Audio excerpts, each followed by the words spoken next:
man. We getting started early today.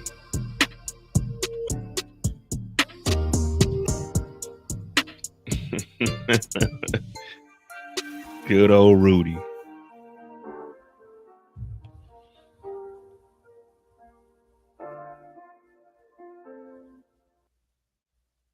What up? What up? Welcome back to the channel. I'm Modi J. This is the Mo You Know.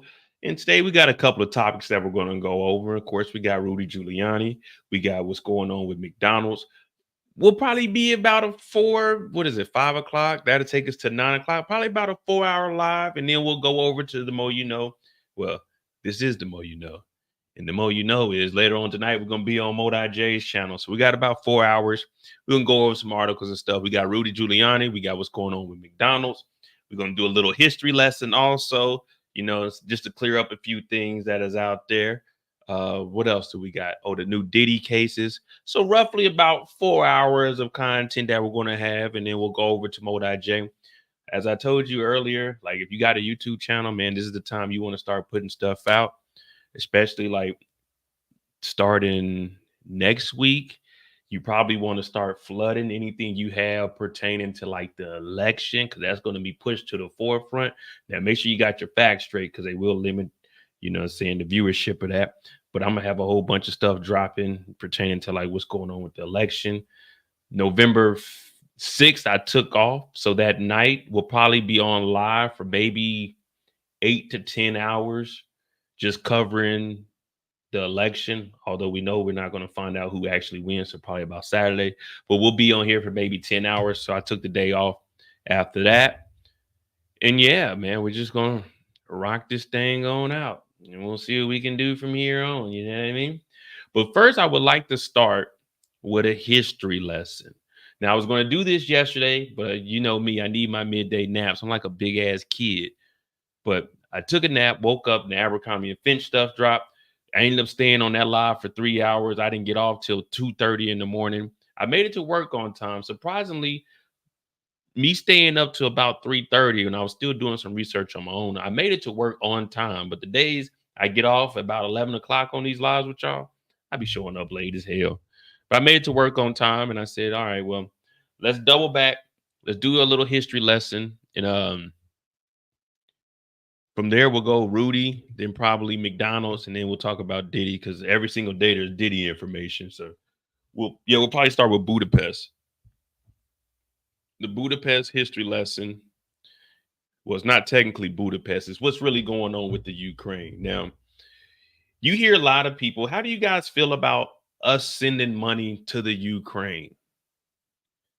How do you guys feel like? What are your thoughts on money being sent to Ukraine to fight this war? Now, I had to do a little bit of research because I already had my own thoughts of what was going on, but it's really been out there the whole time. What are you guys' thoughts with us sending money over there?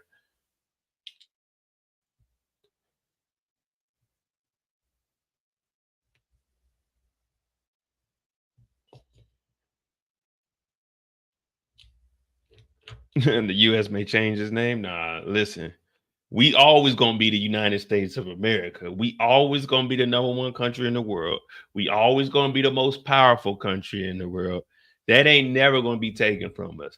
There ain't one country on God's green earth that can fuck with the United States of America. And that is facts. That is facts. I don't care what you heard from other people, but I'm telling you right here, right now, as a proud American that serves the red, the white, and the blue with the stars. There's a lot of red, white, and blue.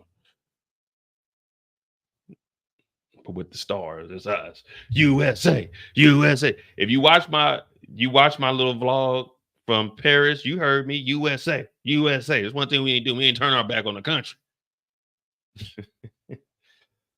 But ain't America already in debt? Every country in the world is in debt. Every country in the world is in debt. Don't let that.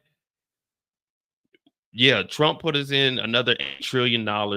We're always going to be in debt. Everyone's going to be in debt to someone. The only problem is no one can ever pull, hey, we need that money. Because who are we in debt to? China. But if China asks for that money, we ain't got it, then what? What they going to do? because China is dependent on us. 80% of China's exports come to the United States of America. Yeah, we may be in debt to them, but if you cut us off, you crumble. Guess what? 80 is 82 to 85% of the oil that comes from the Middle East comes to China. But guess what? If we ever get into it with them, you know why China will crumble? Because our navy is the best navy in the world and will just stop all of their oil from coming in. There's a thing called the first island chain. If you look that up, China is actually isolated. Now, this is a whole nother topic, but it kind of ties into what we're getting into. Now, if you look up the first island chain, we pretty much have China all the way boxed in. If you didn't know, China is actually a desert and they don't produce their own food. So if we ever get into it with China, we'll cut off their oil supply. We'll also cut off all of their food because the first island chain is Japan, South Korea, the Philippines. And guess what's in all of these countries?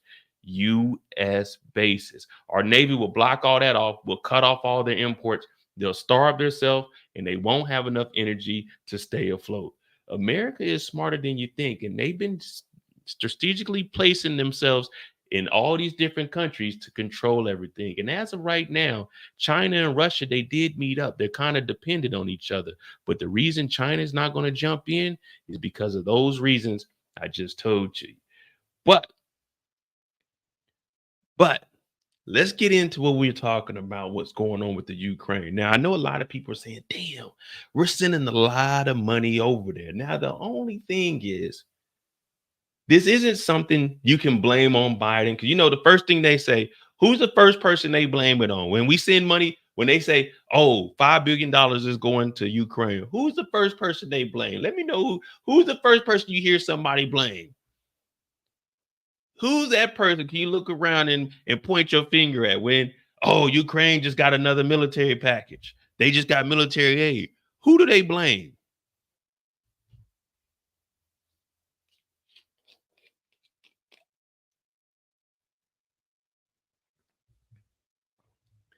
They go straight to El Presidente.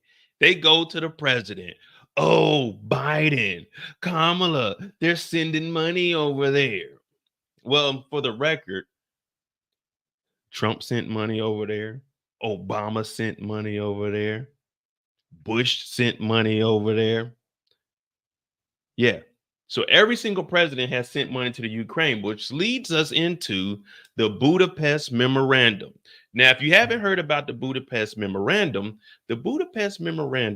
was signed after the Soviet Union. In about 94, it was signed. So 93 to 94, it was actually getting drafted up. Now, the reason the Budapest Memorandum is so important to what's going on right now is because after the Soviet Union and Belarus, Kazakhstan, and Ukraine broke away and got their independence from the Soviet Union, which turned into Russia, Ukraine had the third largest stockpile of nuclear weapons in the world.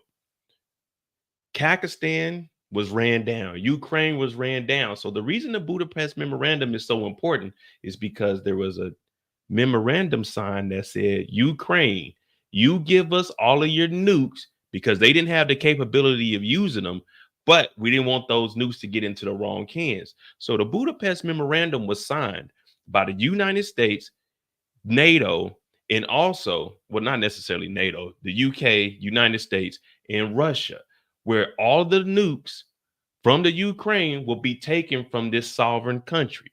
So that's why there's money being sent over there. The agreement is you give us all of your nukes. And since you don't have a military, we will send you aid to fight.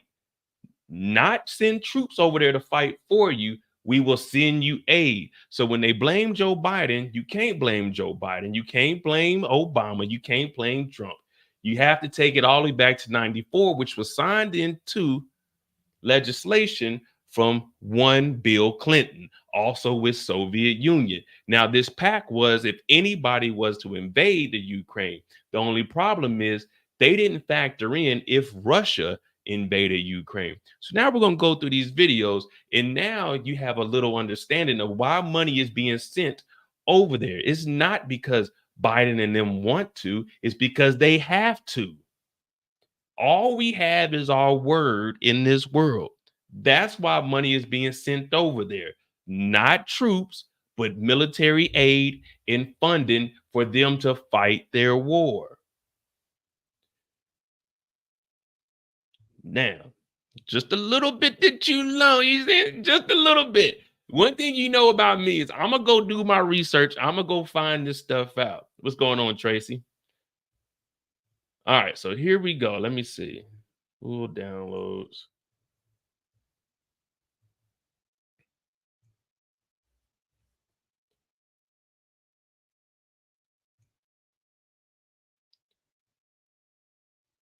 See what I'm saying? Like everyone, oh, they're sending money over here. They have to. And matter of fact, we'll pull up a list and we'll look at all the money that was sent over to the Ukraine because you got the Republicans talking about it, and I got a special clip for you guys from 2 years ago when the war actually first started. But we'll start here first.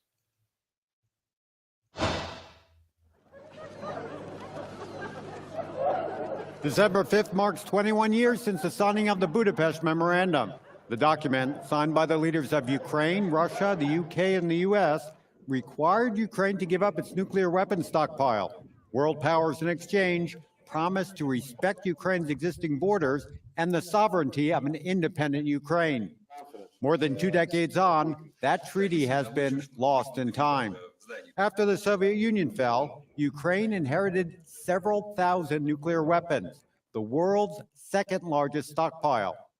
Ukraine, EU member states, as well as Canada and Japan, say today that Russia violated that agreement with its invasion and annexation of Crimea in March 2014 and subsequent hybrid military invasion of East Ukraine a month later. Kremlin leaders say Russia didn't violate the agreement because it followed the will of people in Crimea, despite widespread criticism of the sham referendum held there in March 2014 on independence. See, and this is back in 2014 when they said, wait a minute, Russia had violated. So that's why I said Obama sent some money over there. Trump actually sent some money over there. Here goes Ted Cruz, a Republican. Here goes a Republican talking about this in 2022 when the war first started off. Well, before it was a war, it's just a conflict, but then it turned into a war. But here goes Ted Cruz, a renowned Republican, talking about this exact Budapest Memorandum. Putin is trying to seize control of energy. If he's successful, it will be felt by Americans filling up their cars with gas or trying to heat their homes in the winter. Wait a minute, Ted Cruz. You mean if Russia invaded the Ukraine, gas prices and food prices would go up? Wow. I would have never thought that about how everyone was saying, oh, it's inflation. It's because of Biden and Kamala. But wait a minute. A Republican is telling us that if Russia invades Ukraine, the price of gas is going to go up. The price of food is going to go up. So wait a minute. Inflation isn't caused by Biden and Kamala, and they're actually sending money for Ukraine, which they're required to do to hold off the borders so our prices don't go up. So wait a minute. This whole time, the Republicans been running off of a lie when the Republicans are telling us the truth 2 years ago. Very, very interesting. You see, this is the stuff they won't tell you about. Oh, it's inflation. Gas prices are so high. Well, did you know that the Ukraine is 40% of the world's wheat? Interesting, huh? Also, Ukraine, Russia, the reason that it's going to make your gas go up is because Russia supplied a lot of oil for the European Union. But guess what? All that oil is slowing down because of the war. So now you see why money is being sent over there and why it is so important for the United States to send that money. One, because we're not going to lose troops and we're not going to go in a war against Russia. We're just going to help them out. But let's hear what Ted Cruz had to say. Gas or trying to heat their homes, helped by Americans filling up their cars with gas or trying to heat their homes in the winter. We've already seen what Putin has done with Nord Stream 2, and he's not going to stop there. Number 3, We have a formal obligation, a commitment the United States made to help the Ukrainians defend themselves. Why is that? Talk to him, Ted. Well, Let him know. after Ukraine successfully declared independence from the USSR in 1991, the United States signed an agreement called the Budapest Memorandum on Security Assistance. The Budapest Memorandum, under the terms of it, Ukraine agreed to give up its nuclear weapons. Ukraine had the third largest stockpile of nuclear weapons on the face of the planet. So wait a minute. U.S. and Russia are competing for 1 and 2, and then Ukraine, this new independent country from 1991, had the third largest stockpile. We got to get those up off them, because if those nukes get into the wrong hand because they don't have an army to secure their borders or their weapons, what could happen in the world?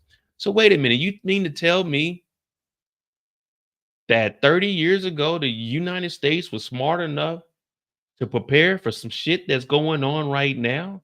It's very damn interesting. But again, the president's going to look weak. Listen, the presidents aren't the only one making these decisions. They're working with leaders around the world. You think the UK wanted Ukraine to have these weapons? No. Now we're listening to Ted Cruz. He's breaking it down for us. America agreed quite reasonably the world would be safer if Ukraine did not have nukes. And the brand new Ukrainian government agreed and gave up their nuclear weapons, making America safer and the world safer. But the Ukrainian government did not do so for nothing. It did so in exchange. What in exchange for? What they get in exchange? Explicit assurances that the United States would protect Ukraine's territorial integrity. Okay. Let me reiterate that. Yeah, reiterate that. Break that down real quick. The United States made a formal commitment to the Ukrainians. That if they gave up their nuclear weapons, we would help them protect themselves. Oh, we would. And the Ukrainians are asking us to honor our commitment. In the form, and they're very specific what they're asking. What they asking for? In the form of immediate sanctions on Nord Stream 2. Okay. And weapons so they can defend themselves. Oh, so wait a minute. Wait a minute. We're not sending cash over there, because everyone online makes it seem that they're just sending planes and boatloads of cash. Put $10 billion in cash on the ship. No. They're putting sanctions, and we're sending military aid, old equipment, old weapons, old gear. We're not sending loads of money over there. When you hear 20 billion in aid, you're like, oh man, that's missiles, cost a couple $1 million a piece. That's tanks, that's trucks, that's all kinds of equipment, gear that they may need. So don't be misinformed when you hear people say, well, it's another $1 billion over there. One, we have to. 2, is helping us out in the long run. And 3, it's old shit that we ain't using. You know, the military has a budget. Every year we tend to get new things. There's always new jets being made. There's always being jets retired. There's a lot of shit that goes on, but you won't hear this from any of those other guys. And this is coming from a Republican who's telling you right now, we're sending military aid and putting sanctions on Nord 2. In the form, and they're very specific what they're asking, in the form of immediate sanctions on Nord Stream 2 and weapons so they can defend themselves. Because ask yourself right now, just what is Ukraine going to do with $1 billion in cash? What are they going to do with $1 billion in cash during the war? Someone answer that to me. What are they going to do with $1 billion? Okay, you guys sent us $1 billion. What we going to do with $1 billion? We at war. Who's going to accept this American money? No, you got to send us weapons. We need military aid. We didn't have an army. We need aid. We need gear. We need equipment. We need to send them that lethal aid. the kind of firepower the Ukrainians need to defend themselves, not the blankets and teddy bears and meals that the Obama administration sent the last time Russia invaded Ukraine. That was in 2014, what we just listened to, when they were saying that it was in the interest of the people. But that's Ted Cruz talking about. And I have one more video. Let me see. Where's it at? So I think this one explains it a little bit more. Most countries that have nuclear weapons went to a great deal of effort to acquire them, and so the odds of them ever willingly giving them up are pretty slim, with some notable exceptions. So when you're a brand new country like Ukraine in 1991 and you've just been handed the third largest nuclear arsenal in the world, and thereby a boatload of clout, why would you give it up? Why did Ukraine disarm its nuclear weapons? So to begin, when the USSR came down with a mild case of collapse, things like the armed forces, administration and its industry were mostly divided up by whatever happened to be within the nation's new borders. And for Ukraine, as well as Belarus and Kazakhstan, this meant that they got to keep the nuclear weapons that the previous Soviet government had left on their soil.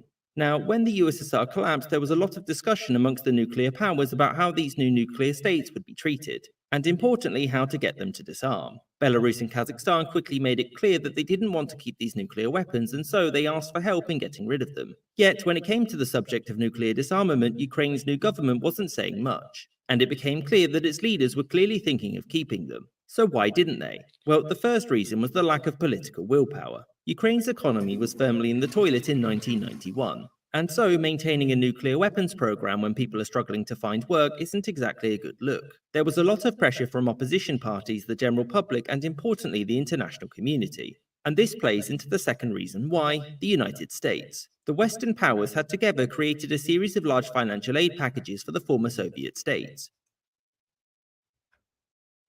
Now, you see, they had over 1,200 nukes that were just sitting there. But one, it costs a lot of money to run a nuclear program, and they were starving out there. They became independent in 91. This was signed in 94. So they had to give up the nukes. You see, Kazakhstan said, we don't want nothing to do with it. Belarus said they don't want nothing to do with the nukes. But now they're back explaining why the United States stepped in. One, because we want to keep that dominance. And two, we just don't trust none of these other countries. You know what I mean? It's really that simple.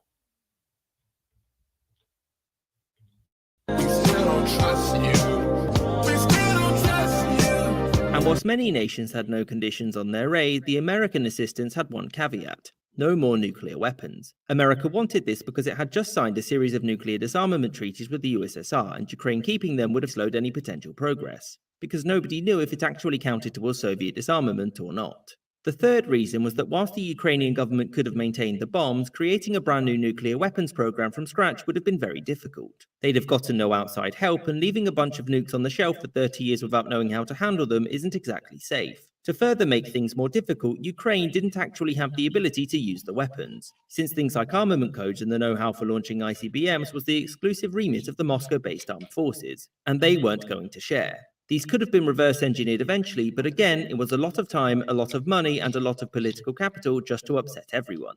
So why even consider keeping them at all? Well, it was because owning such weapons could essentially guarantee that you'd never be invaded, since the cost for the invader would be far too high. And for those who lived in Ukraine, there were fierce memories of the last time such an invasion happened. The world's powers understood this concern, and so they all came to an agreement: the Budapest Memorandum. This saw the USA, Russia, and the UK all agree to mutually respect the territorial integrity of these three states in return for their nuclear disarmament. This wasn't a defensive treaty, just a promise to agree that this was Ukraine and that the powers involved wouldn't use military or economic actions to destabilize it. The Ukrainian government accepted this and that sweet aid money quite happily, because its primary concern was that the United States would use economic sanctions against it, which this treaty protected against, with the backing of Russia, whom the Ukrainian government saw as a steadfast friend, since their only major post-Soviet disagreement by this point was about basing rights in Crimea, which fortunately would be sorted out pretty quickly and would never ever come up again.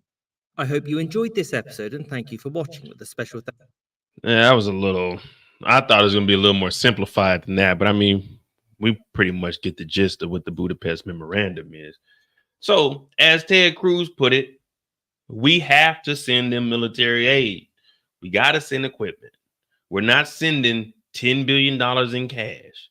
So for everyone that keeps saying they're sending all this money to the Ukraine, They could have sent this money to North Carolina with the floods. What would North Carolina do with missiles during a time of need? What would North Carolina or Tampa Bay do with tanks during a hurricane? What would North Carolina do during flooding with, let's just say, sleeping bags? It's flooding. This is military equipment. It's military aid. They're sending over rockets, ammunitions, old weapons. They got jets that are about to be decommissioned. It's old equipment. They're not getting boatloads of money. So people can stop saying that. Why are they sending all this money? Well, let's see all the presidents that actually sent money to the Ukraine.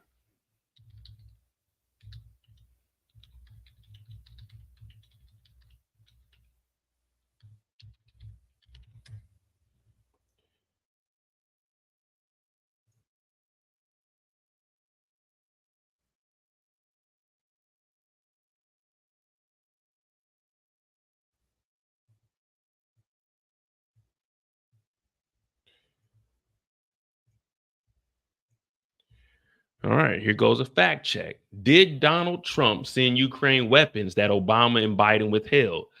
The weapons that the Ukraine used in the early days of this war to fend off the Russian invasion are the weapons that Donald Trump sent. Supporters of Ukraine say they're worried that Donald Trump will cut aid to the U.S. ally if he is reelected.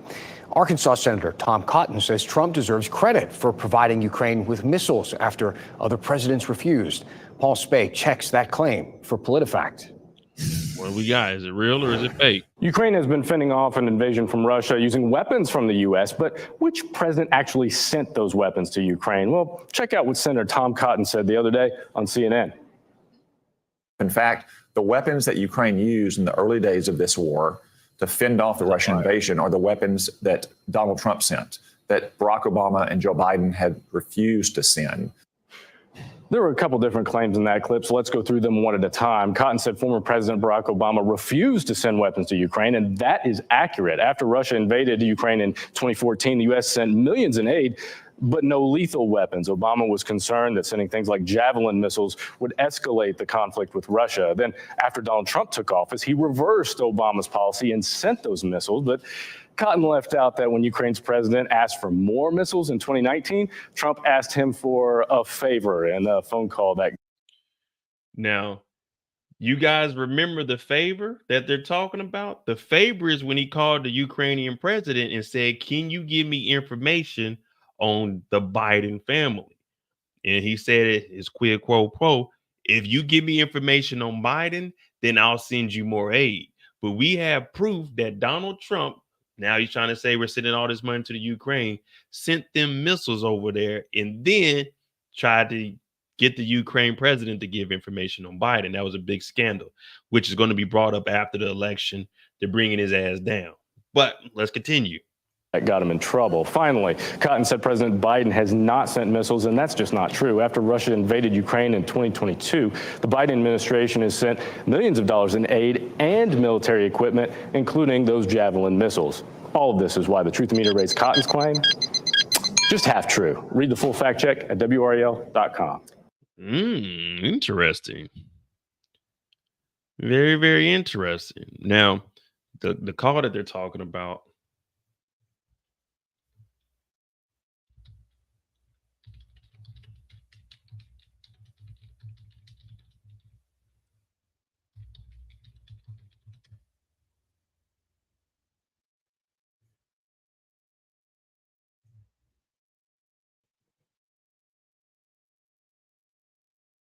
they ain't got like a short transcript release. Then they ain't got like just a little section of it. We'll see if we can get to the.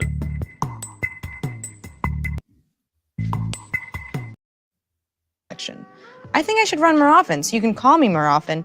Sanctions. They are not working. Oh man, we're not about to listen to them redo it. Heck no.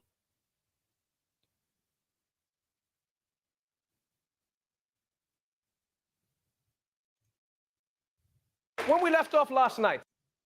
We're stuck in the middle of this. This is, again, the definition, if we look up in the dictionary, of abuse of power. When Domino's impeaches your ass. An idiot would do that. Exactly. And also, this is what Trump does. He does this all the time. Like, Trump is the only person who'll do something so bad right out in the open that it makes you question whether it's actually bad, right? It's just like a powerful thing that it's the same way that Kanye can walk around basically in rags, but because he Bill Barr is stuck in the middle of this. This is the call this out. And not only did Trump definitely ask the president of Ukraine to work with his personal lawyer / vampire henchman to investigate Joe Biden. Oh, yeah. Rudy, we got you next. He also tried to rope in the United States Attorney General. And if that happened, that's a big deal.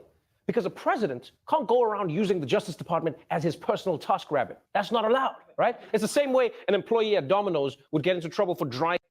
Well, basically, Trump called the Ukraine president. You give us information on Joe Biden and his son and help me get reelected, and I'll send you military aid.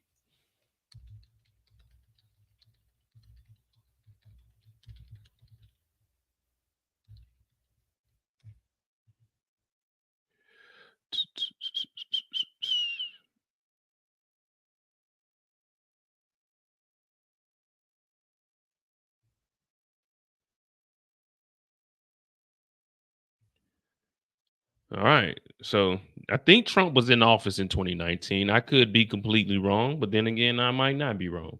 Here's what you need to know about the U.S. aid package that Ukraine that Trump delayed. Now, this is when he was on the phone call. Now, at first, no one knew why this aid was delayed, but then it came out the phone call was released, and we found out why the aid was released.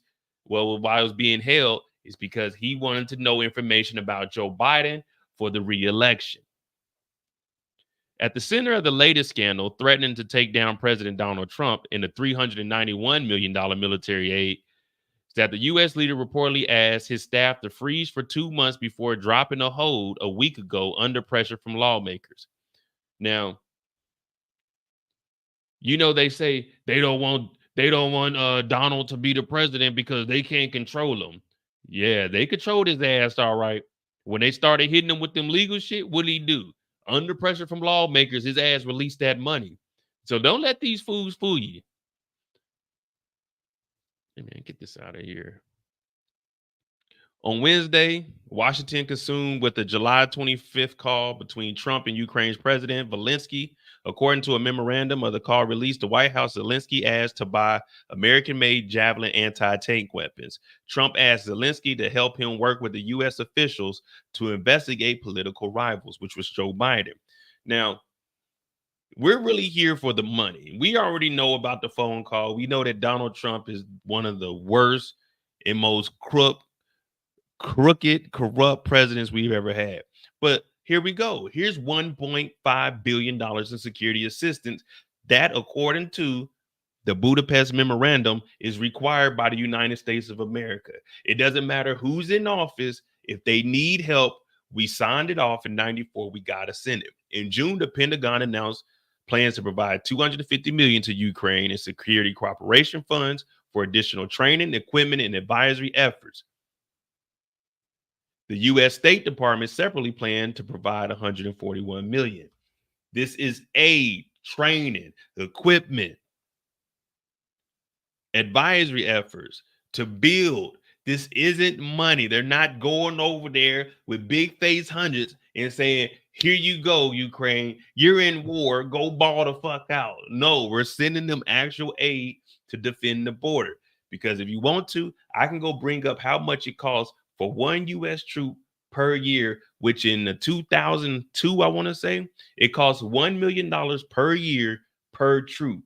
Now, if we send over 30,000 troops, 30,000 times a million is how much? It's a lot of fucking money. It's cheaper to send aid and money to a war than it is to fight a war, on top of losing U.S. citizens. And we don't want to lose U.S. citizens. So that's what I always went off of while we were sending. I never knew anything about the Budapest Memorandum until 2 weeks ago when I was just looking around to find out why are we sending aid over there. because I was looking at to what the aid actually was, and that's when I found out it was just equipment. It's not actual cash. Now they do send over a little bit of money, but that's not. When you hear $1 billion, it's probably like a couple $1 million, but it's nothing like that. Nothing too serious.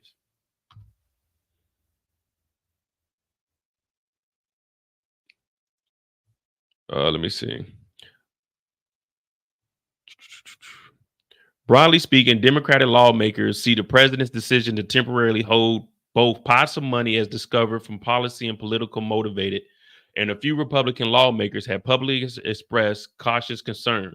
Trump's allies said the president was troubled about corruption in Ukraine and leery of spending more to help the Ukraine when compared to Americans' European allies. Well, the reason we spend more money than any of our allies is because we have the highest GDP in the world and we're the most powerful country. That's why he keeps talking about make America great. We're the fucking greatest country in the world. Yeah, we have our issues, but every country has issues. But let me tell you, you have more freedoms and rights in the United States of America on a bad day than any of these countries on a good day, except for probably Norway. Norway and Denmark are probably some of the sweetest and nicest places in the world, but that's neither here or there right now. So here goes Trump on the phone call. Listen, we put up lots of money. I gave you anti-tank busters. That, frankly, President Obama was sending you pillows and sheets. So Trump is admitting here that he was sending more aid and more weapons than Obama was. So now why is it an issue that Biden is sending more aid than you sent when you're on the phone bragging to the president trying to get information about Biden? They don't ever mention none of this. It's just sending money. It's just all stupid shit because motherfuckers are misinformed, should I say. Let me see. All right, this is just the same shit. But anyway, we'll continue on. Do I got? We'll do Ted Cruz one more time. And I think I got one more article for this. Putin is trying to seize control of energy. If he's successful, it will be felt by Americans filling up their cars with gas or trying to heat their homes in the winter. So that right there shows you, even Ted Cruz, the piece of shit that Ted Cruz is, he's telling you why gas prices have went up. He's telling you why food has went up. It has nothing to do with Biden. It has to do with the war in Russia. But the few that know, but the masses that are uninformed, they just talking out their neck. Inflation. It's a fucking war going on. That's why everything is going up. Well, we're not in the war. But the Budapest Memorandum says if they ever go to war, we have to fund it. Well, not fund it, but we have to send them aid. And right now, they're doing a hell of a job. Here's something for the record books. They said that Russia was the second most powerful military in the world. We have found out during this last 2 years that Russia is not the second most powerful military in the world. Russia is the second most powerful military in the Ukraine because they're getting their ass whooped and they're losing 1,000 soldiers per day. Over 700,000 military members have passed in Russia since the war has started. That's how powerful Russia is. They're trash. But hey, all I can do is give you guys the facts. That's why this channel is called The Mo You Know. And let's listen to this Republican explain why gas prices have went up, why groceries have went up. It's not because of Biden. It's not because of Donald Trump. It's not because of Obama or anybody. It's because of what's going on in Russia. And I'm about to give you guys the numbers of what's going on in Russia and why it's playing such a big role on the world. Putin is trying to seize control of energy. If he's successful, it will be felt by Americans filling up their cars with gas or trying to heat their homes in the winter. We've already seen what Putin has done with Nord Stream 2, and he's not going to stop there. Number 3, we have a formal obligation, a commitment the United States made to help the Ukrainians defend themselves. Why is that? Well, after Ukraine successfully declared independence from the USSR in 1991, the United States signed an agreement called the Budapest Memorandum on Security Assistance. The Budapest Memorandum, under the terms of it, Ukraine agreed to give up its nuclear weapons. Ukraine had the third largest stockpile of nuclear weapons on the face of the planet. What up, RC? America agreed quite reasonably the world would be safer if Ukraine did not have nukes. And the brand new Ukrainian government agreed and gave up their nuclear weapons, making America safer and the world safer. But the Ukrainian government did not do so for nothing. It did so in exchange for explicit assurances that the United States would protect Ukraine's territorial integrity. Let me reiterate that. The United States made a formal commitment to the Ukrainians that if they gave up their nuclear weapons, we would help them protect themselves. And the Ukrainians are asking us to honor our commitment in the form, and they're very specific what they're asking, in the form of immediate sanctions on Nord Stream 2 and weapons so they can defend themselves. We need to send them that lethal aid. The kind of firepower the Ukrainians need to defend themselves, not the blankets and teddy bears and meals that the Obama administration sent the last time Russia invaded Ukraine.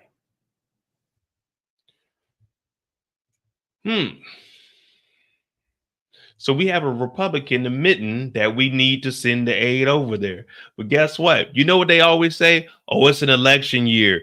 People want to start a war. Well, why did this Republican, who is close friends with Donald Trump, tell the truth when he was trying to shame Biden? But now that Biden is doing what he's supposed to do because it took a while to get these military aid packages together, now they're trying to say, oh, they're sending all this aid over to the Ukraine. When in fact, we just found out that Trump did the same thing. He actually withheld some of the aid before releasing it after lawmakers, even Republicans, put that pressure on his ass.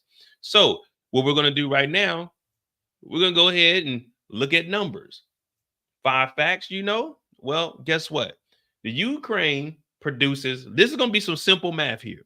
The Ukraine globally accounts for 10% of the world wheat market, right? 15% of the corn, and 13% of barley. So keep this number in mind. 10. All right. Now, what is 10? What is 10 plus? Come on. Bring it up. Oh, an ad blocker. All right. Well, we'll just keep it right here. Someone tell me what 10 plus 20 is. What is 10 plus 20?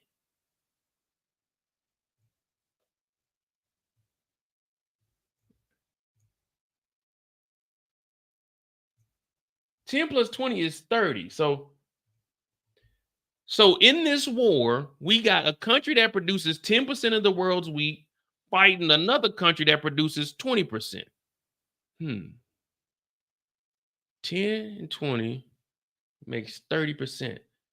So 30% of the world's wheat is in a war. Oh, so that's why the prices are going up. Okay, so that's 30% of the wheat in the world is going up. Let's see how much oil Russia exports to the European Union. Because now we got us a little understanding of why this war is so important for us to send money. 1, because we have to. 2, because we're not sending our soldiers over there. But 3, because 30% of the wheat is being blocked up during a war. That means, wait a minute, that puts us down to 70%. Oh, wow. Wow. But who am I? Oh, that's not even to include 15% of the corn market in the world. That's up 5%. Let's see how much corn Russia has. How Russia's corn production in the world.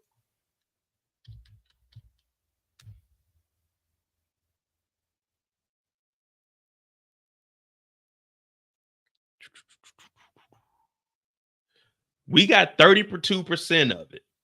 So just look at it like this. 30% of the corn in the world comes from the United States. 30% of the wheat comes from these two countries. That's showing you how big of an impact this shit is. And you got to remember, most of our corn isn't exported. Our corn is used here in the States. Russia's corn production.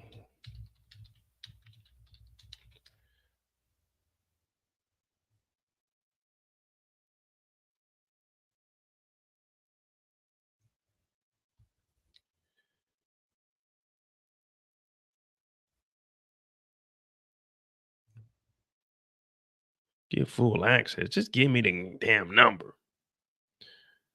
Well, they do 16.6 million. Let me see. Do they got it on here?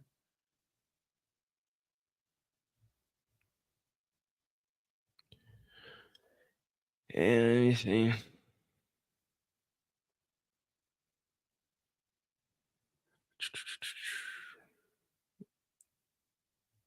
We'll just look at these numbers here. Ukraine, Russia wheat exports to Africa in 2020. Look at this. Russia's exports to the United States, wheat, 90% of Russia's wheat gets exported where, guys? Well, mainly to Africa, and then Ukraine is 50% of theirs goes over to Africa. Now you got to remember, we send aid to these countries also. Russia's, damn.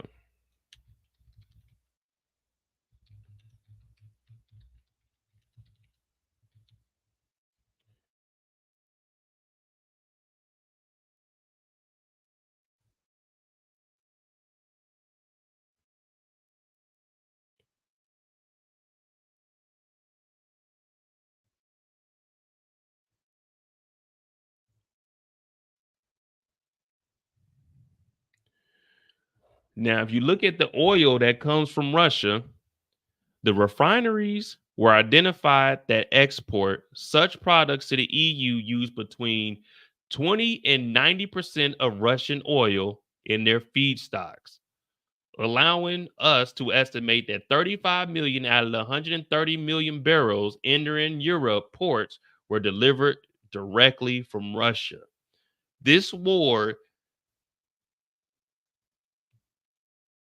is using this much oil from Russia. But guess what? The prices of gas got to go up because there's a war going on.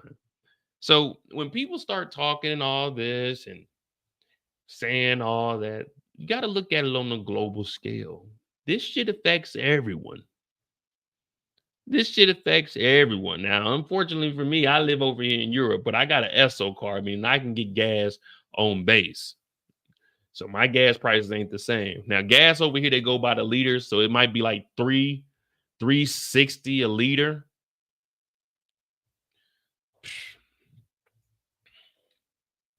Let me see.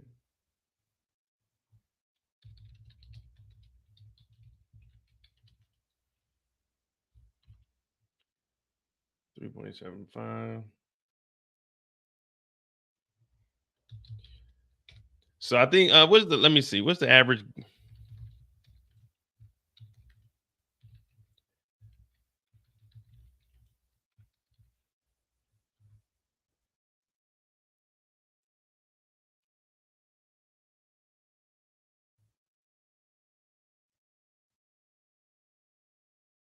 Yeah, on base we get it for about $3.50 a gallon. So here, this is we see AFN. This is what we get it for about on base. $3.50, $4. But on the actual economy,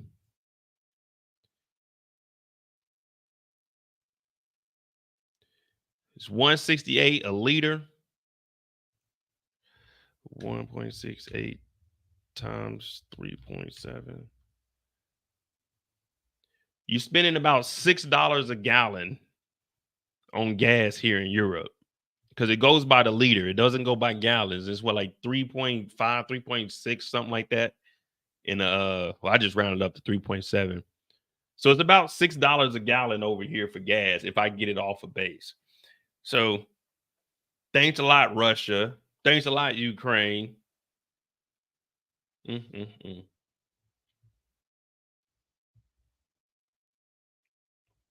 Well, yeah, there you go. Just a little bit of history, 1994. We'll play it one more time for the people that weren't in here, but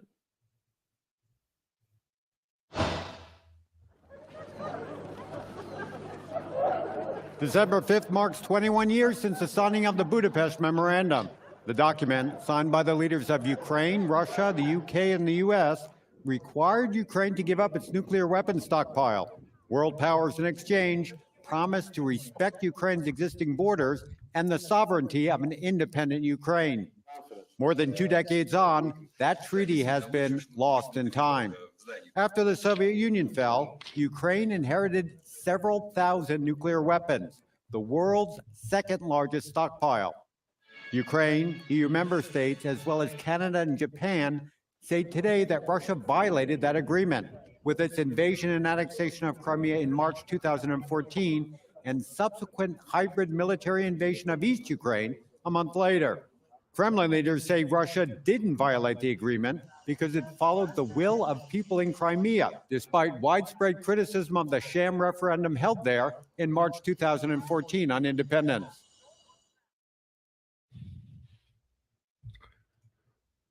well, there you go. And just a little bit for that. If you want to know why Ukraine isn't using like US missiles and anything over there, is because we did hear Putin say, hey, if they use like the US missiles to shoot over there, then they'll have an issue with us. And all kinds of nonsense. But that's why Ukraine is pretty much using their own stuff.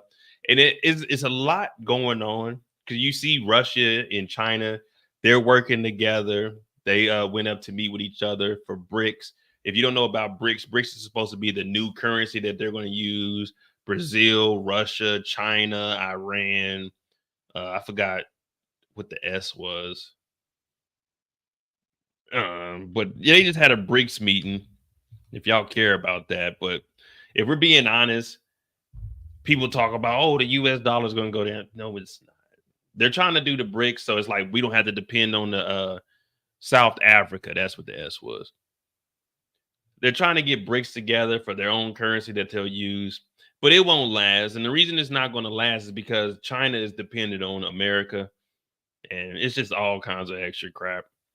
But let me show you this real quick, and then we'll go into Rudy Giuliani, because, people, they assume that just because we have a certain person as president is going to make the country weak. You forget we got the most powerful military in the world. It don't matter who's running that. The generals are really running the show, and they'll make recommendations. The only thing they need from the president is permission to invade and permission to use them nukes. But other than that, they get on your ass. Now, we did lose Vietnam. We don't even know we were fighting in Vietnam. My dad was in Vietnam, so I got to tell him every time I see him, and y'all took an L. We ain't losing no L's on my watch. Yeah, there was no L's on my watch. My pops was a Vietnam vet. He got drafted into Nam, though. But yeah, we did lose Nam, but I don't even know what the fuck we was fighting for Nam for. I mean, I know they wanted to be like democracy over there, but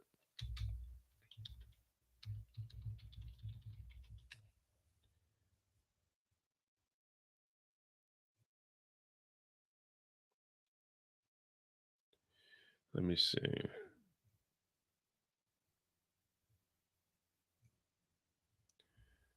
So real quick, whenever people were talking about, oh, China gonna do this and China gonna do that, let me show you why China ain't gonna do a goddamn thing. They might talk a good game. It may sound good. Your oldest brother was drafted to Nam.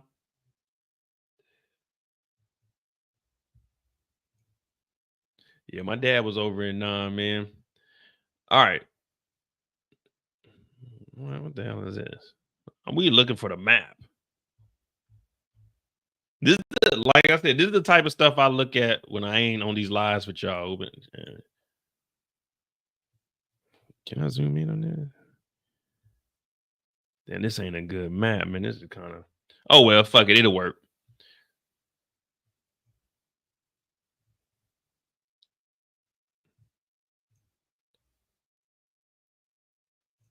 This one might be a little better.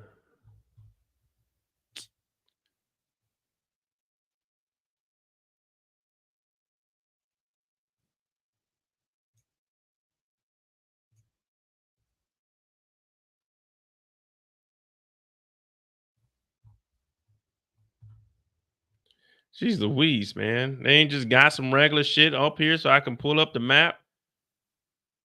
Open image in a new tab. All right, fuck it. We'll just use this. All right. So you got the first island chain and you got the second island chain. And this is why it's so critical for the United States of America to implant ourselves everywhere. You have China here.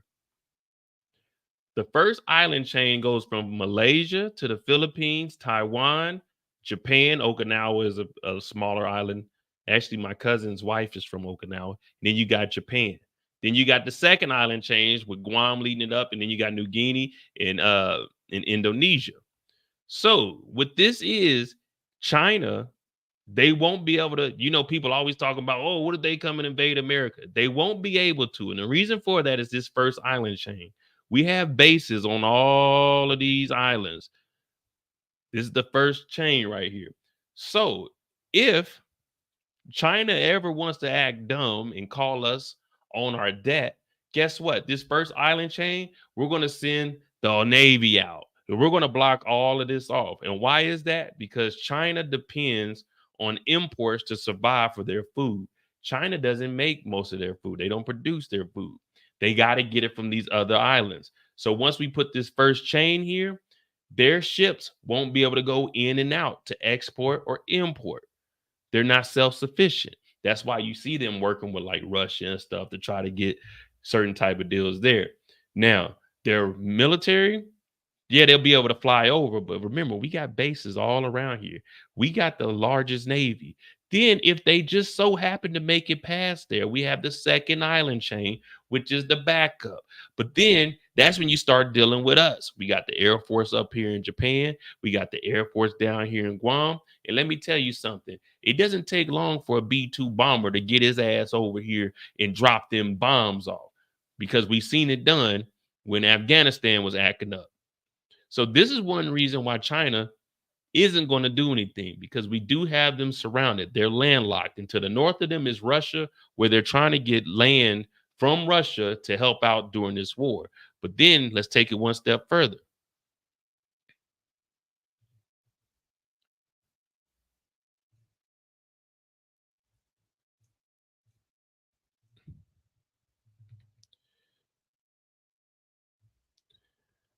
You got your first chain here. You got your second chain here. But you see this right here? We put the Navy right here also. We'd block this off. Actually, we put the chokehold right around here where the first island chain is. And the reason for that is because 80% of China's oil comes from the Middle East. It has to come through here all the way around to China. Once we block off the oil right here with a chokehold, we block off the imports of food. Guess what? China implodes. They won't be able to survive. So you can't say that if such and such gets in office, we'd be weaker because of them. Listen, we've been doing this shit for decades, all right? We're number one in the world for a reason. We're around the world for a reason. You wouldn't even thought about, why do we have these over in Japan and all these different locations? It's because we know if motherfuckers want to act up, we gonna have the upper hand. We, US, you and I are gonna always be prepared for whatever is out there. Now that's just a little history lesson of what's going on and why these countries won't make moves like we think. Actually, America is probably one of the safest places because we can't be invaded. The whole Atlantic Ocean, they got to go through NATO before they make it across that Atlantic Ocean. Russia ain't going to be able to do nothing because guess what? Up top, we got the British Navy up there. And once they swing around, we got the Canadian Navy to protect the Arctic. Before you get down to us, you got to go through all of NATO. If you attack it from the top, Russia comes through Alaska, they got to go through Canada before they even come and see us. To make it across that Pacific, you got to go through 2 lines of defense before you can even come and see us. Now, you say North Korea can shoot missiles over there. Listen, let me tell you something. North Korea right now is sending troops, 12,000 troops up to Russia to help fight. That shows you how desperate Russia is and how bad they are losing this war. They have to reach out to the malnourished North Koreans. But guess what? If the North Koreans get into this fight, you know South Korea and North Korea are still at war. This puts South Korea at war with North Korea. I mean, not North Korea, but at war with Russia also. But if North Korea is sending troops, and the reason they're sending troops to Russia right now is they need technology. They want to get their space program up and running. So in return for sending troops and 3 million rounds of ammunition, which they say about 50 to 60% is faulty anyway, that's in exchange for technology and for their damn space program. The only problem is the more troops North Korea sends to go fight in Russia, they're not coming back. These are death sentences. That's just going to spread them thin. And guess who's knocking at that border? South Korea. And who has a very strong military presence in South Korea? Oh, that's right.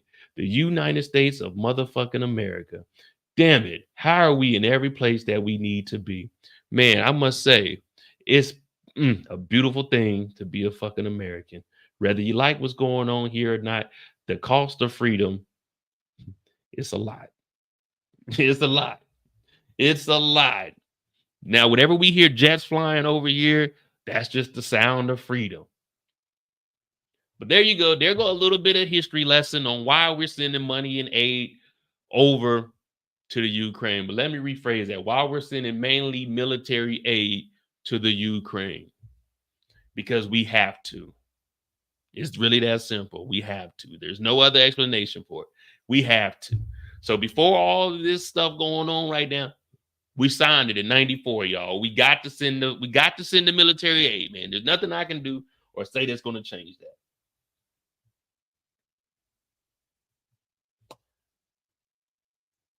Thank you, Eric. But now, does that kind of give you some clarity of what the Budapest Memorandum is and why we have to send money to Ukraine, military aid to Ukraine? It's nothing it has nothing to do with the current presidents or the prior presidents. It's because they had 1,200 nukes, and we said, you unstable motherfuckers can't have nukes. And in return, we'll send aid and we'll protect you. There you go. What up, Kendall? What up, Kendall? All right, let's go on. We're on Rudy Giuliani now, man. I think we covered that. That's just a little brief lesson of what happened and how we are here today. And now you can go to sleep. And matter of fact, let me see something. What time is it? I'm gonna show y'all something, man, because this is how uninformed people are.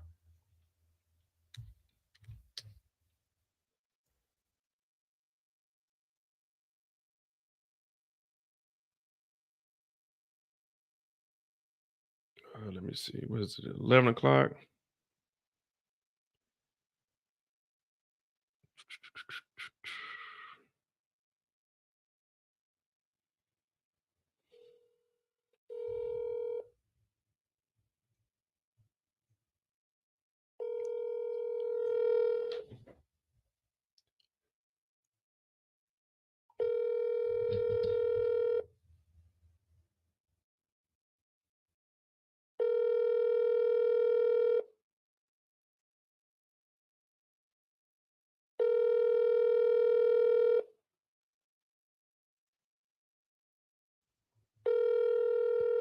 All right, she ain't there. Well, you guys remember when I moved over here, I was supposed to go to like a family reunion last year.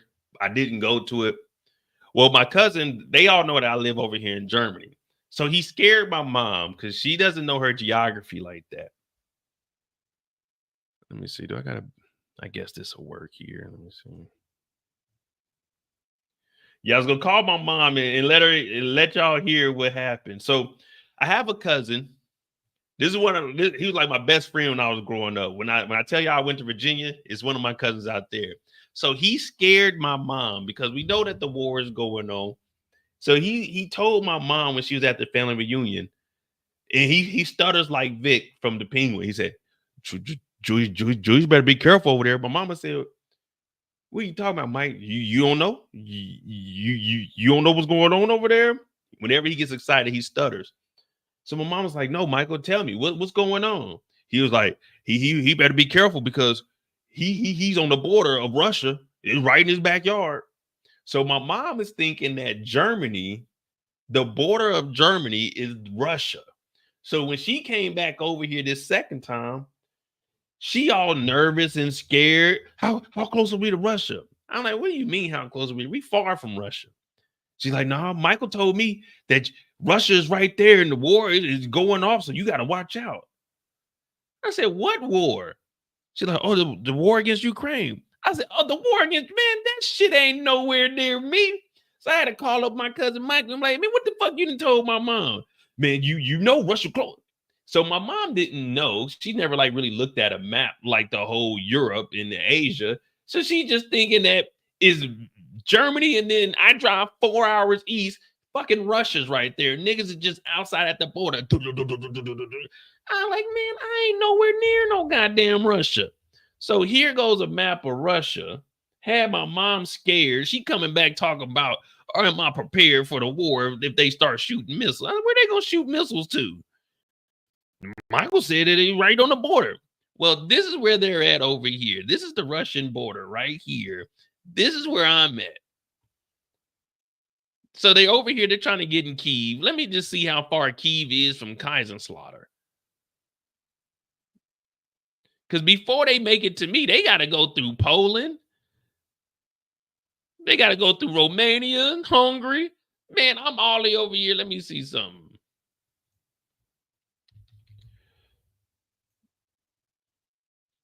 Kaiserslautern. KI. I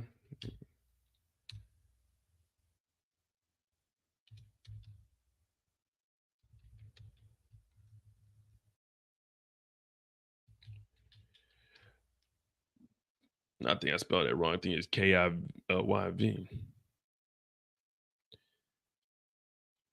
Man, Ukraine is a whole day away from me. Where are they fighting at? Let's just say to Moscow.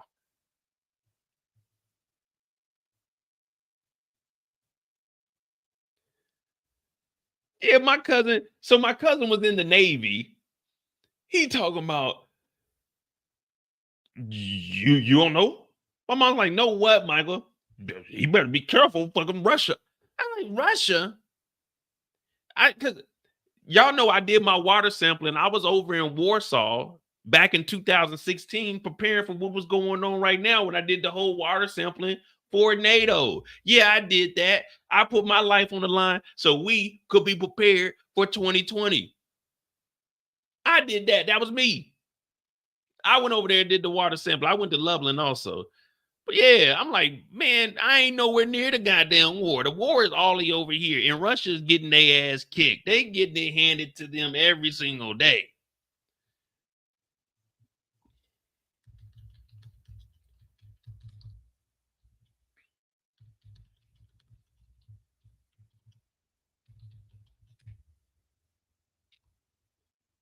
She think like most Americans, Russia versus all of Europe. Yeah, Russia don't.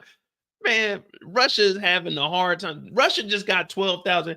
If you think that Russia is that powerful, would they be calling North Korea, hey man, you got 12,000 troops to spare? Let me show you something.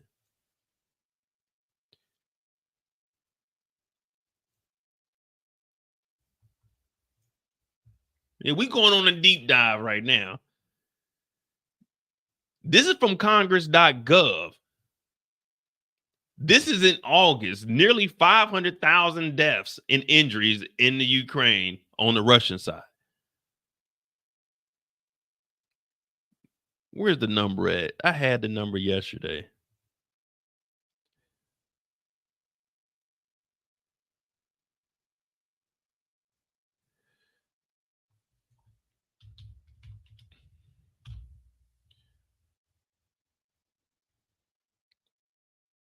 Here we go right here. Over 1,200 Russian troops are being unalived or injured every day in Ukraine. The White House said Monday amid reports North Korean troops are being dispatched.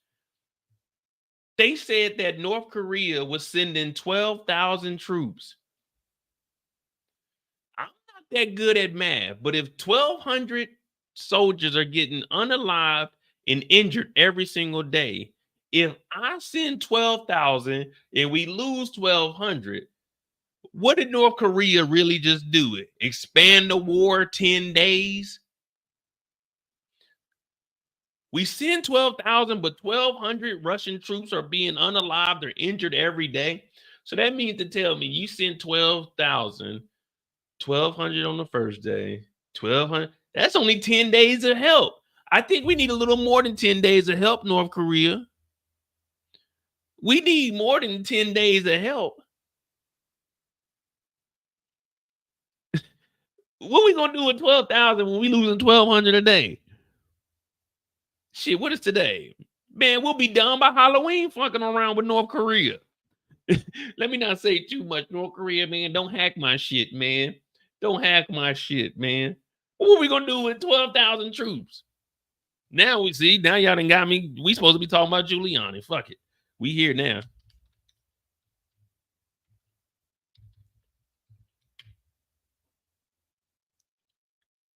Oh, look at this. Now my internet, I've been talking all that shit. Look, my internet ain't even working. North Korea sends 12,000 troops.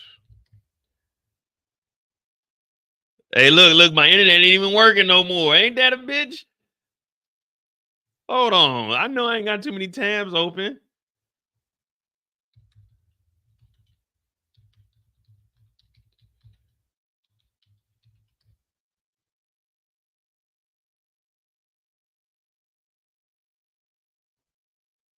Hey, why ain't my internet working?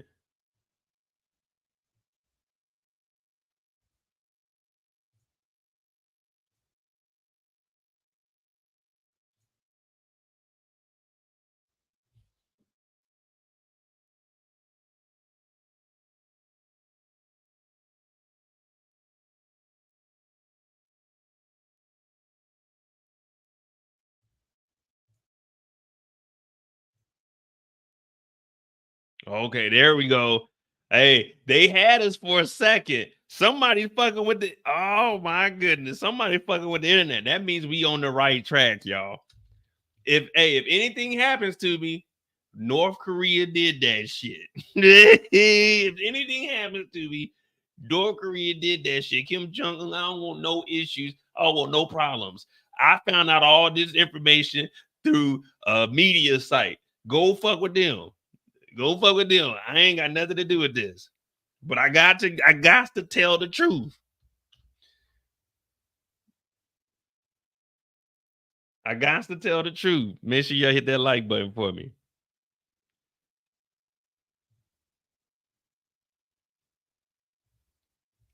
Damn, hey, what? Real quick, y'all think that was just a coincidence? It's just like I had, you know how my internet is, it'd be spotty sometimes. Or do y'all think that was somebody like, hey, nigga, keep talking. We'll get you up out of here.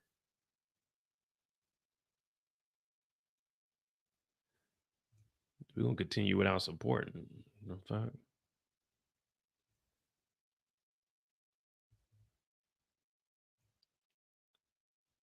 Any evidence that North Korean troops, so I'll ask you, have you seen any evidence that North Korean troops are in Russia?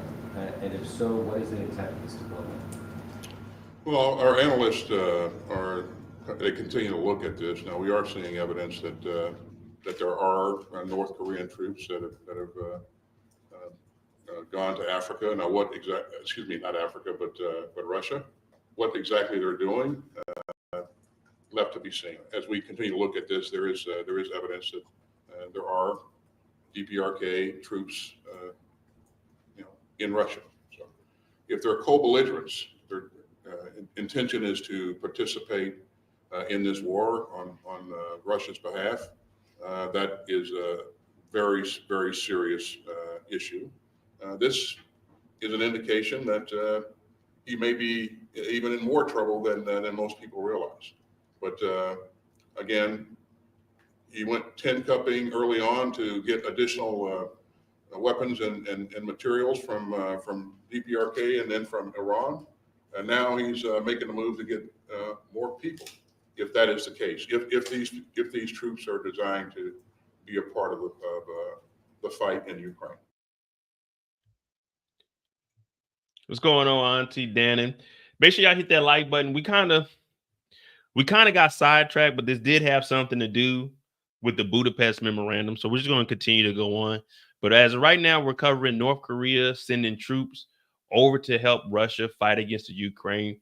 Now, as far as this goes, there's a lot of stuff that I can go into. I've already broken down what the first island chain is, the second island chain, how we have China actually contained by cutting off their oil and their imports. But it's actually deeper than that.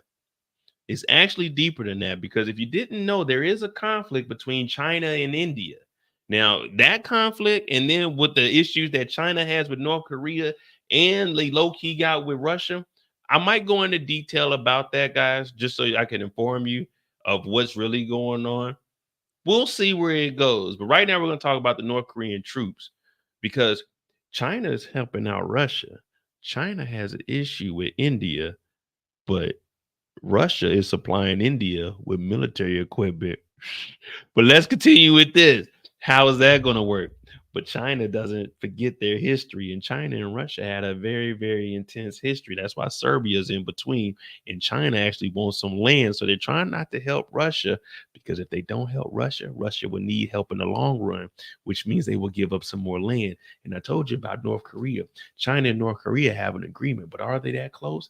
Not really, because all of these people want to be the top dog. What China wants from North Korea is more access to this river that goes between them. It's about 70% border between China and North Korea, and then like 20% between China and Russia. Now, China wants to get that, but there was also a moment where China was trying to get a pipeline from this freshwater lake in Russia that allegedly has enough fresh water for the whole planet for 50 years. But Russia was initially going to do that deal, but then the people of Russia said, no, don't do that. So they changed their mind. So Russia and China, they may seem like they're cool, but they really not. But that's a whole nother topic. We might roll on into that and we go a little in depth. But see, that's the stuff they don't tell you about when you start hearing, oh, the big bad Russia, the big bad China. Not knocking them, because you can never underestimate your opponent. But when you really understand that none of these fools are together, everyone is waiting for the other person to lose so they can take advantage of them, you start to realize, like, damn.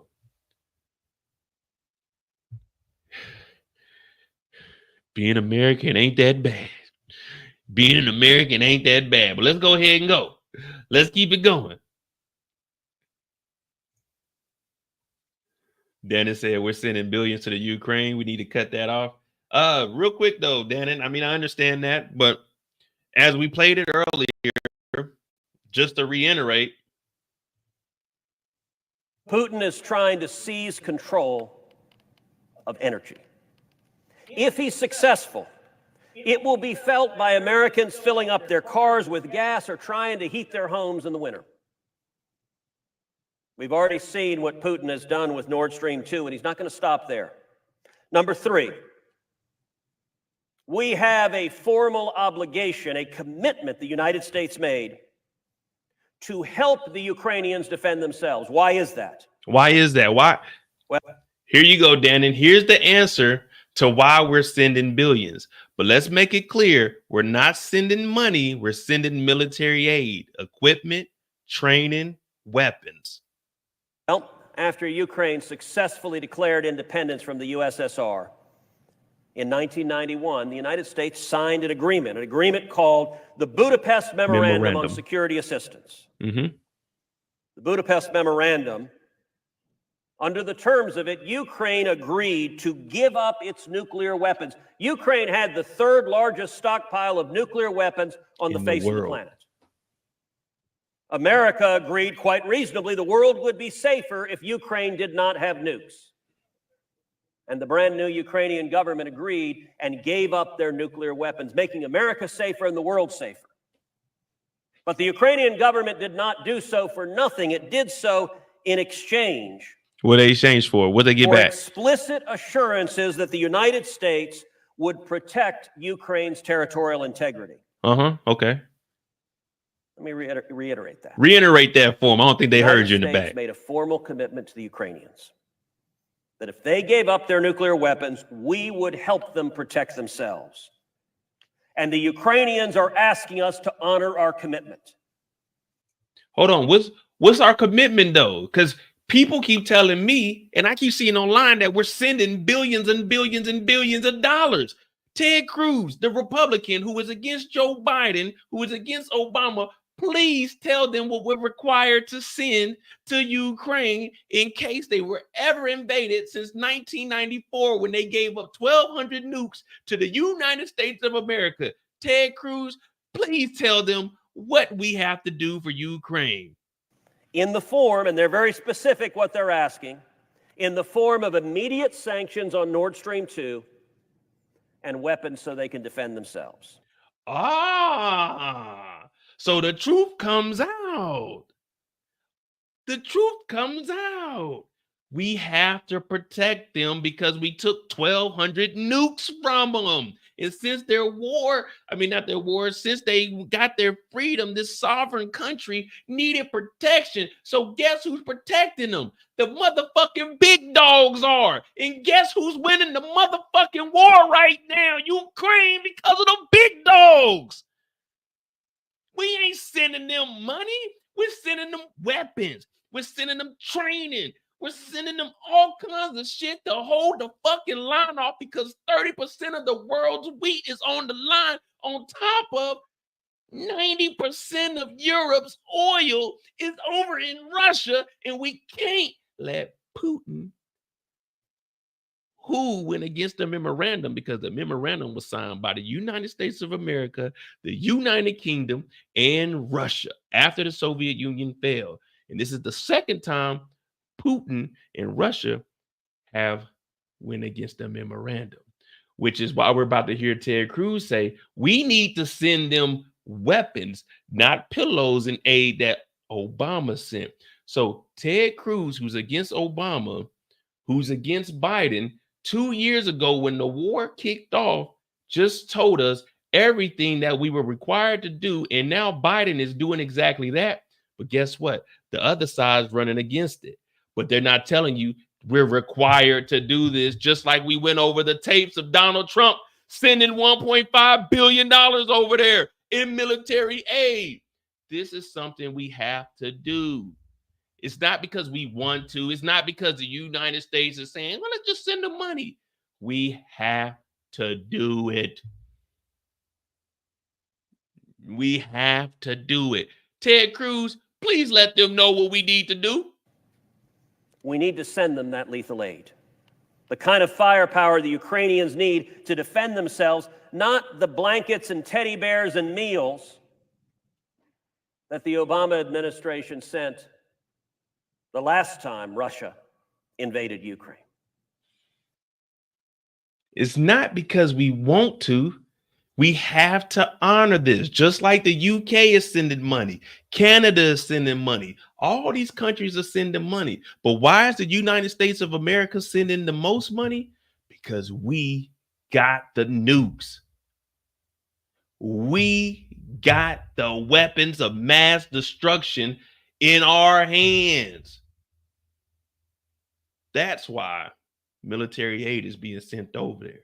Because we have to honor our word. We're fucking Americans, guys. Everybody just give a clap right now. Because one day, this is what Martin Luther King had a dream of. One day, the Republicans and the Democrats could just come together and agree on something. In Ted Cruz's own words, he tried to clown Obama, but guess what? In the end, it made Biden look even better because Biden is doing exactly that. And guess who's holding off the second, quote unquote, most powerful military in the world? Little bitty Ukraine with old equipment from the United States of America. And you mean to tell me that Russia thought they could fuck with the big dogs when they call in North Korea for 12,000 soldiers? They can't even beat the Ukraine. Russia, Putin, just bow the fuck down and don't even think about us. Don't even mention us, motherfucker, because we out here. We the big dogs. The big dogs sending the puppies military aid to whoop your goddamn ass. 1,200 soldiers injured or dead every day.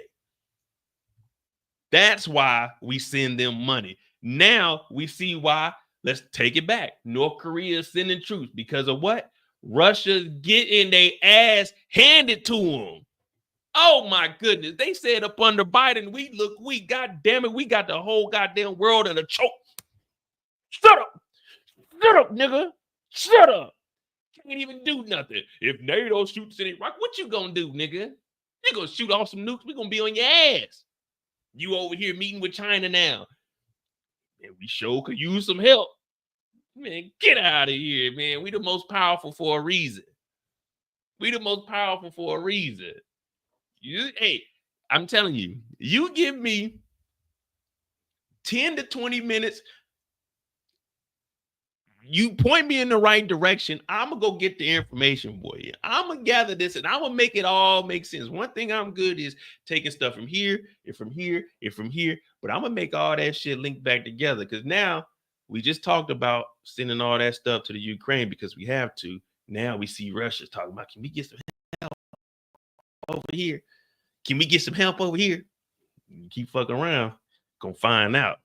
Seoul, South Korea. North Korea has sent troops to Russia. The United States said Wednesday its first public confirmation of a move that has rattled Western allies and could mark a major escalation of Moscow's war in Ukraine.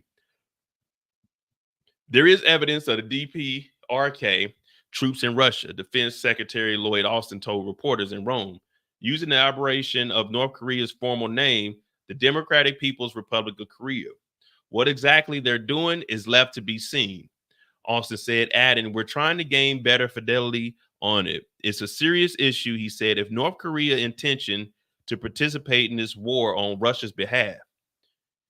His comments came after South Korea and Ukraine sounded the alarm in recent days, sharing intelligence and voicing dissatisfaction with what they say as a lack of urgency in the response from the U.S. and other Western countries.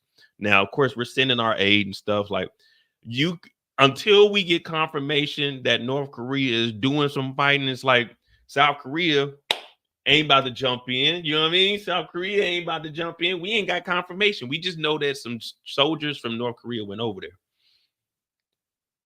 The reclusive nature of the Kremlin and Kim Jong-un's regimen mean the observers have poured over social media, video, and satellite images in search of confirmation that Russia is deploying the troops to Ukraine. See, all we know is that they're in Russia, and what could be a dramatic new step in the alliance between North Korea and Russia. South Korean lawmakers said Wednesday that North Korea has sent 3,000 troops to Russia out of the promised 10,000 to be deployed by December. That is twice the 1,500 that South Korean intelligence have reported being seen last week. Now, let me see when this article was. The 23rd. Okay, so it's from today.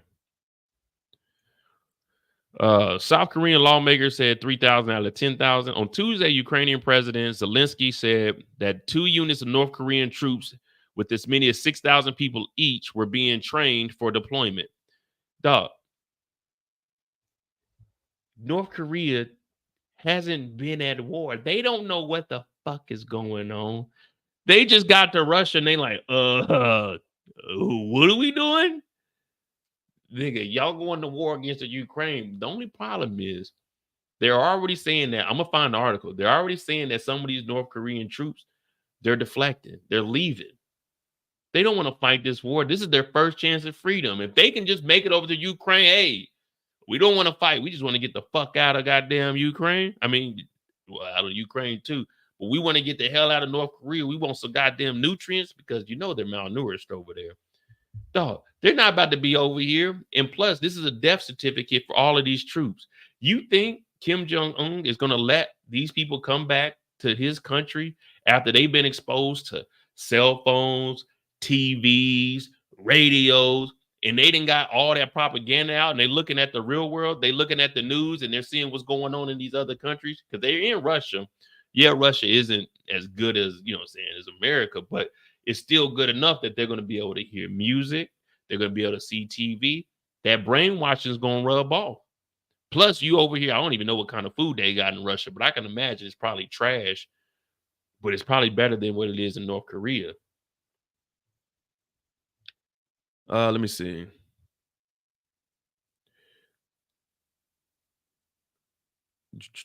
South Korea summoned the Russian ambassador on Monday to demand the withdrawal of North Korean soldiers. And see, this is what I mean. Like, South Korea is saying if North Korea is going over there and fighting, we at war with North Korea. It's just, you know what I'm saying, dead at the moment. We gonna have some problems. South Korea summoned the Russian ambassador on Monday to demand the withdrawal of North Korean soldiers and related cooperation. The U.S. treaty ally, which has so far provided only non-lethal aid to the Ukraine. See, even South Korea is sending aid, but they sending non-lethal, so they're probably just sending like training, goddamn clothes, maybe some boots or something. Non-lethal aid to Ukraine now says it's considering providing defensive weapons and even offensive ones in response. So with North Korea joining this, South Korea said, no. North Korea, y'all issues with us. Y'all want to go fight somebody else, then we'll go fight you on their front. Now, they're not going to send troops up there. They're going to send aid. So it's looking bad, man. State Department Deputy Spokesperson Vedant Patel said Tuesday that it will mark a dangerous and highly concerning deployment and that the U.S. was consulting with its allies and partners on the implications of such a dramatic move. Austin had not mentioned the reports during the Monday visit to Kyiv, where he met with Zelensky and announced $400 million in military aid. It's military aid. So don't say they sent $400 billion. $400 million in military aid, man.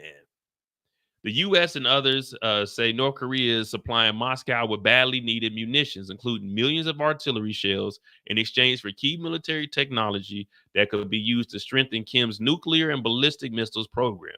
Both Russia and North Korea deny any transfer of arms. In addition to giving Russia a boost on the battlefield, the involvement of North Korean troops would solidify the growing ties between Russia's President Putin and Kim Jong-un, who signed a pact in June that includes a pledge of mutual defense.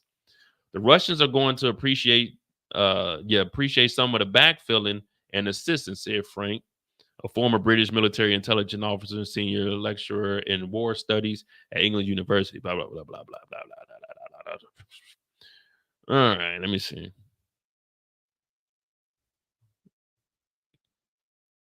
So here goes some satellite images released by South Korea National Intelligence Service on Friday. They say North Korea personnel gathered within a training ground at Russia. So this is all the people that were at the training grounds in Russia from North Korea. Let me see something.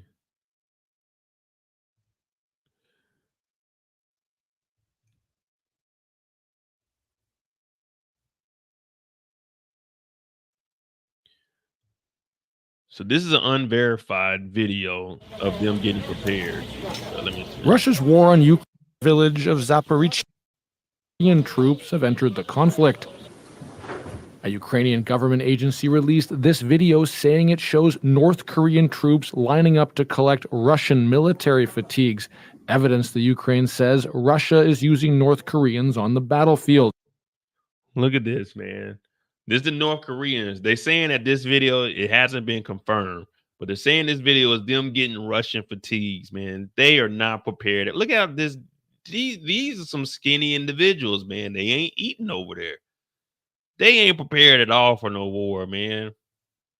A government agency released this video saying it shows North Korean troops lining up to collect Russian military fatigues, evidence the Ukraine says Russia is using North Koreans on the battlefield.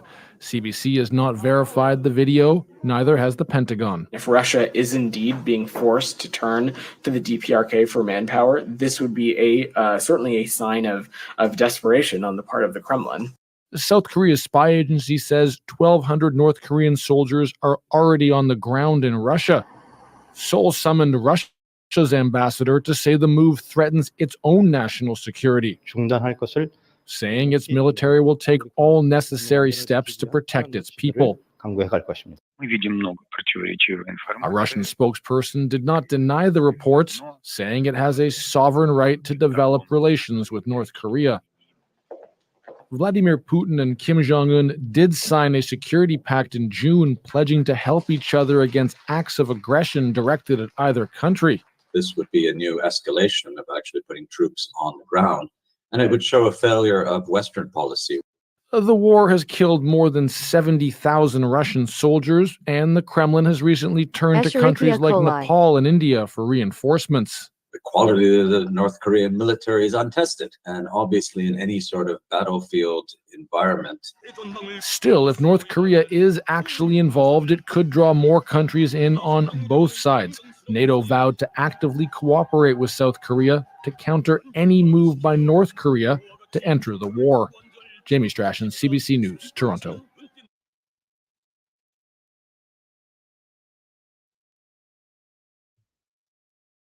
All right. So that's what's going on with North Korea. North Korea is supposedly helping them.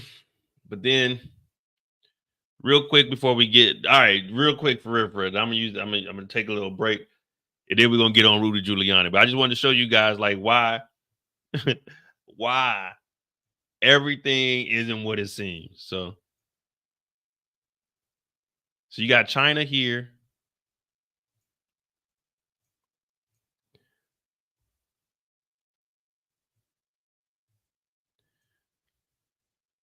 And if you didn't know, China actually built like they're building an 800 square meter forest in the desert. And China's they out there making it happen.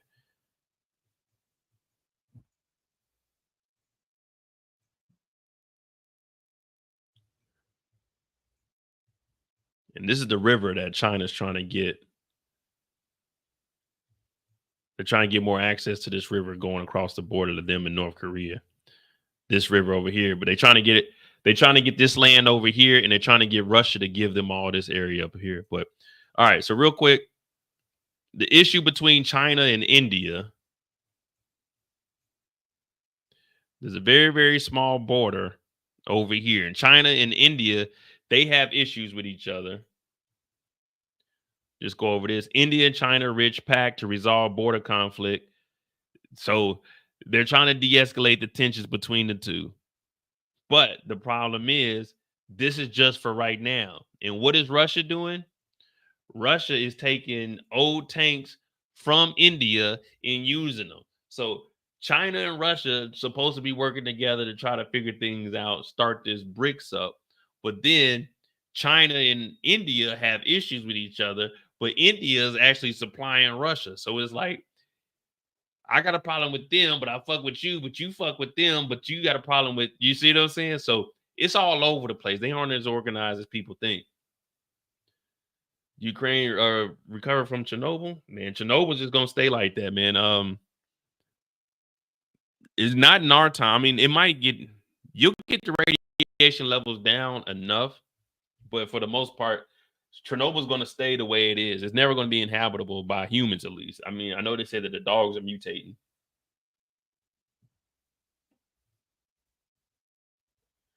But, so let me see something.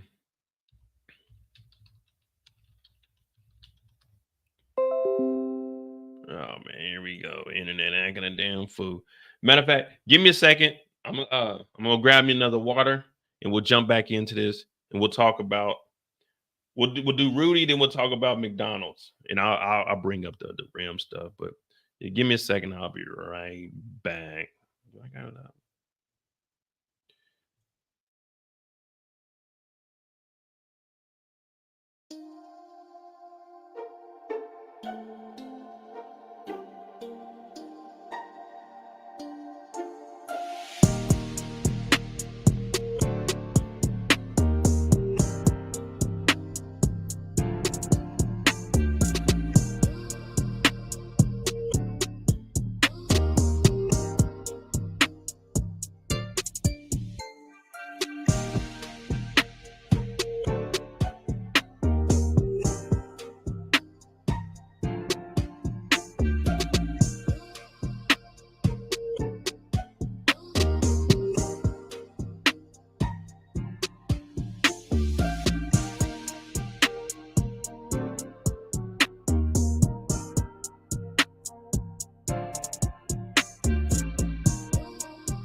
All right. Damn, we already knocked out 2 hours already. Man, I like the more you know, man. This is what I do, man. This is why I love doing the research. I love the research. But real quick, if you don't know about Chernobyl was Kendall was asking would they ever recover from it. Chernobyl was a nuclear meltdown over in Asia. Because believe it or not, Russia is Asia. You know what I mean? You always think Russia is Russia, but now Russia is actually an Asian country geographically. But Chernobyl had a meltdown. Everyone had to escape out of there. Radiation levels are off the Richter scale, even though that's for earthquakes. But as an emergency responder, I was allowed. Let me see. Do I got it? So there's a thing called REM. A REM is a unit of measurement for radiation dose that estimates the potential health effects of ionizing radiation on the body. Now, for emergency responders such as myself in my career field that I was in, I was allowed to be exposed to 5 REM a year because I had to respond. Now, anything over 5 is, well, even 5 is actually bad for you. So we would have these things called like dosimeters that you would put on to track your radiation levels, and we send them off to the labs in Wright-Patterson, Ohio, and they'll send it back. And we just keep a documentation of your occupational health and safety. That's what I did in bio. So 5 REM, we got like cesium-137 pieces. Those are radiation pieces we use to calibrate, which are, I forgot what the half-life on these were, but so you got the little cesium piece.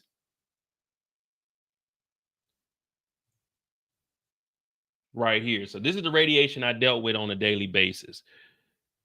Whenever you needed to calibrate your equipment, you got to go take the lock, go open the lock up. You had to keep this in a lead container with the piece. You put your little, depending on what you were using, the equipment you were using, you had the little Ronald McDonald. We called it Ronald McDonald because it was yellow with a red bottom on it. But yeah, you use this to calibrate. You do the cesium, boom, boom, boom, boom. But Chernobyl, so this right here is probably like 0.01 millirem. So any regular worker, so when you go to the hospitals and stuff, when they have let's just say you're going to get an x-ray, they got to go stand behind the machine. They put the lead aprons on you. So that's what I did. I made sure that the equipment wasn't too high that it would shoot through the wall. So when we did the radiation surveys, you'll see that the red light is on, because radiation, depending on if you turn it up to the max, it will be able to shoot through the wall.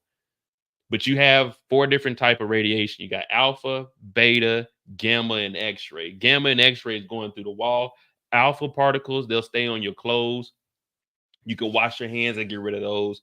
Beta particles, they're a little bit heavier, so they'll stick to like the ground and shit like that. But then gamma and X-ray, they go through the walls and everything. But what Chernobyl was, it was a radioactive spill pretty much. So everywhere you're overexposed. There's videos where they're showing them move rocks, but the exposure is so high you can only touch it for about 5 seconds, and then you had to leave the scene and you're done. You couldn't. You've exceeded your 5 REM per that year. So they had to have like 50 to 60 people to move this shit like 100 feet. So radiation is very, very dangerous.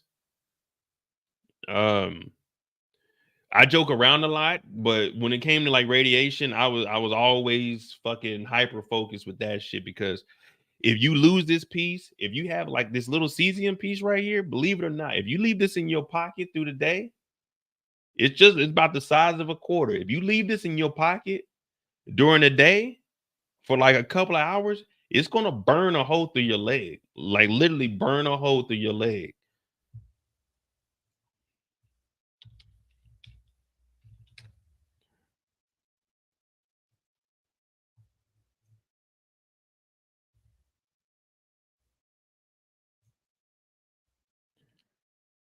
This is what radiation does to your body. It burns like actual holes, and you won't even notice it either. So whenever you use, matter of fact, let me see if I got something on my snap.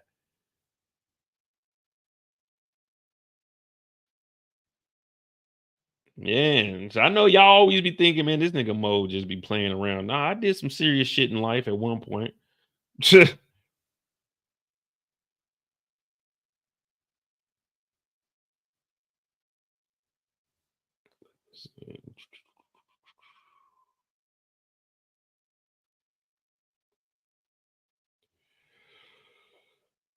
Oh boy.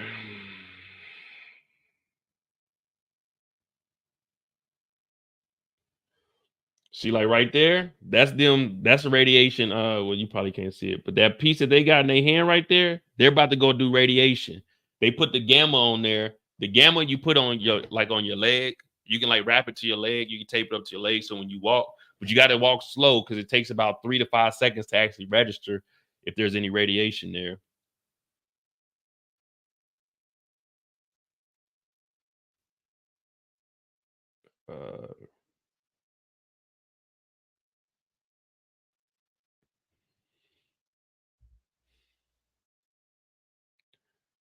All right, man. What was about to talk about? Oh yeah, Rudy Giuliani. He owes some money. That's right.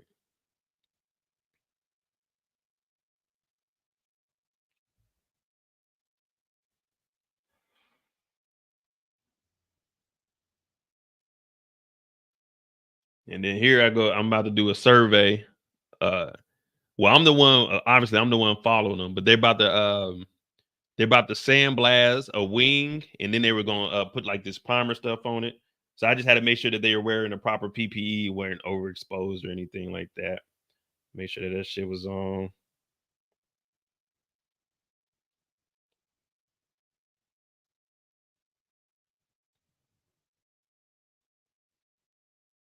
I ain't gonna lie to you, man. I used to love bio, man. That was a good part of my life, man. Like if I could, I would. I'd do it again, man. I'd do it again. I promise you, I would. Oh, let me see. No, it might be too far.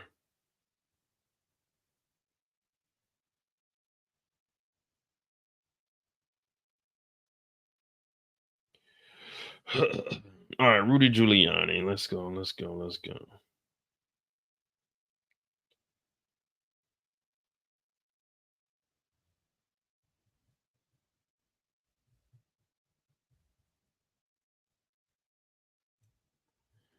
We wear those hospitals.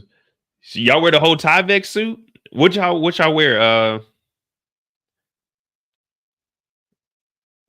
Y'all wear Tyvex or what other company? I mean, there's a couple of companies. I always order all of our stuff from Tyvex though. Tyvex had the best stuff.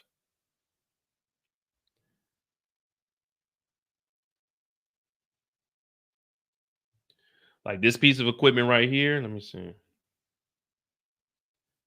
This piece of equipment right here. This tests the air. You plug this big loud motherfucker up. You plug this thing up. You got to put distilled water in the back of it. You take it outside. You pump that thing up. And motherfucker starts sucking in all the air. And you can get an air reading and shit. And you can see like all the contaminants that's in the air. Then you had like Radecos. You had the Radecos. You had to set up upwind, downwind, and at the scene of it. Like, man, fucking bio was fun as hell, man.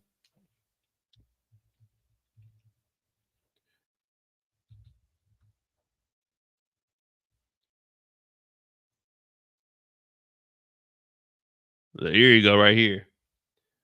This is what I used to do.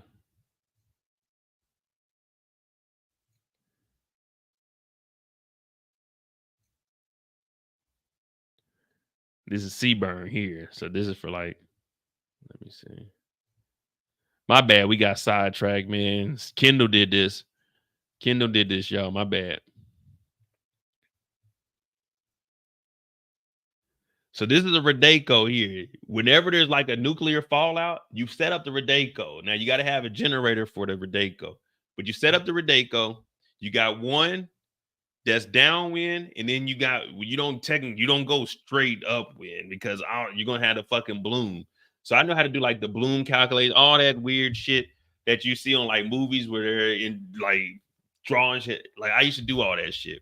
But what he's doing here is this Radeco. You let this Radeco run for 30 minutes. But at the 15-minute mark, what he's checking for right now is for the alpha particles. Remember, I told you alpha particles, they'll stick to like your clothes, so you can wipe those off. Beta are a little bit heavier. They can penetrate through your clothes, but they won't go through like the skin. But X-ray and gamma obviously goes all the way through your body. So you let this run at the 15-minute mark. You go over there. You can use the beta. You can use the beta checker, but more than likely the beta is going to drop to the ground. You're not going to see it. So what he's doing right now is checking for alpha particles in the air. So you got to go over there. You got to let that thing run, and then you put you check it. All right, cool. Radiation levels are good. There's no radiation in the air because alpha particles can float off in the air and shit. But yeah, that's what I used to do. There's a little bit of radiation, man. Just taking me down memory lane. My bad, y'all. It's just memory lane. Just memory lane. Then you got. Well, actually, you know what we're gonna do? We're gonna talk about McDonald's because McDonald's ties into what my job is. HHAs.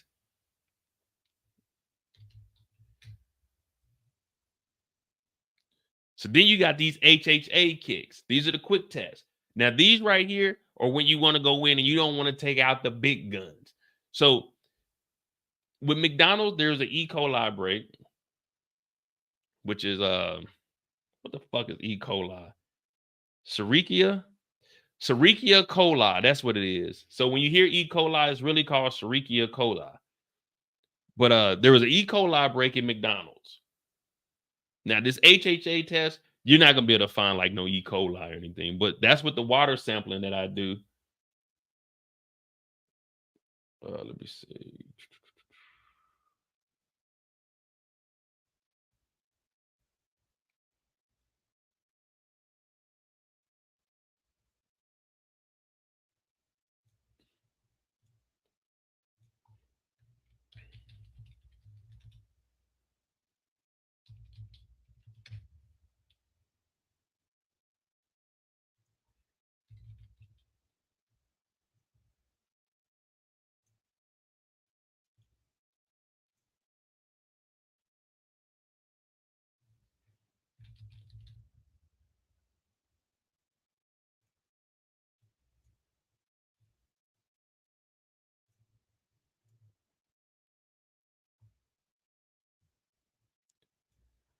So this here is positive back T.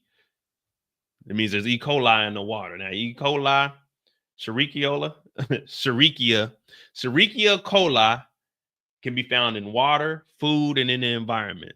So basically, this is like all we did was here. This is a positive. It is a positive, but it was technically a false positive because we created this. You do your water sampling and then you put it in there. You basically feed it. But what we actually put contaminants in there so it'll pop and it'll illuminate up under a blue light, and we could take the picture. But yeah, this when it glows, this means it's positive for E. coli. This water, Germany has some of the best water in the world, but this here was good water, but we had to make it. We made it a positive for E. coli so we can get the photo. Just so, because this is in a news article. You know what I'm saying? Your boy was in a news article. Well, I'm in several news articles. I used to do my thing now. Don't underestimate your boy, man. I used to be all kinds of articles while I was in the military.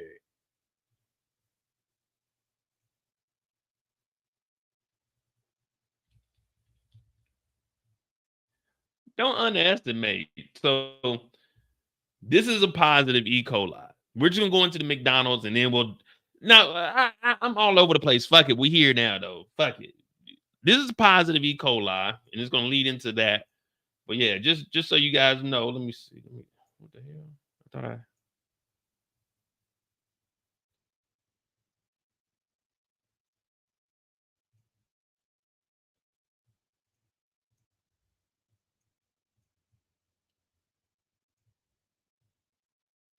water. I thought I had a what's her name?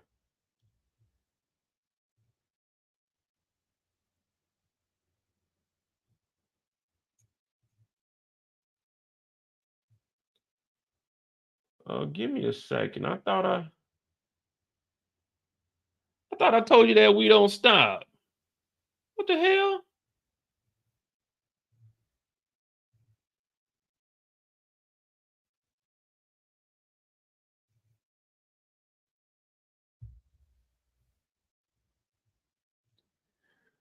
There you go. There you go. There you go. What your boy doing? Blowing up a stick of C4?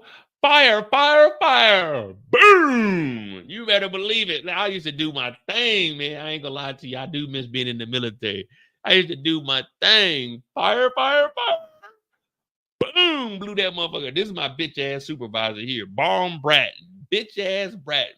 So when I first got in the military, he was my first supervisor. You know, I'm black, so you know I have my little beard kicking off and shit. He was talking about, man, you need to get a shaving waiver because you know, people, your kind, you guys get like a 5 o'clock. I said, what you mean, your kind? She's like, oh, black people. So I had to go get me a shaving waiver. But yeah, you know, I was out there blowing up C4 and shit, doing my thug thizzle. You feel me? Was out there, man. Don't fuck with me. But anyway, McDonald's has been having an outbreak of E. coli. So that's why I showed you guys this photo here. This is a positive, but this is within the water.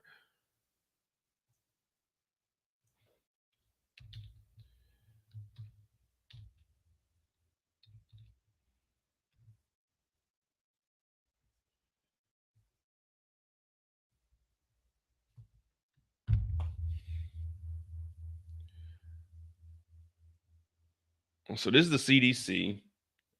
Of course, I obviously work directly with the CDC. E. coli outbreak linked to McDonald's Quarter Pounders.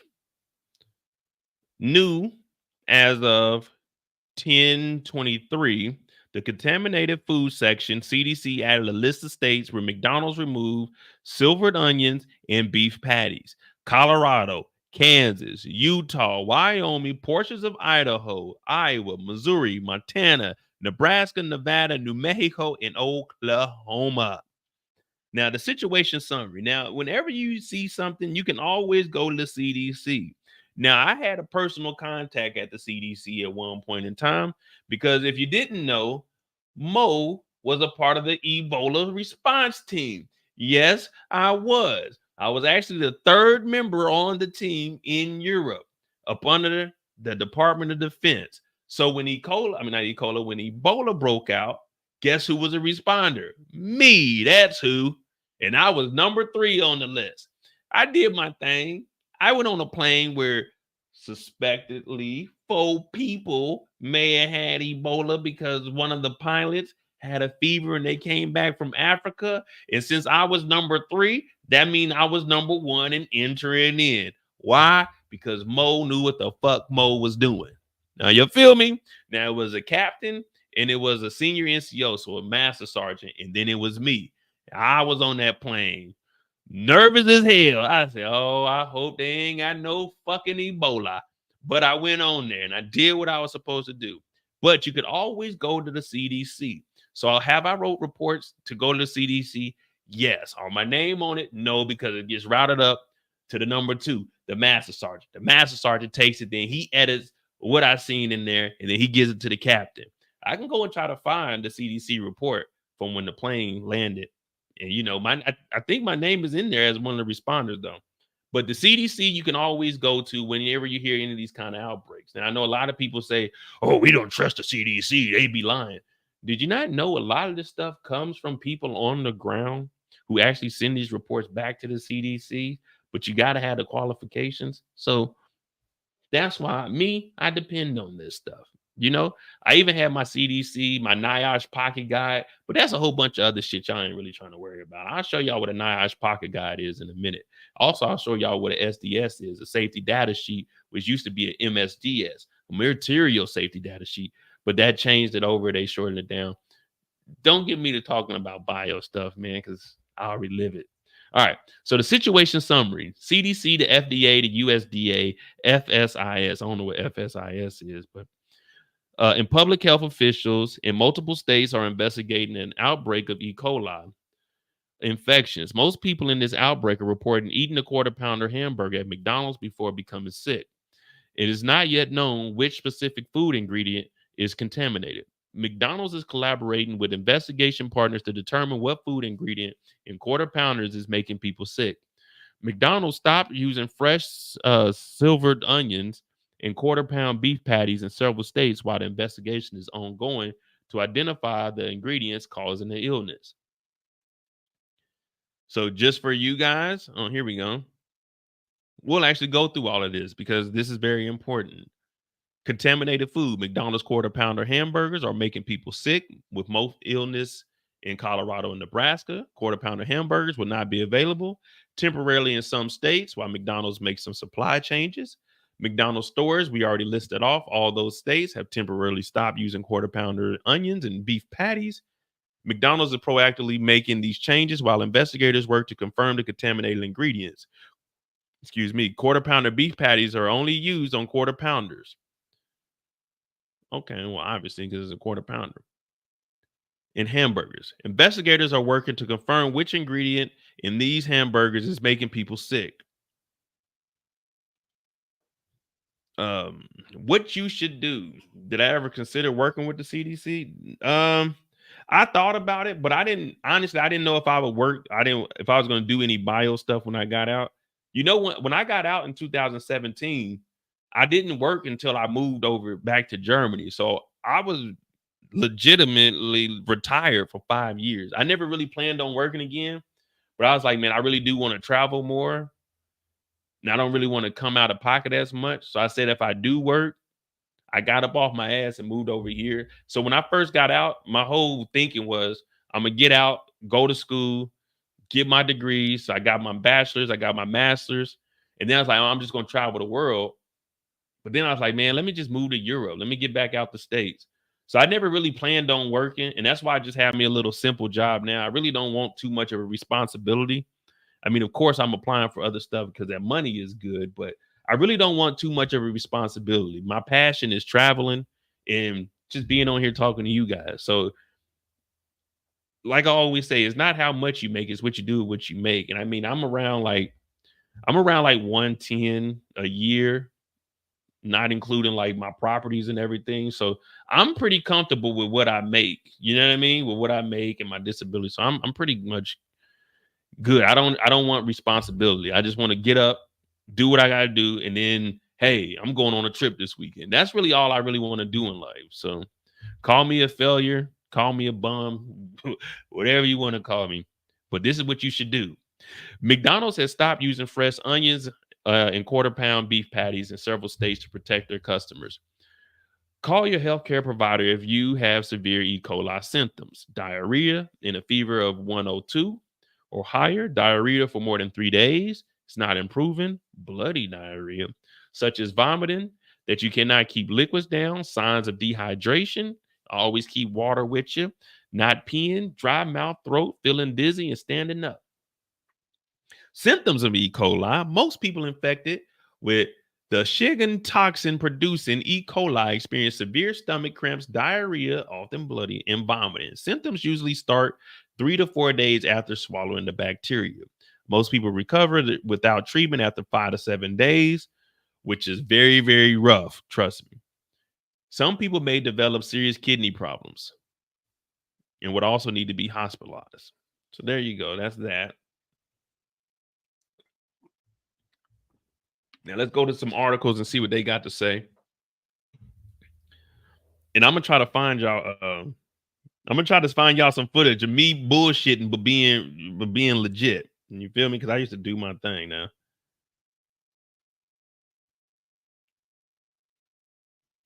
All right, McDonald's outbreak. Have I had? No, I haven't had no E. coli. No, have I had food poisoning? No, I never had. I never had any of that. We're gonna go into the Today Show and see what they have, or CBS in the morning. We'll go through both of them. Fuck it. Let's see what we got. The CDC says some McDonald's quarter pounders could be making people sick. Burgers from some locations have been connected to more than 4 dozen E. coli infections. At least one person has died. More than half of the infections were reported in Colorado. Nancy Chen looks at what McDonald's is doing about it. It's the world's largest fast food chain with more than 40,000 restaurants serving billions of burgers worldwide every year. But now investigators are working to confirm the food source that made dozens sick. The CDC says that 49 people have been infected with E. coli so far, and most reported eating a quarter pounder from McDonald's before falling ill. McDonald's says it's pulled the burger from menus in impacted locations and that it's linked a subset of cases to slivered onions sourced from a single supplier, which serves 3 distribution centers. Other beef products at McDonald's, including the cheeseburger, hamburger, Big Mac, McDouble, and the double cheeseburger, are not impacted. So far, 1 death has been linked to the outbreak. 10 people have been hospitalized, including a child who developed severe kidney complications. People can get really sick from this. The symptoms include diarrhea, which could be bloody, abdominal cramping, vomiting, fever, and you can get severely dehydrated. The same E. coli strain caused 4 people to fall ill and die after an outbreak impacted dozens of Jack in the Box restaurants in the early 90s. Food safety advocate Darren Detweiler's 1-year-old son was among them. I would imagine that the conversation around food safety is going to change within the industry after the news of McDonald's outbreak, not because of the ingredient, not because of the specific pathogen or the numbers, but because of that idea of no company is immune. In a statement, McDonald's says it's working to replenish supplies of the Quarter Pounder in the coming weeks. It added that the company will continue to cooperate with the CDC as it works to restore its full menu, Gail. Thank you very much, Nancy. So the E. coli breakout, they said 1 person has died. Let me see what the Today Show has to say. McDonald's president on daily. Okay, they got the president talking about it. This morning, an American fast food icon fielding a deadly crisis. If you're eating fast food, be careful out there. The CDC confirming a fast-moving outbreak of E. coli tied to restaurant giant McDonald's. Adding among the nearly 50 customers sickened in 10 states, 10 have been hospitalized, including a child who's now developed kidney disease. The CDC adding an older person in Colorado has died. In most of the cases, the agency says customers report eating a widely advertised menu staple, the Quarter Pounder. The hottest, juiciest quarter. I ain't gonna lie. I remember being a kid, and the first time I ordered a Quarter Pounder, I think I was 12 years old. My mom was like, "Are you sure you're gonna eat that?" Because we used to just get regular cheeseburgers. And I was like, "Nah, I think I'm ready, Ma. I think I'm ready. Let me get a Quarter Pounder with cheese with no onions and a Coke. Would you like to supersize that?" My mom said, "No, just give him the Quarter Pounder cheese." All right now. You better eat that whole thing. Man, I sat down. My brother was eating that little rinky-dink cheeseburger. Boy, I tore that motherfucking all beef patty up. Boy, I remember my first motherfucking Quarter Pounder with cheese, man. I haven't had McDonald's in so long. The pounder yet. Headlines of the outbreak spreading like wildfire on social media. Do not eat McDonald's again until you see this. Within hours, McDonald's USA President Joe Erlinger issuing this video, saying in part, because food safety is so important to me and everyone at McDonald's.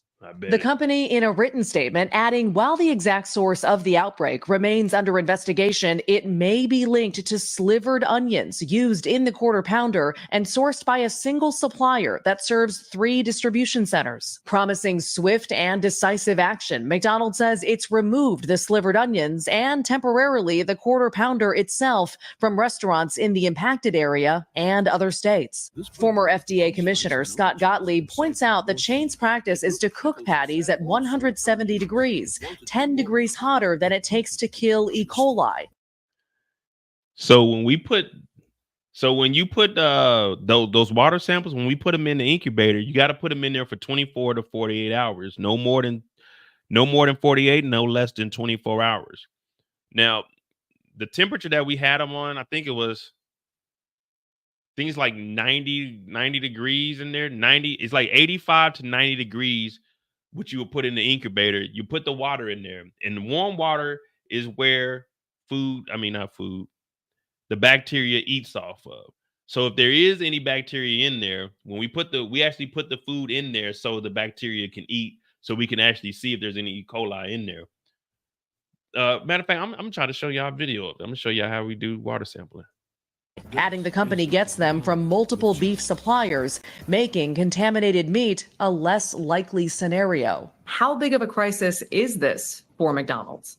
significant, potentially significant. Food industry writer Jonathan Mays credits McDonald's swift action, but notes impacts may be long-lasting. There's going to be a lot of publicity about this. People are going to stop going to McDonald's. So it's worth noting the CDC says these illnesses were reported between September 27th and October 11th, but the agency notes it's very possible more people have gotten sick since then, adding it can take up to 4 weeks to link individual cases to an ongoing outbreak. So that in mind, they recommend if you experience symptoms of E. coli, which can include diarrhea, vomiting, and a fever above 102, contact your local healthcare provider. Craig. All right, Maggie Vespa for us there in Chicago. Maggie, thank you. We are joined now by Joe Erlinger. He is the president of McDonald's USA. Mr. Erlinger, good morning to you. Thanks for your time. Wait a minute. Wasn't Trump just working at McDonald's in the E. coli breakout? Hey, Donald, what you got to do with this, man? I heard you was in there with no gloves on, too, and no hairnet. Maybe, possibly, allegedly, Trump contaminated McDonald's.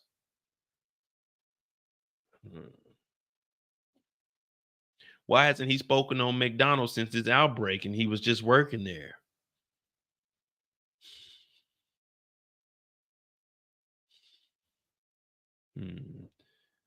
Now, if this was anybody else, what would Trump and all the writers be saying? Well, you know, Kamala worked at McDonald's and then there's the E. coli breakout. Time. Joe, for folks who might be watching or listening right now, they're thinking about going to McDonald's today, perhaps. How confident are you in telling them that they won't get sick? Nigga, not that confident. Hi, Craig. Thanks so much for having me back. We are very confident that you can go to McDonald's and enjoy our classics. You know, we took swift action yesterday to remove the Quarter Pounder from our menu. This was swift and decisive action by us. And, you know, it is the Quarter Pounder and 2 ingredients on that Quarter Pounder that are under investigation by the CDC. So, you know, I want to say to our consumers that you can confidently go to McDonald's today. And you mentioned the 2 ingredients that are under investigation right now. It sounds like it may be these slivered onions that you guys use on the Quarter Pounder. If onions are the culprit, Joe, do we know whether those onions are used exclusively at McDonald's, or is there a chance those onions could be at other restaurants, maybe even grocery stores? You know, like I said, we're going to work closely with the CDC and work closely with our supplier. I don't want to speculate where those other products might have gone from this individual supplier. But again, what we've done at McDonald's is taken this swift and decisive action to address the issue that we have so that the public can be confident in McDonald's. Presumably a company like McDonald's has fairly robust quality controls that are in place.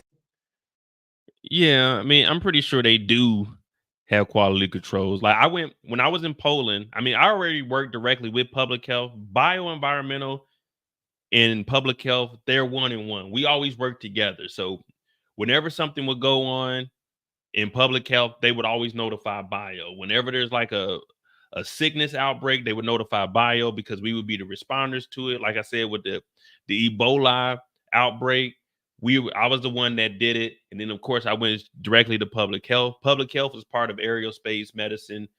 That's what I was in, AMDS.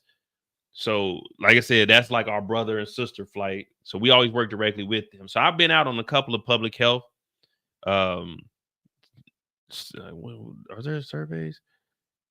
I think there's public health surveys. No, public health inspections. So like I said, when I was in Poland, I went on all the inspections through all of the hotels. We looked at all their kitchen because I was doing all of the water sampling. My father also was in public health, so he can do food and health inspections also. So I mean, they have controls in place, but if we're being honest, if you just from the military aspect, if we're ever deployed and they bring bottled water in, so everyone in Europe along with bio, I knew every single, well, I won't say I knew every single supplier, but I had access to every single supplier of food and water that comes to any of the military bases within Europe, because there's specific people that we can go to that they're trustworthy. So with this public health, I'm not sure on the level of what they inspect, but as far as water bottles go, bioenvironmental, if we get 10 pallets of water in, we have to check 1 pallet. So our regulation and guidance from the AFI, the Air Force instruction, was 10% of whatever water bottles come in, we have to test it. So let's just say we got 1,000 bottles, well, 10 pallets with let's just make it an even number. 10 pallets with 1,000 bottles, so 100 on each pallet. We'd have to physically sample 100 bottles off of 1 pallet. We got to do 10% of all the water bottles that come in.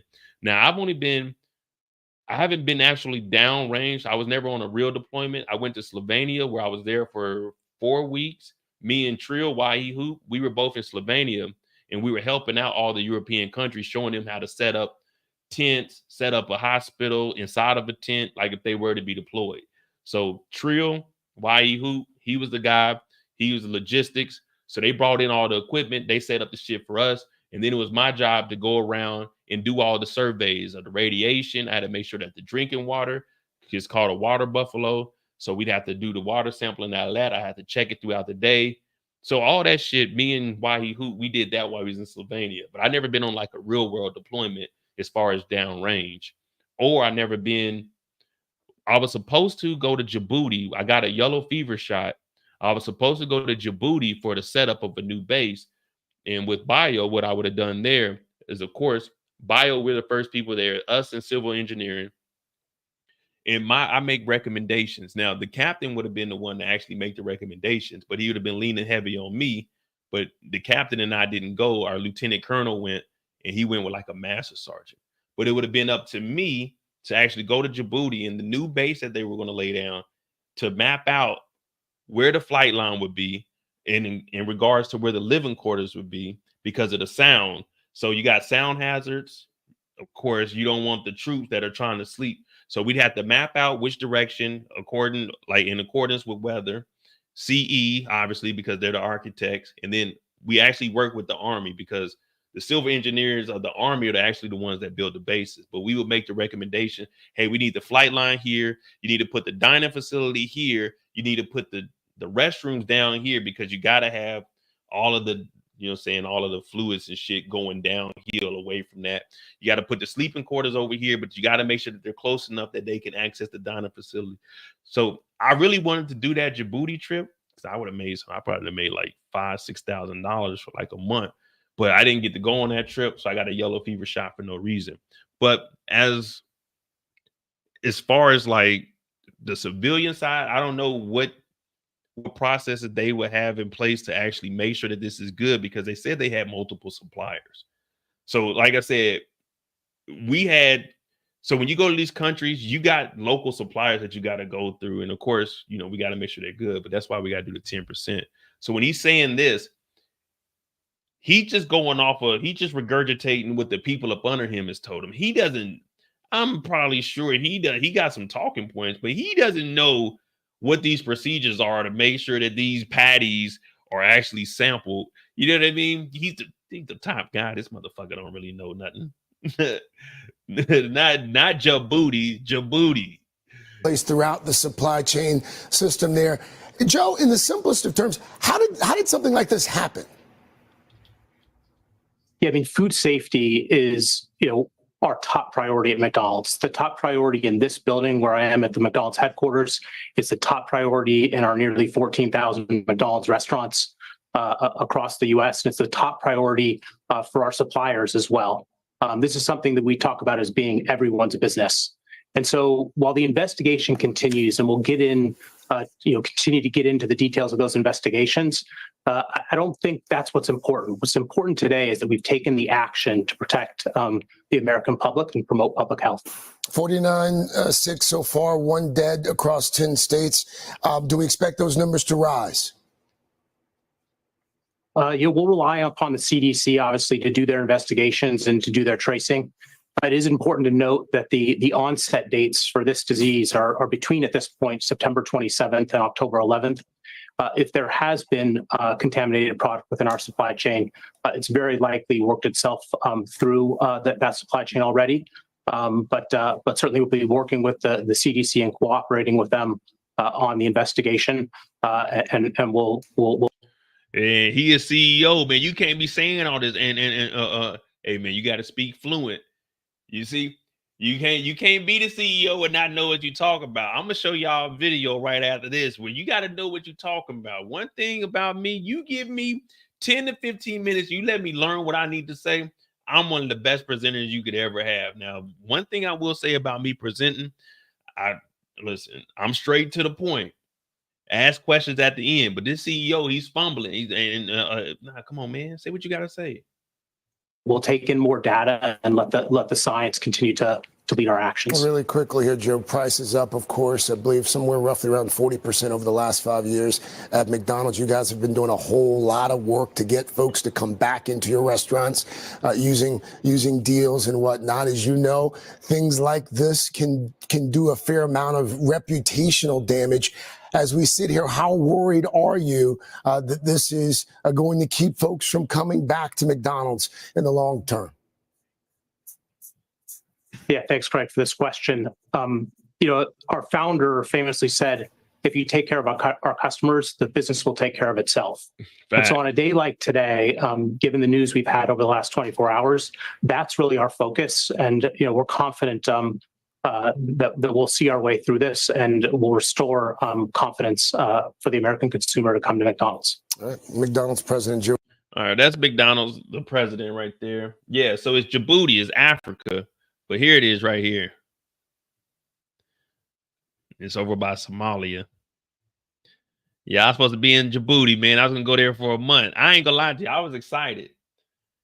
I was going to go down there. I was about to, because we learned about all this stuff like in tech school. And then when I had the opportunity, because I think this is 2015. Yeah, 2015, because I would have had a crazy run. I would have had 2015 where I set up the base, the forward operating base in Djibouti. And then 2016, I did the water sampling for NATO in Poland. Hey, I was on a crazy run, bro. I was on it. I never got awarded for any of that shit. Like Poland, I should have been promoted for that shit, but that's neither here or there. But dog, if I would have had Djibouti on the list, and then Poland water, oh man, I ain't gonna lie to you, you wouldn't have been able to tell me nothing. Oh no, I wouldn't have been in Ethiopia. I wouldn't have had, this wouldn't have been a trip where I get to travel. I would have stayed, I would have been in Djibouti fucking working my ass off. But yeah, so that's what's going on with McDonald's. So be careful with that. Let me see. This is how nice I was in bio. Let me see something. They making promo videos of your boy.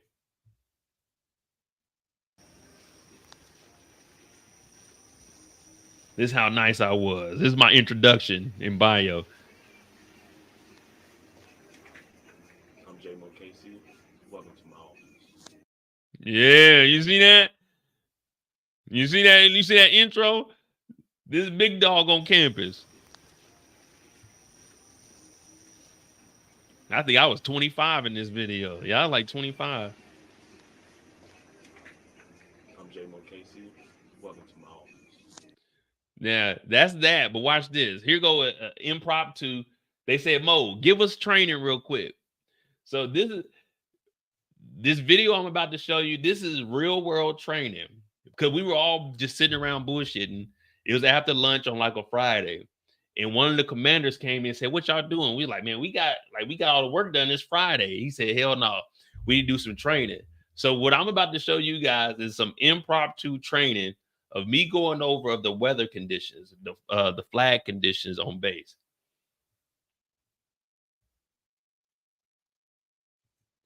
Let me see. Good evening. I'm number one from bio.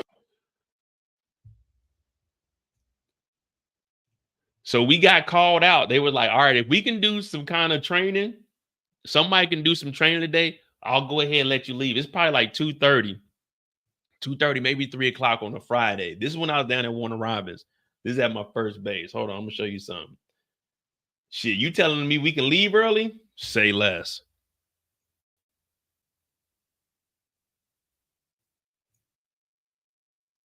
Here y'all go. Here go a quick training video, and I got us in and out in like fucking 1 minute. I did the whole training over this shit, and he was like, "Man, that's good enough," and he let us dip. Here you go.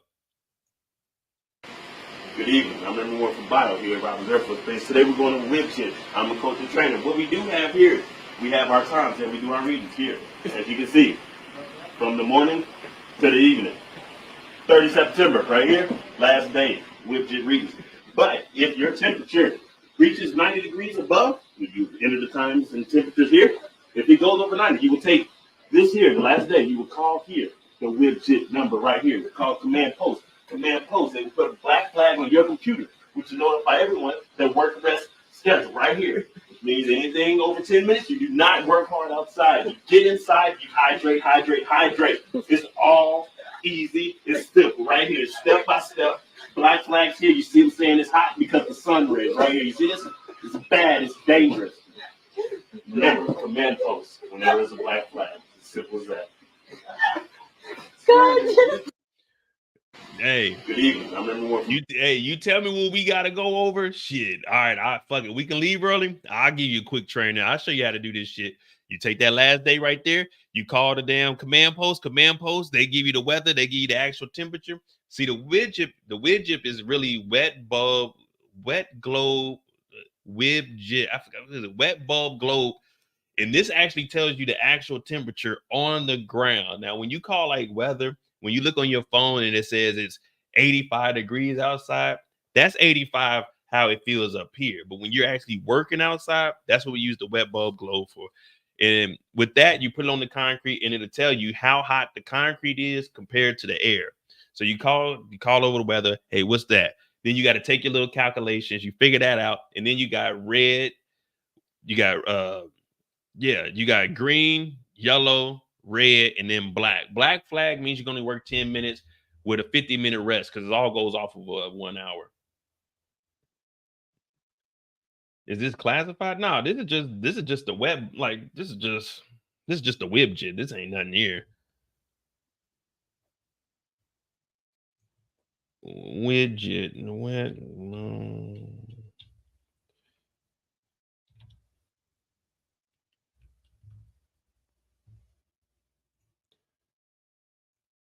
And see, you use this in accordance with OSHA. So I deal directly with OSHA, the CDC, the EPA, all of that shit. So look, you remember I told you take the last date.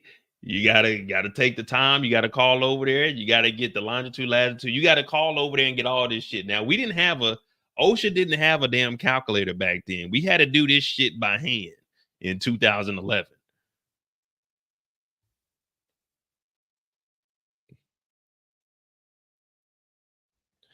Oh shit! If it was classified, it's declassified now. Yeah, wet bulb globe temperature. Yeah, that's what it is. So this is here. This is the actual work schedule. Now the thing is, like all of this is at your commander's discretion. So like I said, if it's over 90 degrees, 89.9. It's a black flag. Now, like I said, this is all at commander's discretion. You got to understand that in the military. My job, my career field, bioenvironmental, all we made was recommendations. We could tell the commander something, but the commander, it was always at their discretion. So if they wanted you to work longer than 10 minutes, they take that risk. But you got green flag, which is a regular day, normal activities, provide at least 3 separate rest breaks, each hour within. See, you can work up to, 3 minutes. You can take a 3-minute break in normal activities. Yellow, you need 4 breaks within an hour. Then you got, they added this shit. It didn't used to be, it used to just be 4, green, yellow, red, and black. Maximum practice times for football. Oh, so this is for kids. No, for the military, it wasn't no. Oh, this is what is this? Man, where's the military? Well, fuck this shit, kid shit. Where's ours at?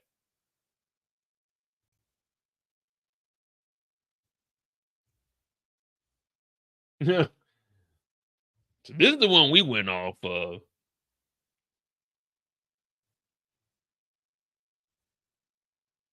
Man, I ain't gonna lie to you, man. I used to love bio. All right, but that, I mean, that ain't got nothing to do with nothing. That was just me showing y'all. Listen, when the going gets tough, Mo gets to going. All right, time for Rudy Giuliani for real this time.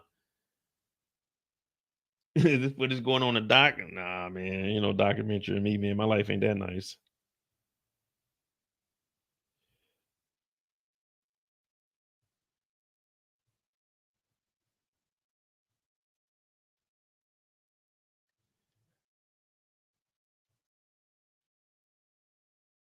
I did have footage of me in the suit. Yeah, we about to talk about Rudy for sure this time. Matter of fact, I got videos for Rudy. Oh yeah, 2.5. All right, cool.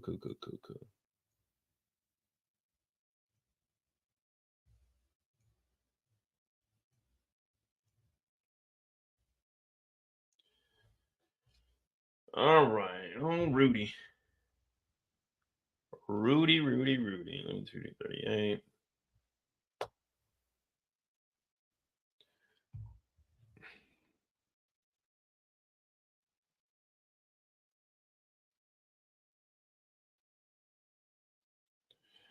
Let me see.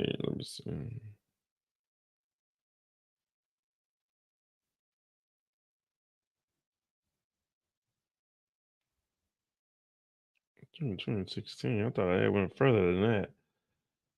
Give me a second. Rudy Giuliani, he's in some trouble. I mean, he's been in trouble, but now it's finally been caught up with his ass. And now it's time to pay the piper.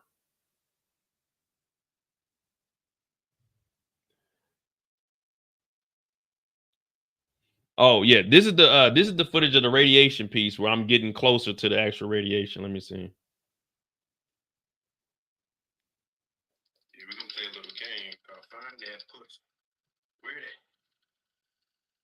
Where that? Oh shit, this is somebody DM. Yeah, so this.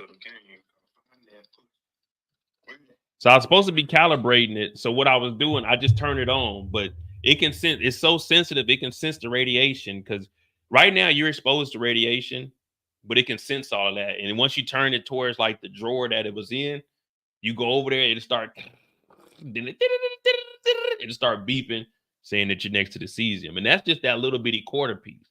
So imagine when you entering into a scene where the radiation is fucking crazy. So, well, that piece of equipment right there is so sensitive. When we were doing the nose of a C5, so a C5 is the big ass plane that they put tanks and shit in the back of.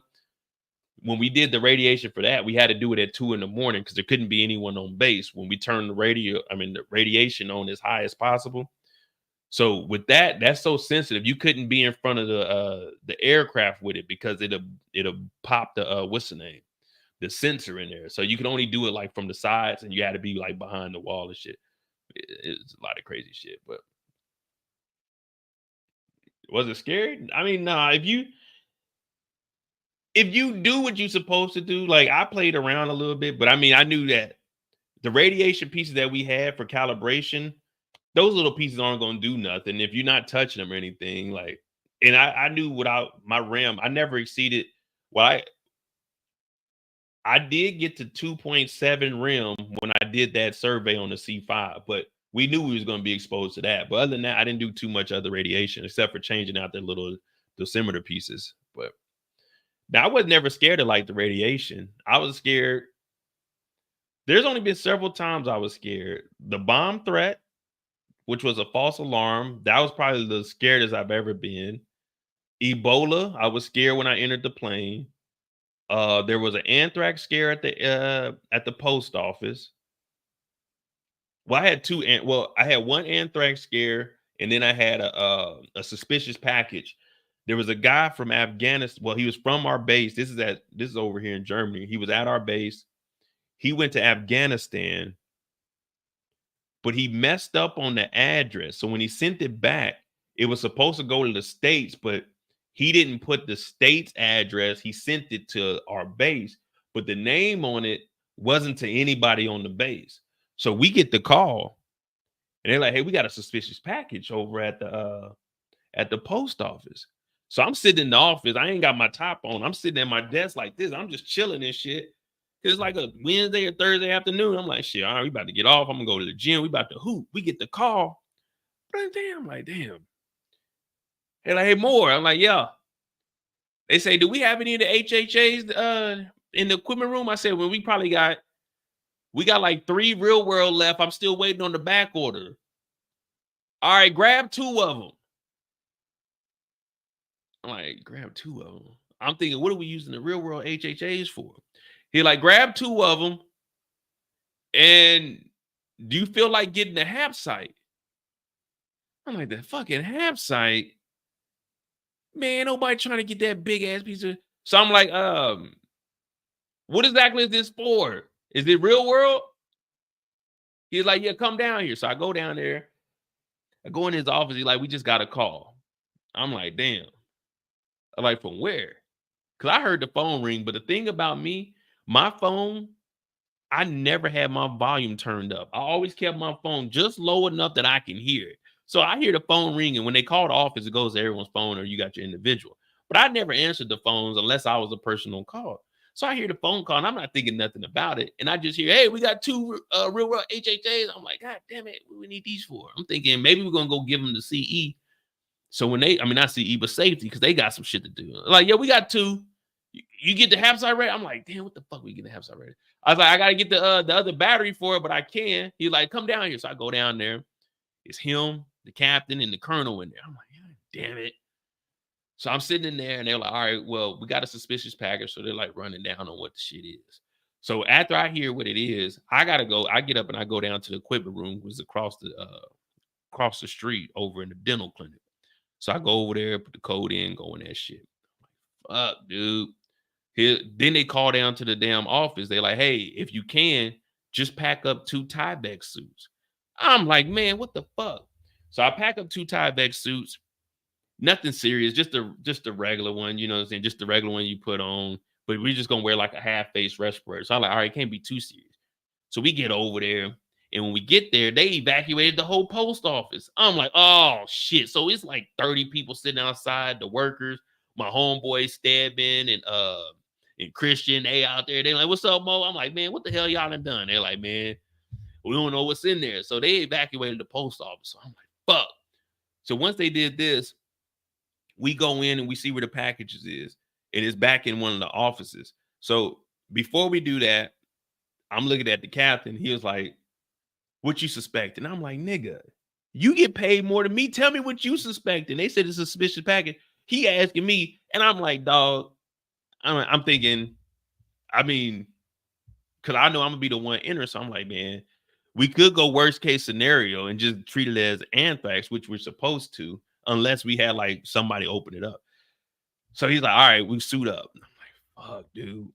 So I go on air. I go on supplied air, but I don't have a gas tank on. I got the little machine that it just generate air like that going into a half-face respirator. So I go in there. We got the HHA, and it's a little car like this. It's like a 10 by 10 centimeter. So I got the package. I'm rubbing the you got to go up, down, up, down, up, down to cover the whole 10 centimeters. So I take that. Hey, Captain, start the timer. Crack open this little valve. You put the Q-tip that you got. You break the Q-tip off in there. You let that shit sit.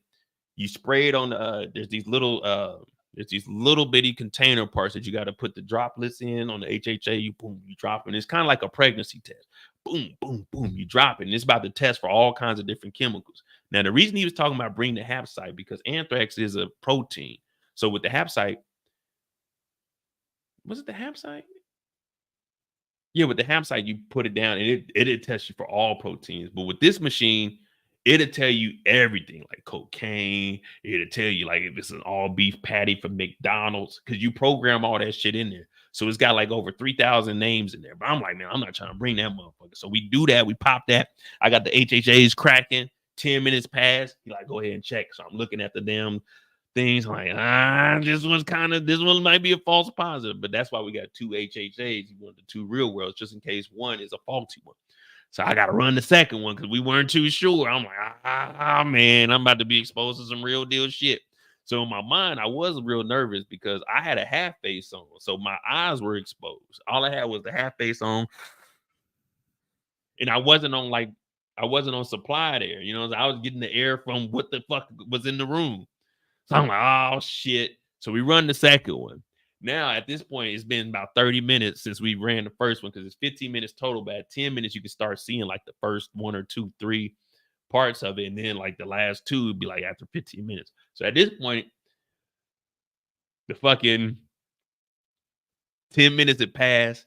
And the first two or 3, they're good. And I'm like, all right, cool. But then it was very, very faint on the 4th. I'm like, God damn it. So sure enough, we call back to the base. Bio base, this is Bio 1. They're like, all right. I'm like, hey, can y'all get the half site together and bring that shit on down here? I'm like,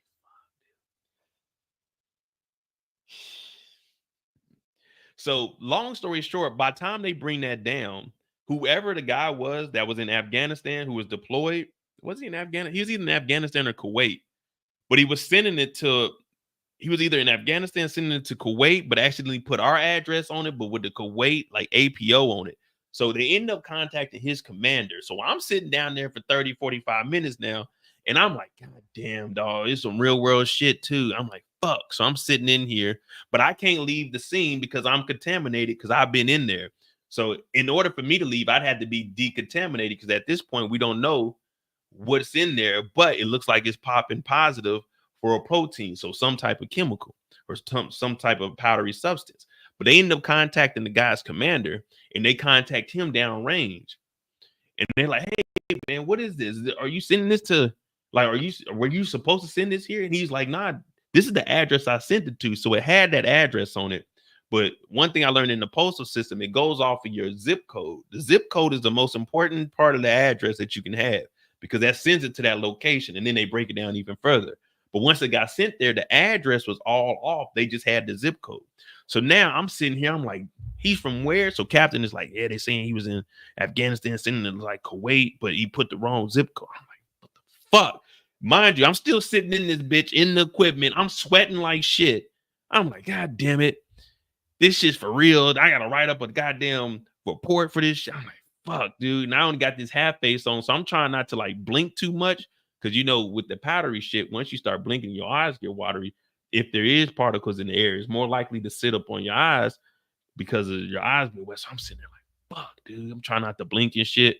I got my back like turned, but I don't want to be turned too much because remember, I don't have a SCBA on. That's the supplied air. I got the regular air blowing in. So if it is something in there, I don't want my damn machine to be facing towards the goddamn shit because that shit to be blowing in. I'm breathing the shit in. So I'm goddamn nervous as hell in there. But their commander ended up coming down and he explains what's going on. And it turns out like we went ahead and opened it up. We opened it up and it turned out it was just like not like sand from the actual ground, but he had like a container, kind of like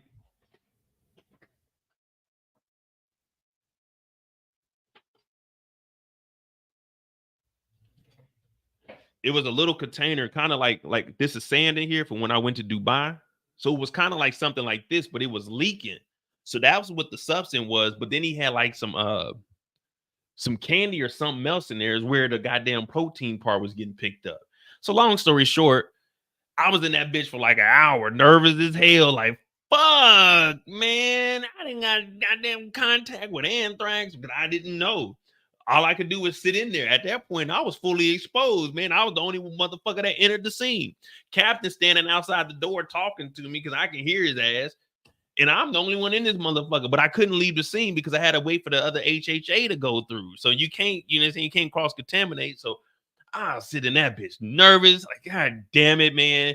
Now I'm gonna have to wait for the ambulance to get up here. Then they're gonna have to take my vitals. They have to take me off base to the goddamn German hospital. I'm like, fuck, man. But long story short, it's about an hour and a half response, and I was down there just waiting. But it was a false negative. mean, false positive. You know what I'm saying? We made it about that shit.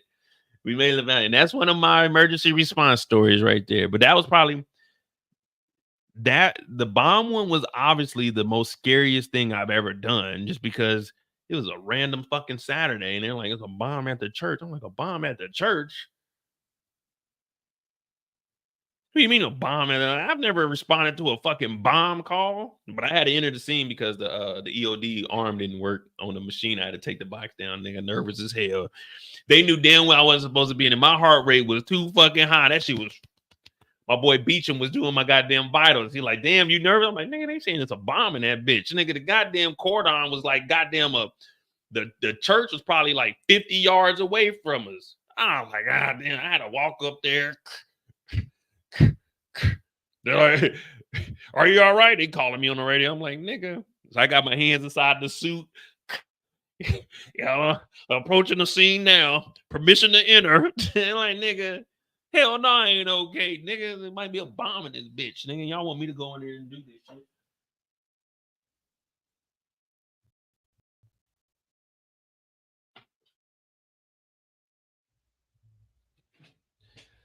All right. Where were we? Oh, we're finally on Rudy Giuliani, man. Here we go, man. See, y'all be getting me sidetracked and shit. I responded to a plane that crashed too, but that'll be another day. That'll be another day. I'm not gonna say nothing about that one because that shit is classified. But all right, here we go.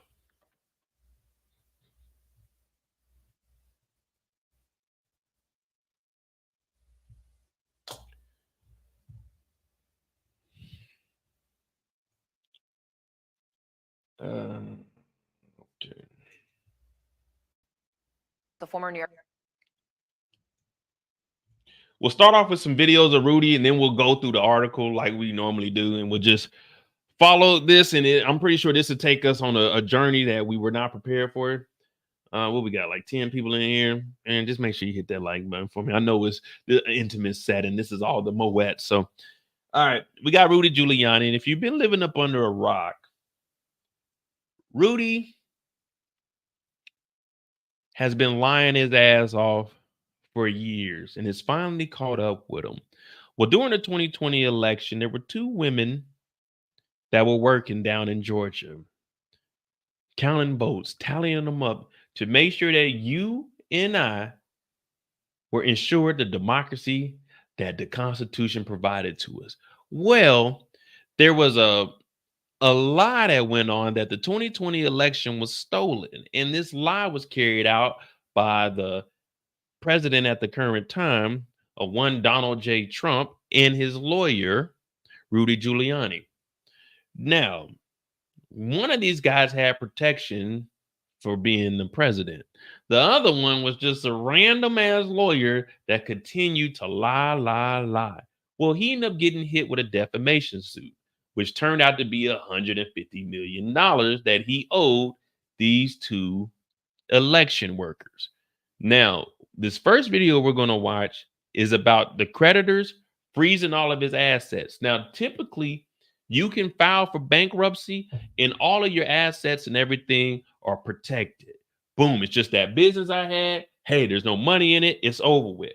The only thing is, this is a defamation case, meaning whatever you own is going to go to them. So the judge said you can go ahead and file your bankruptcy, but your assets and shit, we're still going to watch over them until you can pay this $150 million.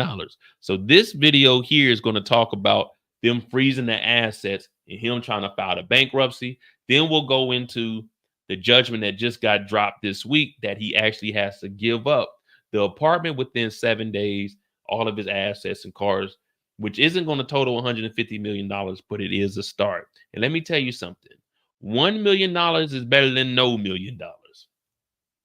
The former New York City Mayor Rudy Giuliani literally yelling after being threatened with jail while facing the prospect of losing everything he owns, of course.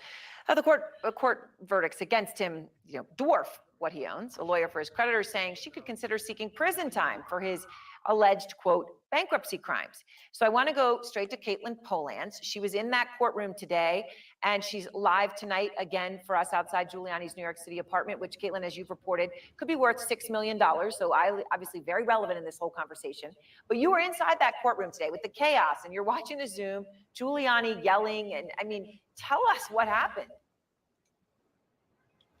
Well, Aaron, the judge laid out the end game. On Friday, this judge is going to make a decision, and there are two options here for Rudy Giuliani and what happens to his wealth. One option, a trustee could be taking total control over everything that Giuliani has, everything that's incoming, all of the things that he has, what he's able to buy and pay for, or he could be thrown out of bankruptcy court and essentially thrown to the mercy of his creditors, specifically Ruby Freeman and Shaye Moss, those two Georgia election workers to whom he $6 million New York apartment and Palm Beach condo. Let me get the, hey, which one of y'all want?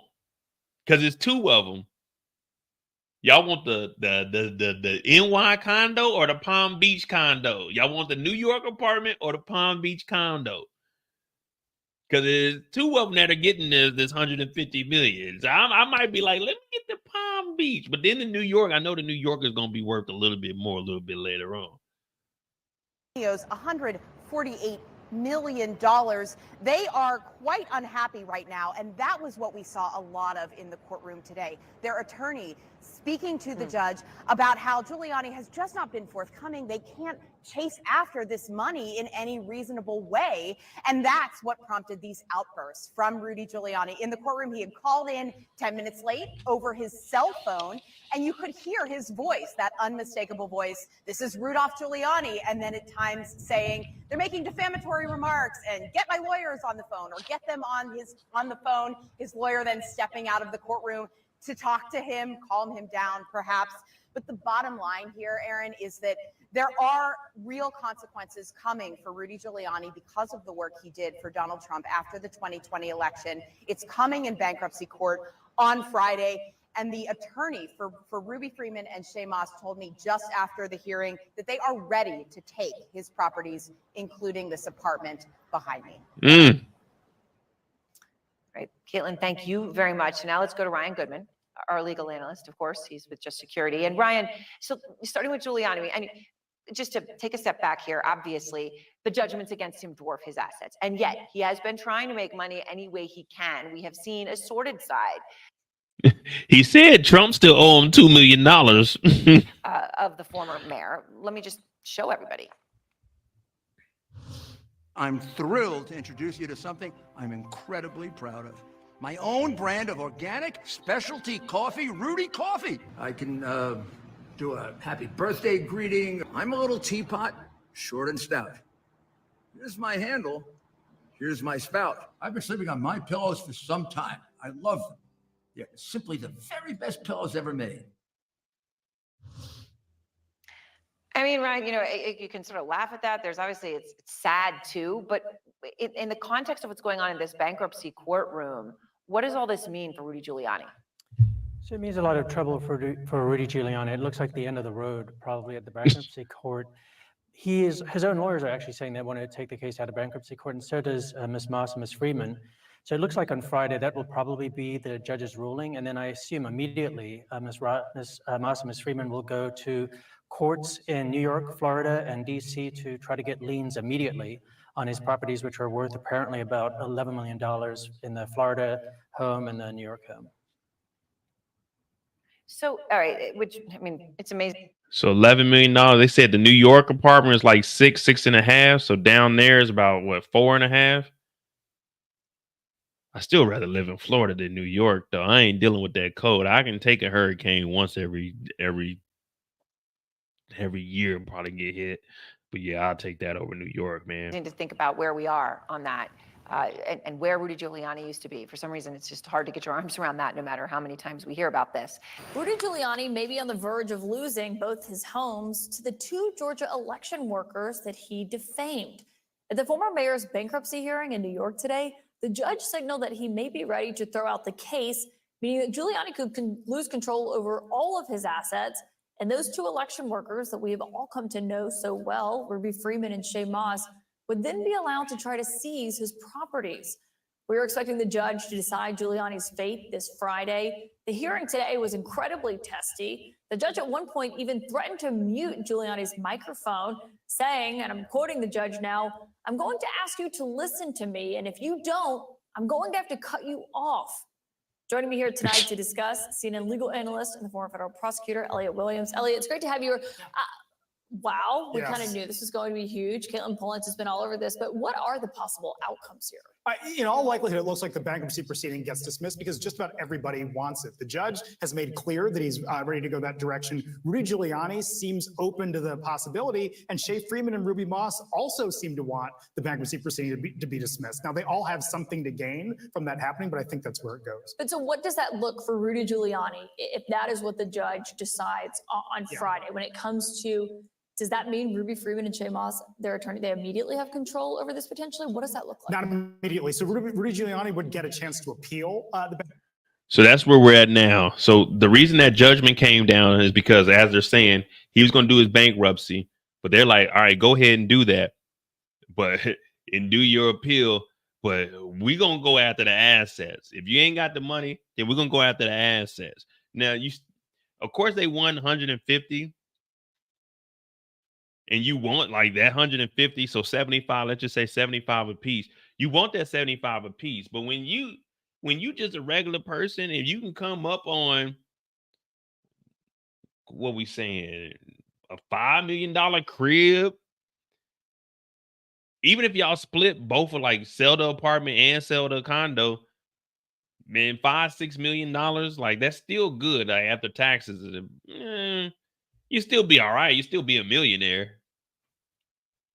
I mean, I know they dealt with a lot because people were harassing them too, but shit, I mean, that's still a come up. Bankruptcy, which is what he wants, he would get to take it up to an appeals court. They, on the other hand, think they can fight it. They, Ruby and Shaye, they would also be able to start going after his assets. Now, again, if he's appealing it and the thing is still in the courts, it would probably take a little more time, but they can start going after that money. Now, are they going to get $143 million? No. Highly unlikely, but they can start going after his real estate. Yeah, because so far they haven't gotten a dime from Rudy Giuliani. What do you make of how he handled the hearing today? When you're in court for any purpose, Caitlin, you got two jobs. Number one, respect the judge and the court. Number two, get your papers and your documents in on time. And he did neither of those things. He was late. He wasn't candid about what his assets are. There are still these open questions about how much money he has, but also seemed to be rude to the judge and cutting him off and cutting other people off. It's just bad behavior in court. And it's just an unforced error. You don't do that. So it's not helpful. It's not helpful. Elliot Williams, we'll see what the judge decides on Friday. Well, we know what the judge decides. Come up off them assets. Now, Kendall sent me Giuliani's apartment, and I got a video. I don't know if they actually go into the apartment, so we'll look at both. Let me see. 5 minutes. What do you think?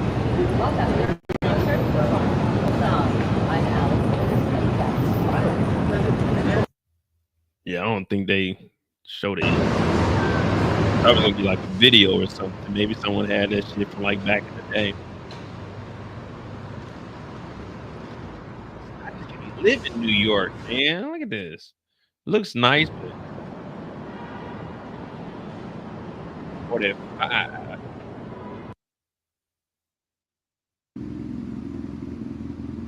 Really? Hell no, they got air conditioning units in this building. They ain't got central. They got air conditioning units sticking out the window. I thought this was a $6 million. Don't tell me New York is giving it up like that. They got air conditioning units in the windows. Man, it is 2024.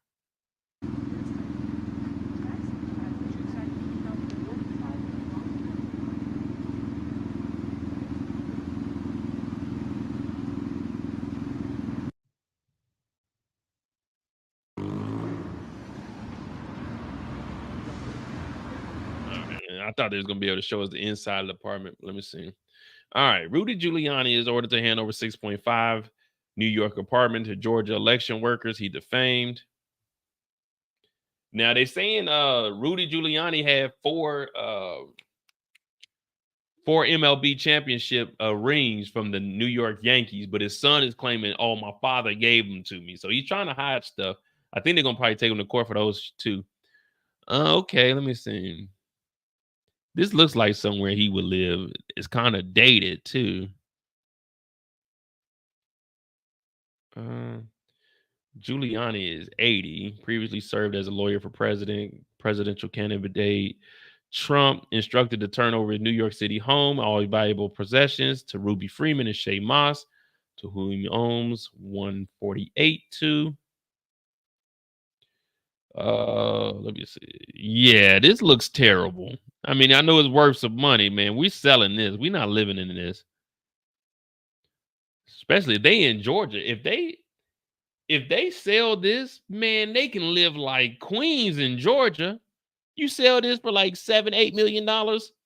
Shit, you take that down to Georgia, you get a house built for $1 million.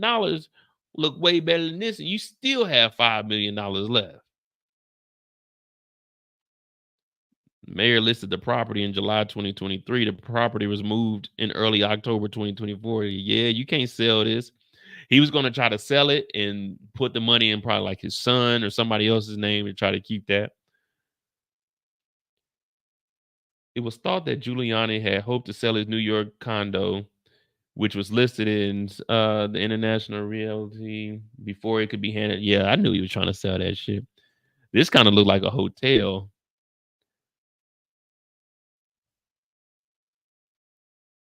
There they go, Moss and Freeman. Get that 148. Get that money. Get that money. That's all they had. They didn't show us none of the bedrooms. Oh, this must be like a whole floor.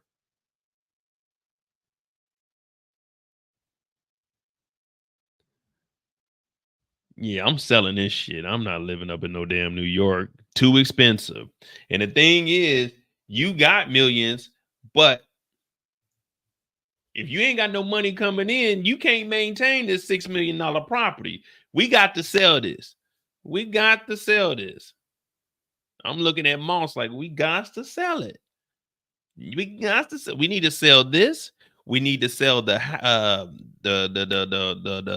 Palm Beach condo. We need to sell that. Get this 11. We split this up 5-5. I'm gonna get that AP he had. You can get that 1980s Benz. It's gonna be worth a little bit, but I'm gonna get the Maybach, excuse me. Yeah, look, we're gonna split it. I'm gonna take my $5-6 million. I'm gonna be ducked off. I might buy Young Thug's mansion because he ain't getting out. Buy Young Thug's mansion for like $1 million and just chill. Just chill. This is all there is, Kendall. I'm not no VIP. Just these two damn pictures.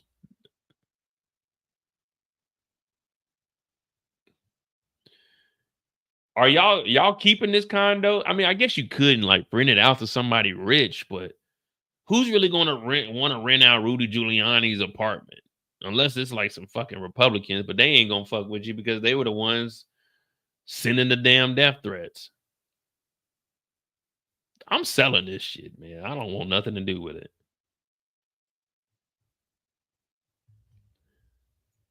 Let me see something. Kindle. I'm scrolling down. This is it. Load more stories. This is it. This is it. Nothing else. Page down, page down, page down. This is it. Nothing else. Just these two photos. 1, 2, 3, 4 photos. Unless there's a link that I didn't see.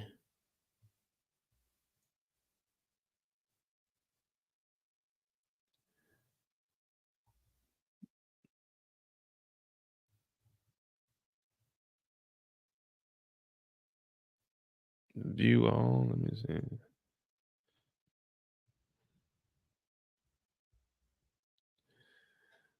Oh, here it goes on a whole nother link. Located the Upper East Side. Finally got a piece of the pie close to Central Park. A swanky shopping. Madison Ave. Landmark buildings dated 1906, Gothic inspired brick. Let me see what this living room look like. Okay. The living room, the library, the dining room. This is actually an ugly ass apartment. Okay, now the kitchen is decent. The eat-in kitchen. You got the booth back here. Okay. Got the stainless steel appliances. Why they put the microwave down here? Probably because he's short. They got a picture of George Washington up. Get this shit out of here. All right, let me see the bedroom. All right, the bedroom is nice. Dated carpet though. We have to get the carpet redone. It's a small. Was that a queen size bed? They can't even get a king in this month. I like this reclining chair though.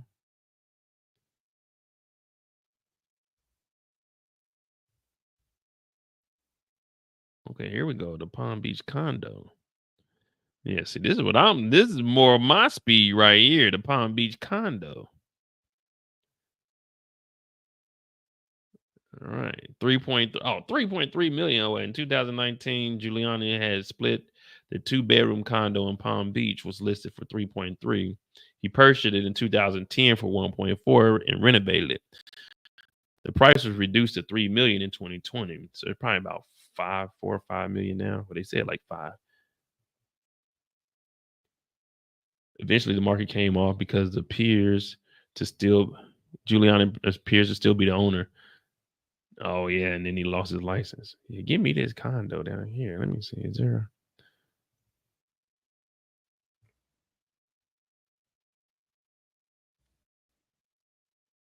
Oh, you can get a condo for 330, a 1-bedroom, 1-bath. Well, it's only 720 square feet. Never mind.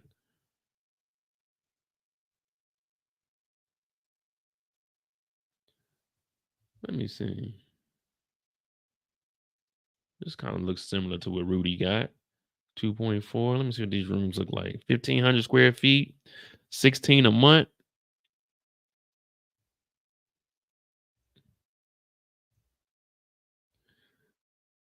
Bedroom, kitchen. Yeah, I'll probably just rent these things. I'm not living in either one of them. But I need that money, man. I ain't gonna lie to you. I need that money. I don't give a damn where this shit's located. I need that money. I like the kitchen though. This dining room, terrible. Ain't no support on those backs. Yeah, that bedroom is trash though, man. This bedroom is like when you go to like the Hilton or something. This is like what the Hilton would look like. If you going in there, you ain't getting a suite or nothing. It's just a regular room. Yeah, let me get the regular room overnight. We got the Hilton, please. We got the right thing for you, Mr. Moore. Would you like a queen size bed? Do you guys offer king? No, we don't. We have a queen, or you can get 2 twin size. Oh, please upgrade me to the queen, please. Do you guys have a complimentary bottle of water in there? Because I like to drink water when I arrive into my room. No, sir, we actually don't, but there is a bar. Nothing is free in there. What do you mean nothing is free in there? Sir, nothing is free. If you drink it, you have to pay for it. If you break it, you buy it. That's why I need to go to the Marriott. The Marriott always gives me a complimentary water. I'm a motherfucking platinum member over at Marriott. I don't even know why I'm here at the Hilton. I turn my nose up to the Hilton. Well, sir, this is all we have in the city. It's either take it or leave it. I'll take it. I'll take it. I'll just go down to the bodega down the street and cop me some water from in there if that's fine with you. Oh, sir, we don't allow outside water in the building. What do you mean you don't allow outside water in the building? Sir, we have strict policies. If you want water, you need to come down here and buy it from us. I'm not buying no fucking water from you guys. I don't want your water. I want my water from the bodega. Well, sir, you're not going to be able to stay here. Well, you have to call security and escort me the fuck out of here because I ain't leaving without a fight. Put them up. Put them up. Yeah, man. This house is trash. This apartment is trash. I'm selling it. I'm taking my money out of it. And I'm telling Freeman or Moss, if I'm the other one, hey, if you want to keep it, then you have to buy me out. So you're going to have to buy me out. You can do what you want. I know they're going to say, Mo, the house is going to be worth $8 million in a year, 2 years. Guess what? I want my $3 million right now. I take my 3 million right now because we can't afford the taxes on it. If we got this house, how much is property tax in New York?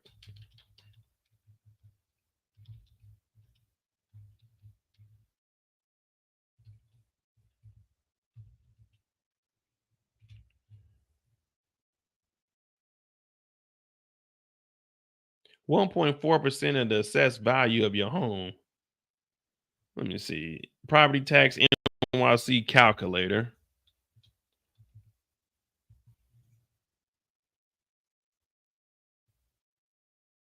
Property tax calculator. Let's see. Enter the location. What is the address of Rudy Giuliani's apartment?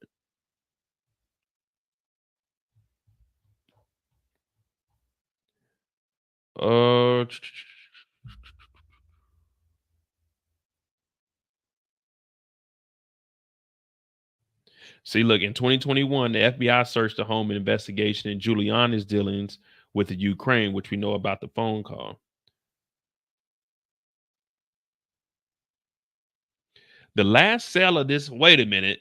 The last sale in this building was $3.7 million for a very similar yet more updated and glamorous apartment, says Jenny Lenz of Dolly Lenz Real Estate. Let's see what her portfolio looks like.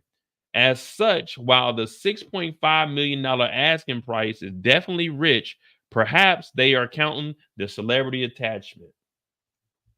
The apartment ain't even worth 6.5. They had it listed at 6.5, but a more updated apartment was only 3.7. Yeah.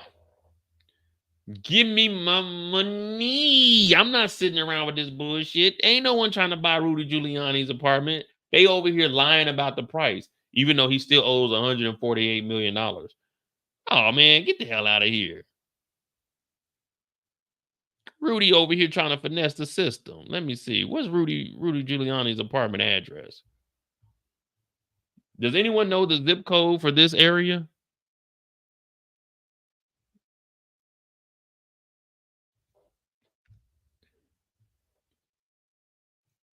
Rudy Giuliani apartment address.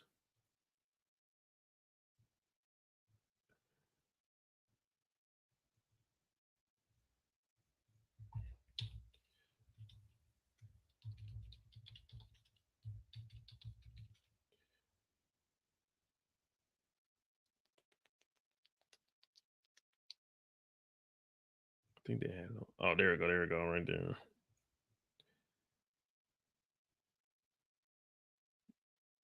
(45 W East Street). Copy.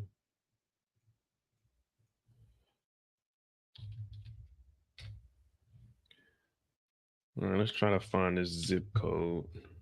New York. 165. 165. New York. Home assessed, let's say it is $6 million.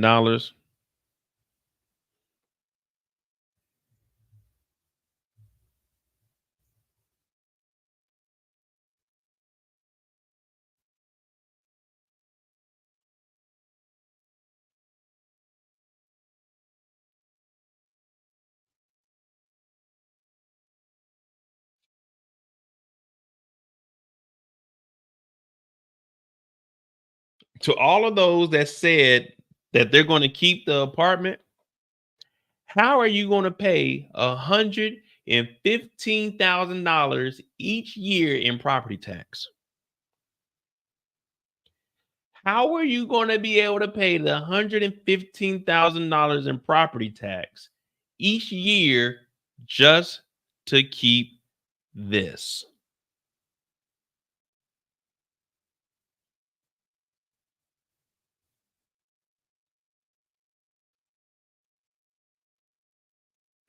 See, that's the thing people don't understand. When you win the lottery and your family members are talking about, hey, buy me a house, there's more to just buying a house, even if it's paid off. Depending on your state, you're going to have property taxes. The bigger your house is, the more your electricity is going to be. So the maintaining of the house is the toughest part. You can buy a house cash, but if you got $1 million house, can you afford the taxes on $1 million house? So you might go get your family members. Let's say you win like $10 million and you buy somebody a $500,000 house. Now they got to pay, let's just say it's like $10,000 a year. Do they have $10,000 a year to pay that property tax? Do they have the money to maintain this house? They're not getting cash. They're getting assets. So they would have to sell this. And if it is valued at $6 million, if they don't sell it in that first year, they didn't receive any cash from Rudy. They got to come up with $65,000 a piece just to pay his taxes. So that's why I'm saying you have to sell this. They're not getting money. They're getting assets. Now the watches and everything, cool. The cars, sell them. They're depreciating anyway. Whatever cash you can get. But for a $6 million house, it's roughly $115,000 a year.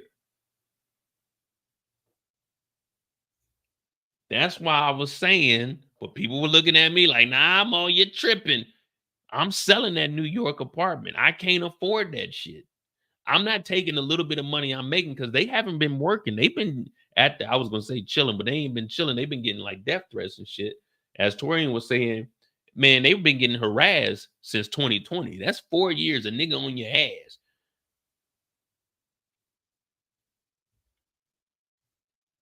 Exactly. I'm not buying nobody nothing either. But oh, don't get me started on the lottery. I got a whole breakdown of lottery now. I didn't already the lottery. Y'all say I be pocket watching. Damn it. Hey, when it comes to the lottery, I'm not giving anybody nothing.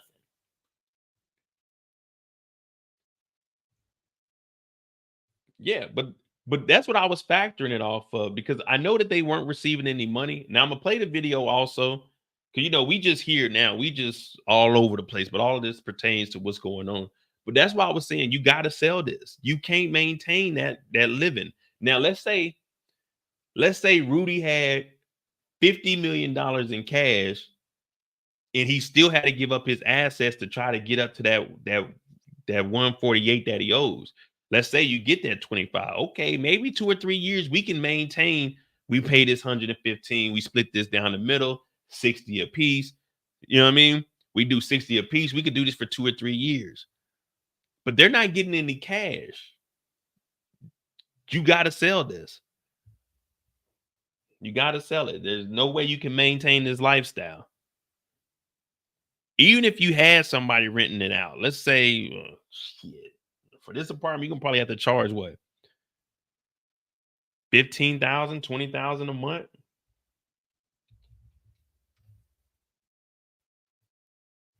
What is? Let me see what 15,000 is. 180 a year, but you ain't even making no profit off of that, man. We probably have to hit their head for fucking 25,000, man. Fuck it. 300,000. We split that. That's 150 a piece. Half of that. Oh, see that it ain't feasible because even if we do 25,000 a month, that's 300,000, 150 a piece. We still got to split that 150 in half to pay the taxes. Yeah, dog. Like, that's the thing. When you win the lottery, you can't ball the fuck out. The thing is, you have money now, but you don't have money in the long run. You need money to come in to sustain that lifestyle, unless you're living similar to what you were. But that's why I always said, if I win the lottery, anything over $5 million, I'm taking the 29-year payments. What if you don't live to get the whole 29 years? What if you die before you cash that motherfucker? You can't live with what ifs, but I know what if I live for another 40 years? I know I got money coming in every year guaranteed. I live right here. If I won $5 million, I'd be living in this same house, same crib. It's just instead of spending $200 on Zara shit each month, I'm spending $500 a month. You feel me? Yeah. Like, hey, I've been broke and I'm never going back there. I'm never ever going back there. But just off of this apartment alone, them getting the assets is actually hurting them. It sounds good to us, but think about it. They're telling you it's $6 million, but a realtor is telling you, no, the last one that sold in that building was $3.7 million. So now you crank that down to $4 million, $2 million a piece, when we thought we was going to get like 3.5 a piece. Now we're down to 2 million. Let me see what, let's just say it was a $4 million valuation. That's $77,000 a year that we'd have to pay. Oh Lord.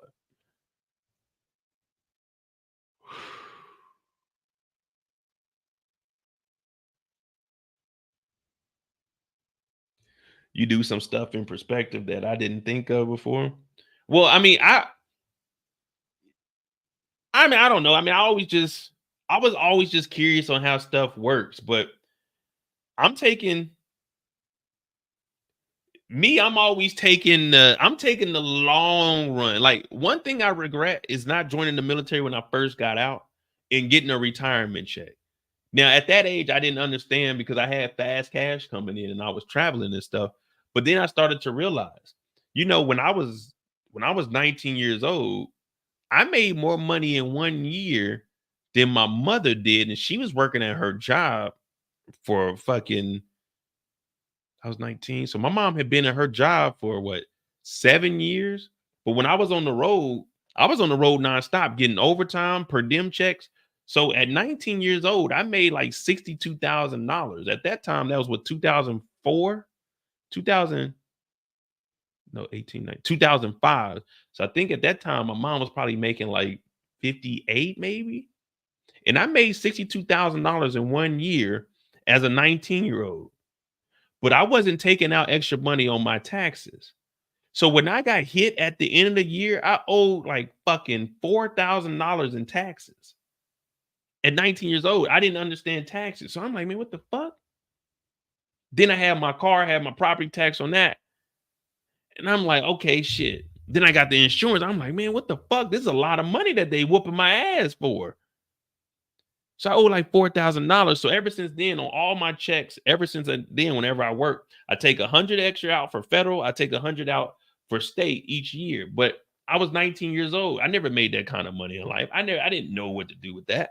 So that's when I started to realize, okay, boom, boom, boom. And then when I got my first property, I paid $15,000 for my first house. And then when I got hit with the property tax on that in Kansas, I'm like, oh, okay, good. I knew a little bit about this. I put a little bit of money away. And then I told you guys when I was like 20 years old, when I was in South Dakota, I went to Rapid City and I didn't know about overdraft fees. And I went to Best Buy, I went to buy a video game because at that point, this is 2004, 2005. I didn't know about overdraft fees. When I went to the bank, I'm opening up a bank account. I'm not paying no attention to overdraft. I'm not ever going to overdraft. But that's when I realized, I was like, damn, you got to watch your money because ain't no one else going to watch your fucking money. And this is when I'm on the road. And this is a year after I made $62,000, but I'm spending cash because it's on my card. I'm thinking if I get to $0, they going to cut that motherfucking card off. No, they had to put laws in that overdraft, like it got to stop at the like $100 or some shit like that. But at that point, I went $300 over because my limit was like $250. But the bank I hit when I bought that game, it took me to like $300. So I'm calling the bank.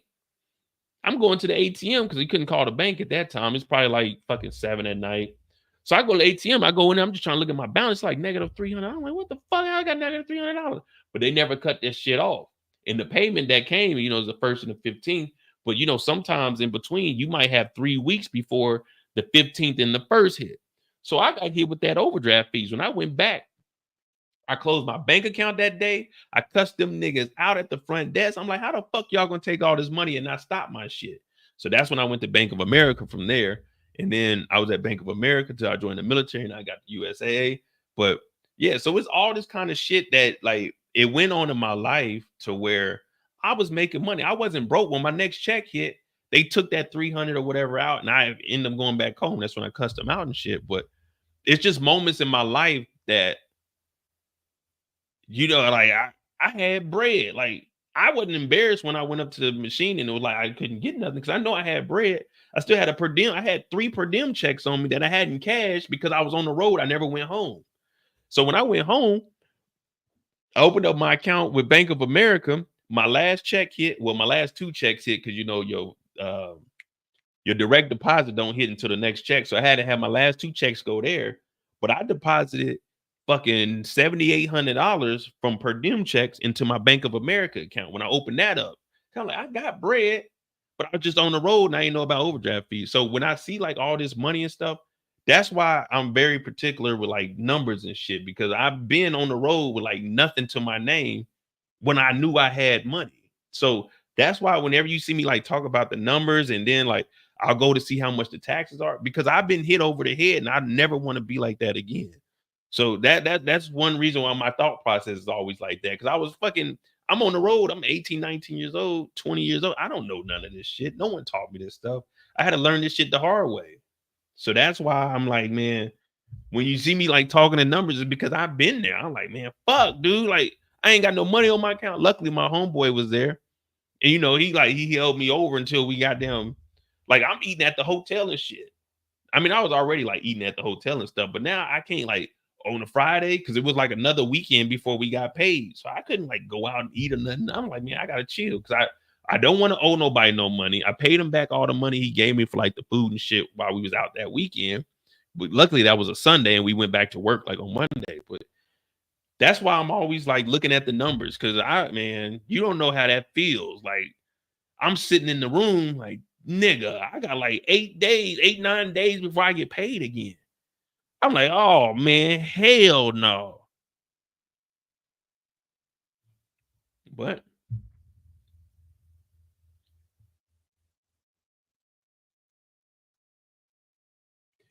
what bank was I? So this is a little bitty bank. It's like community bank of no community commerce or some shit like that. But they're no longer a bank. That store, like the bank is now like a flower shop now, I think.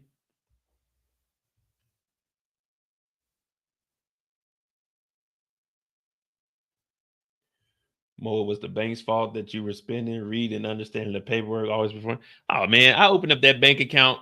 So when I opened up that bank account, I was 17. I only had that one incident. That was the only time because that bank even paid you like a day earlier. But that was the only instance that I had was that overdraft. And after that, I said, I ain't fucking with this bank. And I got with Bank of America, and Bank of America, that was the first bank that I ever had that you could actually go online. So I remember my Bank of America. I still remember my Bank of America login and everything. So every day after work, from that moment on, when I opened up my Bank of America account, I check my bank account. Every day now, the first thing I do when I wake up, I check my bank account. Because during the pandemic, some motherfuckers tried to spend like $80 on gas. I had to call the bank. No. When I came back from Brazil the first time, there was 3 different charges. Luckily, USAA, they block all like suspicious charges and shit. But every day, check your account. Don't depend on the bank. Check your account. Check your account. I check my my brokerage account every morning. I check my two checkers accounts. I every day. Just check that shit.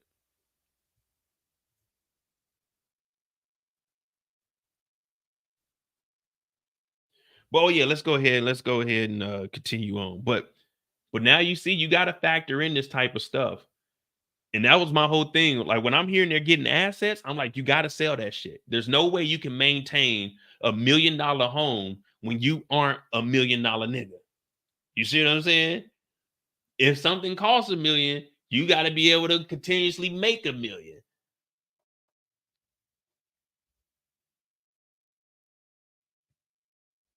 Yeah, I check my account in the morning and just periodically throughout the day, I'll just check my account. All right, so let's play the other video where Rudy is now. Tonight, Rudy Giuliani, Donald Trump's former lawyer, ordered to surrender his New York City apartment in just 7 days. And you can see it here thanks to Realtor.com. Wood paneled library, intricate ceilings, wood burning fireplace. These are things that New Yorkers know are really, really hard to get and find. Giuliani also has to turn over all the valuables inside his ritzy apartment, including TVs, furniture, jewelry, and a signed Joe DiMaggio jersey, which is actually hanging above the fireplace, as you can see from Realtor.com. Now, all of this now is about to belong to Rudy Freeman and Shaye Moss, the election workers that Giuliani falsely accused, of tampering with ballots, which led to threats like this. Eat die, you racist. You're a you whore. We're gonna burn your store down. Now, a jury ruled Giuliani owes them around $150 million for spreading lies about them after the 2020 election. He said he didn't have the money, so now it's these assets. So let's go straight to Caitlin Poland. She's live outside the apartment Giuliani is now being forced to vacate. And Caitlin, you have done extensive reporting on Giuliani's financial problems. So as you're standing outside that apartment building right now, that apartment, I understand, is worth an estimated $6 million. And Rudy Freeman and Shaye Moss are going to be handed the keys in just days. So what then happens? Yeah, Aaron, they're going to get control of this, but it's not the real estate that they're after here, even though this would be quite a nice place to live and had been in the past for the former mayor of New York. It is the money that they're after, Aaron. There is $150 million that is owed to these two women by Rudy Giuliani because he defamed them after the 2020 election. And so what is happening here is this apartment on one of the high floors in this building behind me, it's going to be handed over to the control of Rudy Freeman and Shaye Moss so they can sell it and take whatever they make from it in the millions, very likely. And then in addition to that, they're also going to be getting control of a whole host of luxury items that Rudy Giuliani owns. Things like a Mercedes once owned by Lauren Bacall, a Joe DiMaggio signed jersey, many, many watches, more than 24 luxury watches, including one that was a Rolex one that was given to Giuliani by the French president after 9/11 for his. Oh man, we'd have to scrap over that watch. I know that watch worth something. 4 Yankee World Series valued at $30,000 each. It's $120, $6 million. But remember, they saying that the last property sold for 3.7. Now they're saying maybe it's worth $6 million because of the name attached to it. Maybe if this was when he was in good standing with Trump, you could probably get $6 million. So I'm gonna say probably $4 million for the house. They need the $2 million in Trump legal fees. He got that from Trump. I think they finally paid him that. The 1980 Mercedes is supposed to be valuable because of who owned it prior to him. DiMaggio signed jersey, many, many watches, more than 24 luxury watches, including one that was a Rolex one that was given to Giuliani by the French president after 9/11 for his services here in this city as mayor. All of that is going to be given to them so they can sell it off and collect the money to begin to collect on the debt that Giuliani pays them. It is an order with some finality here in the federal court in New York because Giuliani hasn't done that much in court to fight this legally and has run out of a lot of appeal options to try and hold off them from getting this property. It took them about a year to get to this point. In 7 days, he's going to be turning over the property itself as well as all of the luxury items to them.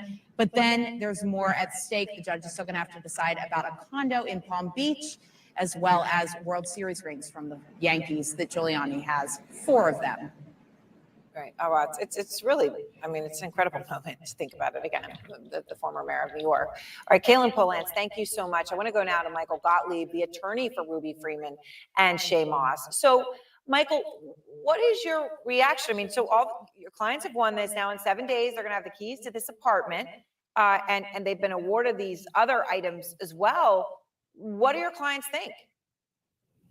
I mean, I think we're all thrilled by this ruling. This is a necessary step in achieving accountability for Rudy Freeman and Shaye Moss. A jury of Rudy Giuliani's peers found him liable for $146 million in damages for defaming our clients and terrorizing them in the aftermath of the 2020 election. And this is what accountability for that looks like. This is a necessary and key step in our client's ability to start to recover some of what has been taken away from them by being appointed receivers of this property. So let me just talk about some of these assets. The Mercedes one's owned by Lauren Bacall that Caitlin Polans was just reporting on. Signed Joe DiMaggio Yankees jersey.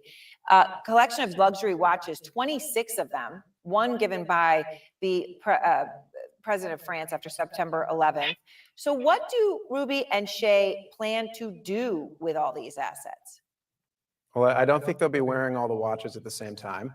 They're gonna sell this property. The property is, they've been appointed as receivers by the court. A receiver is a person that the court appoints to take charge and custody of property in order to sell it and maximize the value of those assets. So sort of like an auction to see if they can, how much they can get. I mean, it's.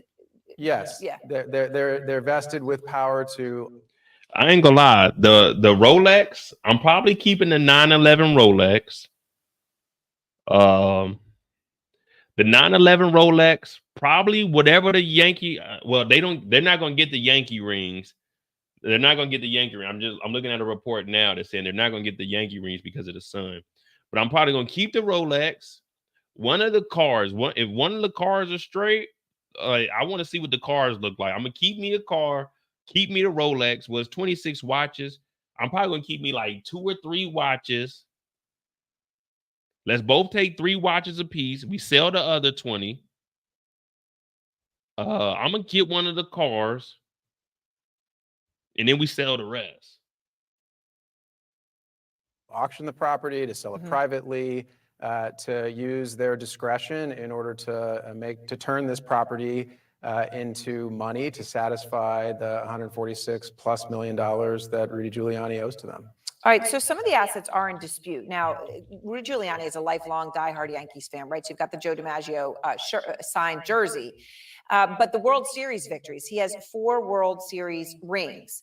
And over the years, and obviously those could be worth, who knows what they're worth. To the right person, certainly priceless. So that's an incredible amount of money, potentially. His son, Andrew Giuliani, though, claims there's a photo that he's put out, this photo right here, where he's with his father. He says this proof that his father gave the rings to him because he's standing there holding some of the rings. So how much are you going to fight this for that specific asset, or will you let that go? I mean, what are you going to do here?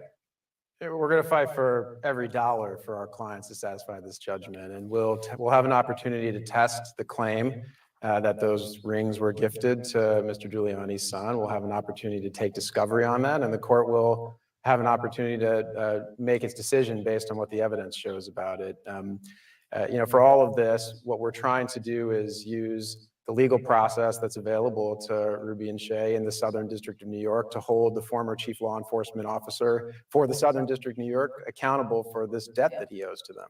So earlier this month, you talk about how so many families have gone through such sadness as a result of the political environment in this country. And Rudy Giuliani's family is among them. His daughter, Caroline, I was speaking with her. She said that she was going to vote for Kamala Harris because she believed that Trump took her father from her.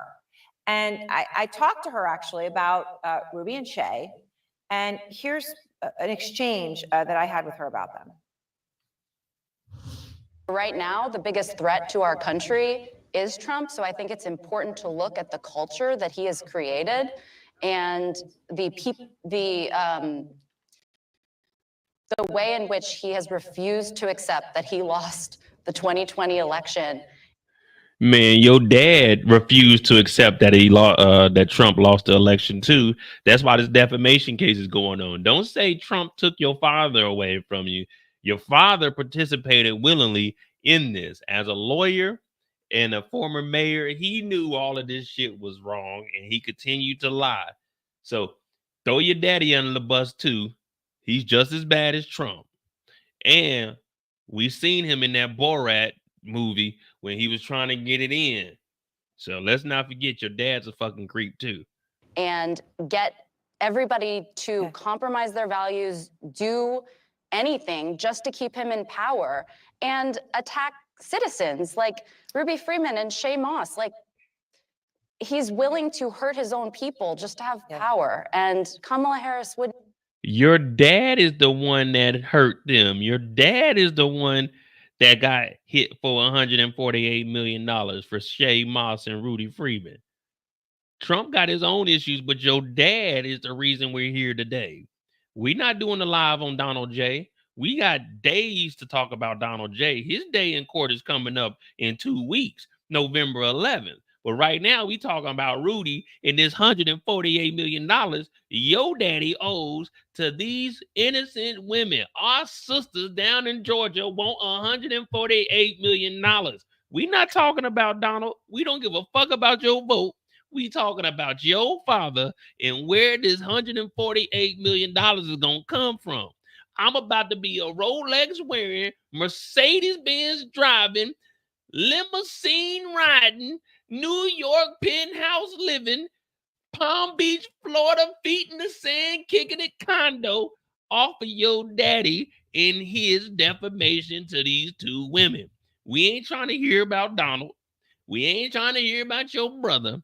We trying to hear about your father and where the are we going to get $148 million. That's 148, comma 000, comma 000. We want to know, where are we getting the funds from? You have 7 days, 6 days, because yesterday is when it happened, to vacate the premises and to come up with the rest of that money. You can take your vote for Kamala Harris. We appreciate it, but we want to know where the money is going to come from. You got some money on you. You want your father back so bad. Give your dad some money to pay these two women that your father defamed. That the death threats came because of your father running his trap. We want to know where the money is. We don't want to hear some story. Oh, my father. No, fuck your father. Where's the money? That's all we want to know. Where's the money? Never do that. What do your clients think about, I don't know if they even know that Caroline has said this and that she's voting for Harris. We don't care. But you know, Look at the how does lawyer. something We like don't give that a fuck. impact them? I mean, they have gone through, obviously, incredible horror. We played some of the calls and the threats that they have received. But yet there's a sadness here too. Other families, and so many, have been broken apart by this. Yeah, I don't know if they know about that particular quote. What I'd say is that, Ruby Freeman and Shaye Moss are heroes. They made a courageous decision to stand up for themselves, to fight really the most powerful men in this country and in the world, in order to achieve accountability for the harm that was done to them, but also to send a message to civil servants, to election workers, to citizens who are participating in our democracy, without whom our democracy could not function, that the justice system will hold bullies accountable for pulling people like this into these kinds of conspiracy theories and trying to scapegoat them for political gain. And today's ruling, I think, is an example of how the justice system, even though it may take some time and even though it may take resolve and the courage of people like Ruby Freeman and Shaye Moss, will hold powerful people to account for these kinds of wrongs. President Trump. So that's that. And well, since we're here, I mean, what do we got? Any other topics? Oh, we got like some Diddy shit, but like I said, Diddy shit's gonna be Diddy shit. We can do that tomorrow. We're gonna go ahead and just show the footage of what they were actually doing. They were passing like cough drops to each other, and Rudy was like, "Oh, look, they're counting fake ballots." Also, just a heads up, there's some very scary shit going on in Arizona. I'm sorry I lied to you, Martin. I just want to go to Arizona. There's some shit going on in Arizona that is very, very bad news for one Donald J. Now, that is a state charge, and we know that there's nothing that he can do about state charges, even if he does win the election, because he's still got a RICO down in Georgia. But there's going to be more information released from the prosecutor in the DC case. But in Arizona, one of the fake electors just did a plea. Was it a fake elector? But it was somebody that had something to do with it. I heard it this morning, but they just got sentenced and found guilty. Well, they pled guilty for election fraud, which is bad for Donald J. Now, they're saying that the prosecutors in Arizona aren't bringing this up just quite yet. There's rumors of it might be getting pushed to the federal case of what was going on here with a connection. Now, I don't care who you vote for, but let me tell you something. If Donald doesn't win, I am expecting to see him in prison, and we will see him in prison. He's not, according to my sources. Now, my sources are not accurate. This is all assumption. He ain't gonna win. And then he gonna go to jail. Now, he thinks that there's gonna be a big riot like it was in 2021. But let me tell you something. The police, they ain't playing around this time. They getting free bodies. So don't act a fool. Nah, my source ain't no Wikipedia. Nah, I got real deal sources. Again, I don't care who you vote for. That's your right. You know, I talk my shit. Vote for whoever you feel is right for you. I personally don't care. But after the election is over, oh, I'm expecting some jail time. I want the book thrown. All right. But yeah, the next thing is the son. They're saying that the son, they're going to be able to keep the rings because of the son. He did say that he got that. And then I'm going to show you guys the footage of why Rudy is getting hit over the noggin with this.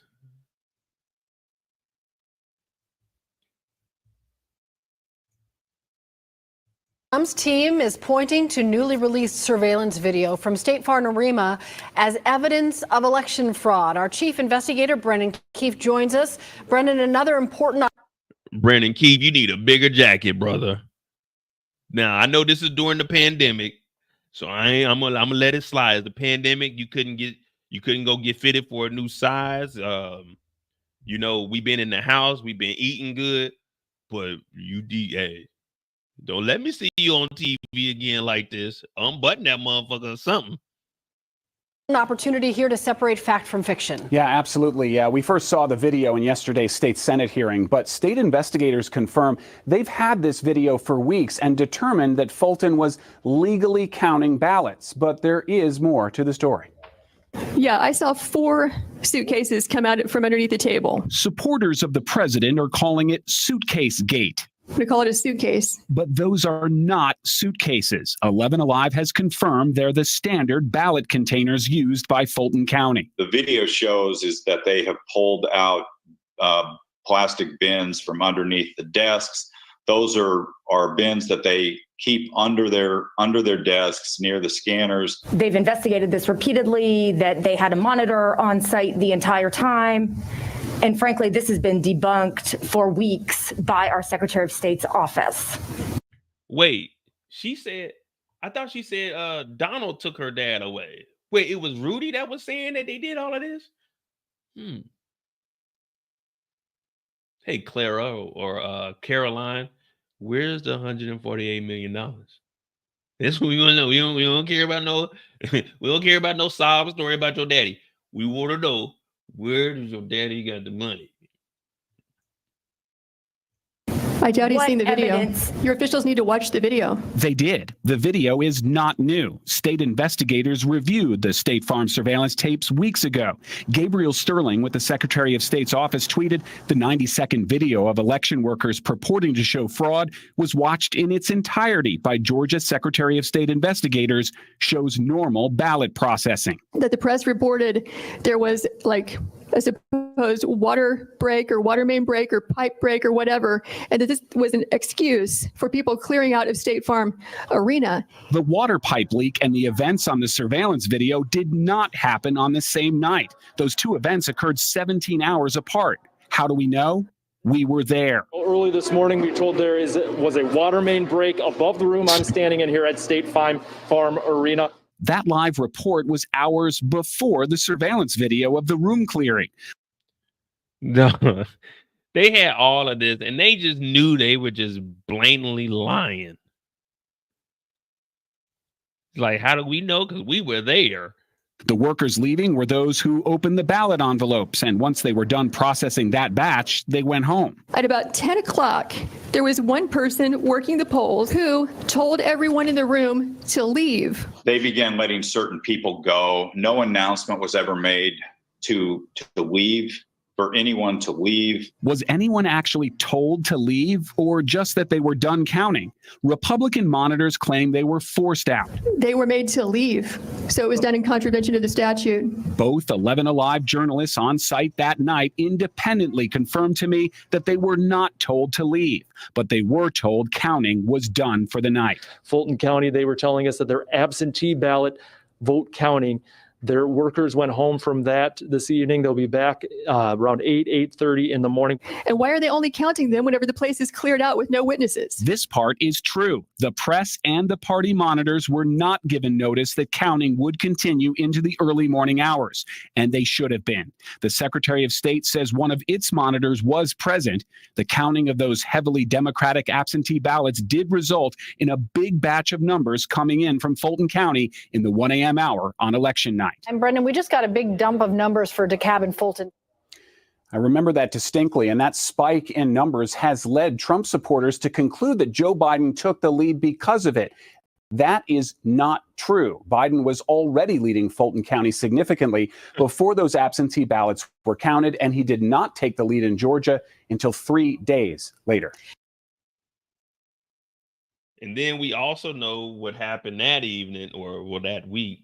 Hey, I just need 11,980 votes. One more than we need to win the election. We got the confirmation of that. But now we're about to listen to Rudy Giuliani just so we can just get the backstory on it, because it's a joyous day right now. You know, her father, Trump took him away from us. Well, let's just see what exactly Rudy was saying, just so we can confirm or deny if he had anything to do with this. Because I'm not for sure. I can't remember if he got disbarred for saying lies, or did they say that Trump hired him because he knew that Giuliani would continue to spread this. I don't know, man. I don't know. Let's see. Let's take a moment and figure this out. Think about it like this. Interest is basically like free money. So when you hear that word, interest. And what emerged very quickly is there's not a singular voter fraud in one state. This pattern repeats itself in a number of states, almost exactly the same pattern, which to any experienced investigator, prosecutor, would suggest that there was a plan from a centralized place to execute these various acts of voter fraud, specifically focused on big cities, and specifically focused on, as you would imagine, big cities controlled by Democrats, and particularly focused on big cities that have a long history of corruption. The number of voter fraud cases in Philadelphia could fill a library. Just a few weeks ago, there was a conviction for voter fraud, and 2 weeks before that. And I've often said, I guess sarcastically, but it's true, the only surprise I would have found in this is if Philadelphia hadn't cheated in this election, because for the last 60 years, they've cheated in just about every single election. You could say the same thing about Detroit. Each one of these cities are cities that are controlled by Democrats, which means they can get away with anything they want to do. It means they have a certain degree of control over, certainly control the election.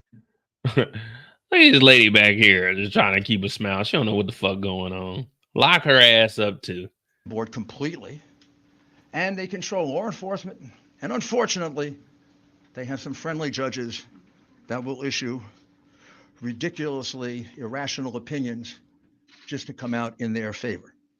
The direct evidence of the fraud of the people who will testify that, in fact, that's what happened to them, as well as the 50 to 60 witnesses we have for the way they were treated and not allowed to inspect the ballots. They weren't just not allowed to do it. They were pushed. A few cases, they were assaulted. In all cases, they were put in a corral so far away.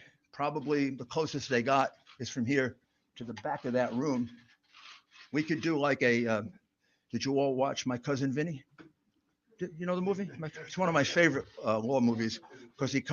This nigga sweating too hard, man. When you lying, you know you lying. You sweating like this. Like, goddamn, Rudy. Talking about, man, we wasn't that close, but the back of the room to where we are now. Shut up. Comes from Brooklyn. And when the nice lady who said she saw, and then he says to her, how many fingers do I got up? And she says, 3. Well, she was too far away to see it was only 2.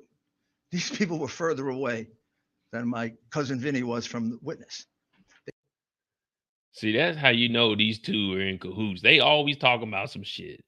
My good friend, the Dr. Hannibal Lecter. Like, what the fuck is a Dr. Hannibal Lecter? Dr. Hannibal Lecter, shut up. All right, real quick, before we go into like any free topics, here's what I'm talking about in Arizona, which is bad news. Bad news. Arizona official pleads guilty in 2022 election certification case.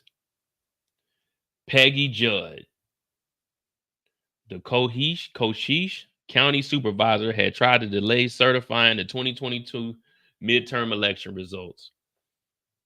I think she got 60 days in jail too. Or no, 90 days of probation.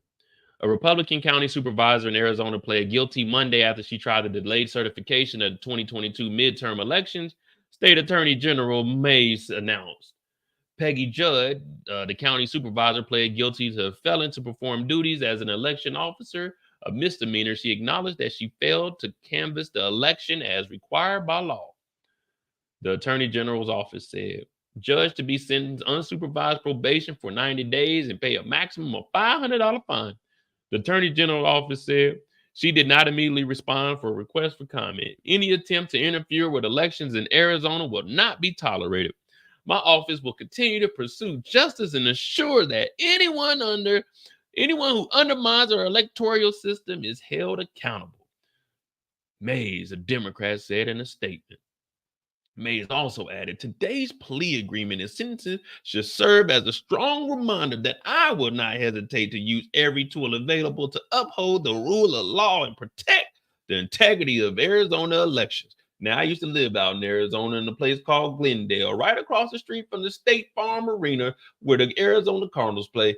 There's a place called Westgate right down the street. Good living. Judd, originally charged by the state grand jury in November 2023, along with other county supervisor Tom Crosby, I know a little bit about Tom, who also tried to delay the certification of the 2022 election results. They were charged with 2 felonies, conspiring to delay the certification of the election results and interfering with the Secretary of State's statewide canvass. Both are felonies that carry prison terms of 6 months to 2.5 years. Even before the 2022 midterm election, Judge and Crosby questioned the voting machines used in their county and wanted to hand count the ballots, which Arizona law doesn't allow. Judge attended President Trump's Stop the Steal rally in D.C. on January 6, 2021. We know what that was, the insurrection, which Trump is going to be held liable for that. And he will be seeing trial after the election if he doesn't win, because if he wins, he will dismiss the federal case. But he will still have to face the state case RICO down in Georgia. Now, after that, she denied entering the Capitol with other rioters after the rally, but she was there. So she pled guilty, and Arizona is cracking down on all of these numbskulls.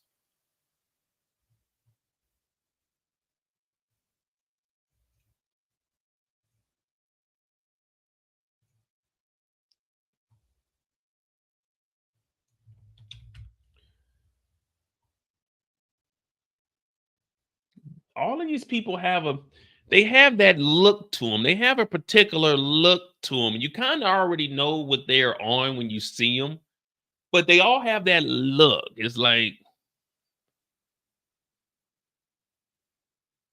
damn, okay, I kind of know who you look like. It's like you look stressed, you look hurt, you look wrong.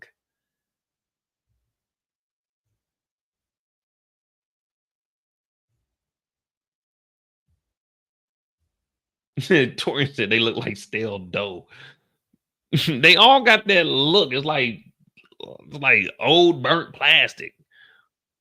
I did ask Attorney General Chris Mays about that, whether or not she gave this person a slap on the wrist, and she denied that. She said it's significant here, and as part of that plea agreement, if Judge attempts to delay the results of the upcoming election in November, the Attorney General tells me the plea deal would go away, possibly exposing her to more serious charges. Now, 2 years ago, Judd, along with Cochise County Supervisor Tom Crosby, delayed certification over fears of unsubstantiated voter fraud.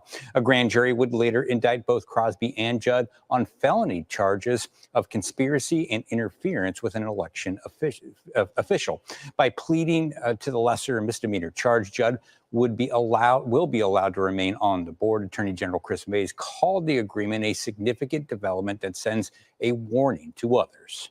I hope that it also sends a signal to other counties and other supervisors that might be thinking about doing this, that if you do it, we will prosecute you. The other Cochise supervisor, Crosby, is scheduled to go to trial early next year. And unlike Judd, Crosby is seeking another term in office. It's been reported that 35 local elected officials across 8 states have previously refused to certify election results and will be in the same position to do so again this year. Arizona is the only state to bring criminal charges against an official who refused to certify. Back to you. We know. Yeah, Arizona ain't playing around. I don't know if Arizona got a song or anything, but it don't sound like they playing around. Oh, insert ass with that, huh? Let me see how you do that there.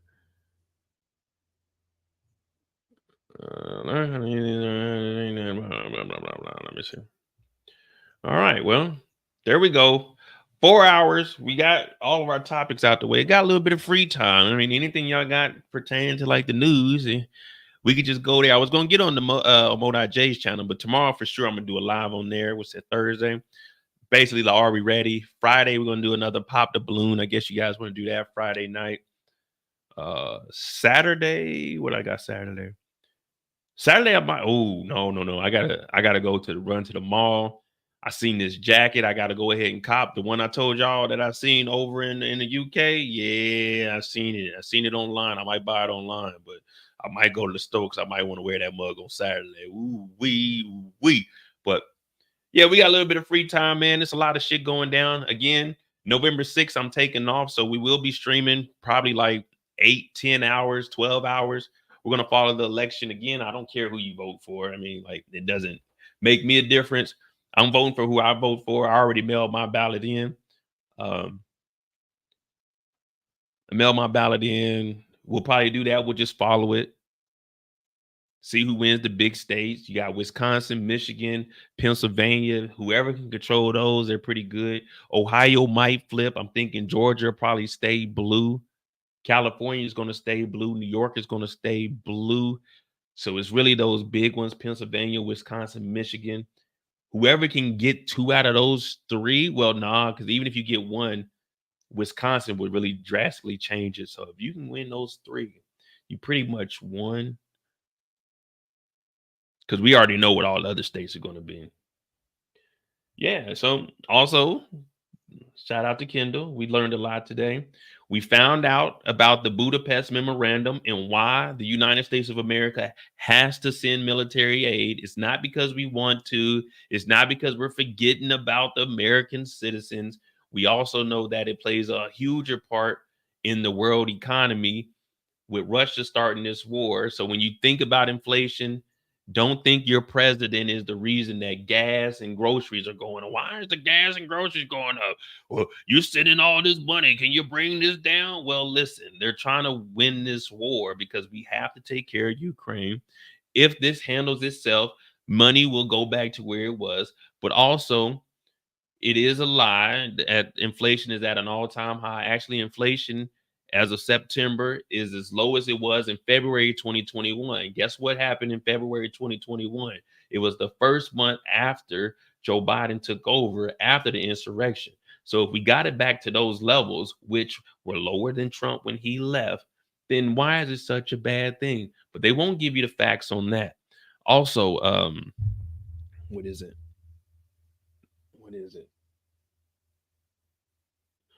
Well, obviously there's a lot of misinformation going on, but it'll take care of itself. It'll take care of itself. Oh yeah.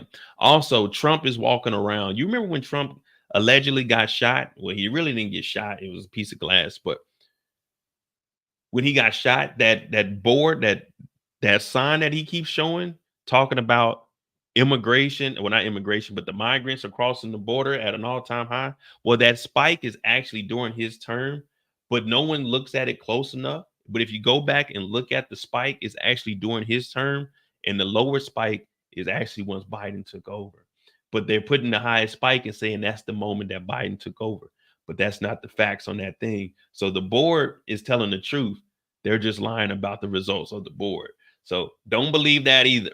And if you don't believe me, I'll go pull the board up right now and we'll show you when it actually was, because there's a lot of misinformation. And what I like to do in my free time is, instead of just sitting around and believing what others are telling me, I go and do the research myself. And then what I do is get on Instagram and I find some people in the comments that are misinformed and I pick a fight with them, but I make them angry and then I slap them with the facts and then they don't respond. But see, that's what I like to do in my free time. I like to take the knowledge that I've gained and use it and spread that, even if that means I got to go against the misinformed, because I don't care, because it's social media. Did I talk about Trump trip to McDeath? Oh, no. We mentioned it. Let's go look at that real quick.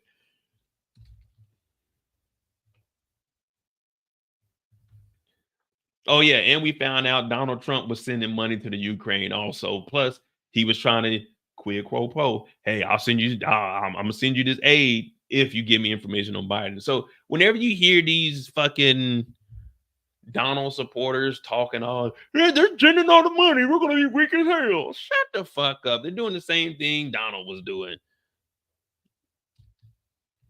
Oh, and McDonald's, this was all staged too. Shout out to the Midas Touch, because they were the one that actually broke it. What we need to see, we've seen the McDonald's president. Are they going to sue Donald for these damn shirts?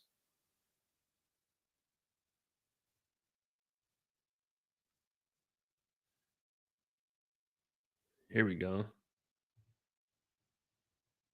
Now we lower it in. And then hit the time. Now, within a couple of seconds, right there we go. Slowly, gently lower it into the oil. Don't want to burn yourself. Up, down a little bit further. Gotcha.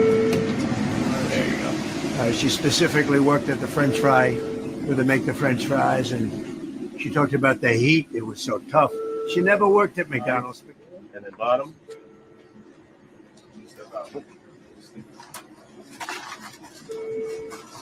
Never even. This is not a normal situation, is it? Huh? How are you? What a good-looking family.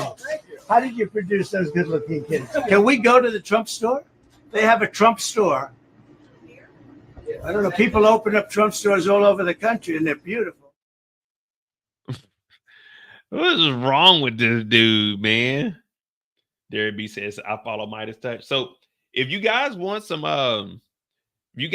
like information, like, well, not information.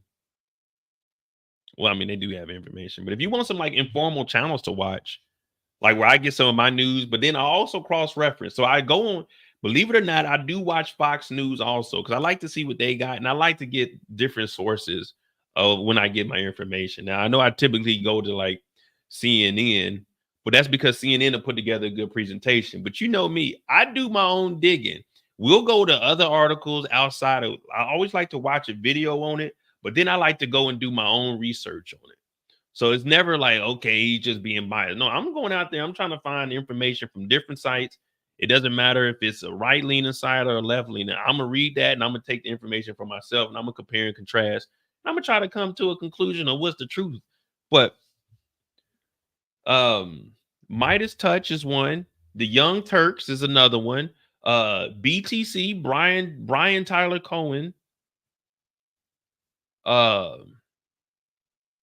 There's a young dude. There's like a 17-year-old, 17, 18-year-old young white guy. I watch him also. He's pretty good. He knows his shit. I like to see young people that are you know, saying into the political background.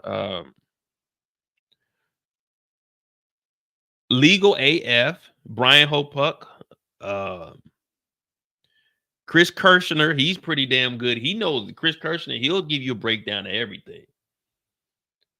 And then when I go on Fox News, I mean, I don't know like none of the broadcasters over there, but I watch it. I listen to that shit. But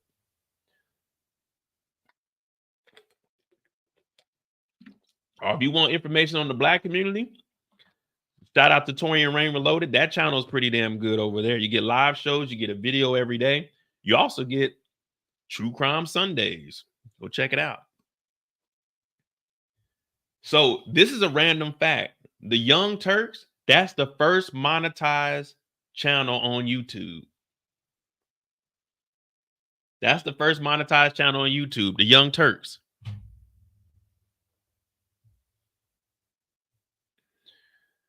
Let me see. Fake.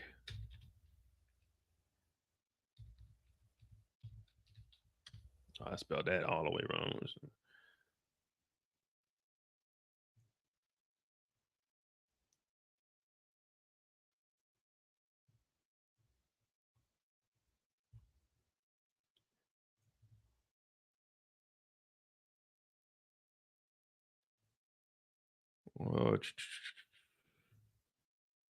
I don't know who this is. Oh, well, yeah, they got the photo of it here though. Well, yeah, they showed. So they had it all blocked off, and then they had like 3 or 4 drivers just sitting in the back. And remember, there was like an Indian or somebody, Southeast Asian, that pulled up, and he was like, "Yeah, you're different, yeah." To make it seem like Trump is just good with everybody. Man, it's all fucking fun and games.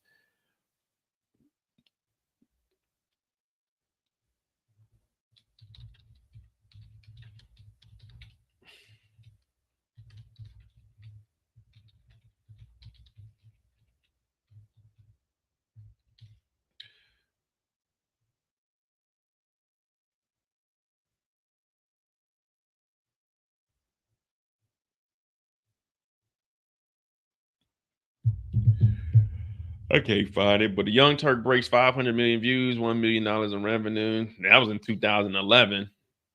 But yeah, they were like one of the first channels that were monetized. I'm telling you, he was in them quarter pounders, man. Old Donnie was out there. Donnie was in them quarter pounders, man.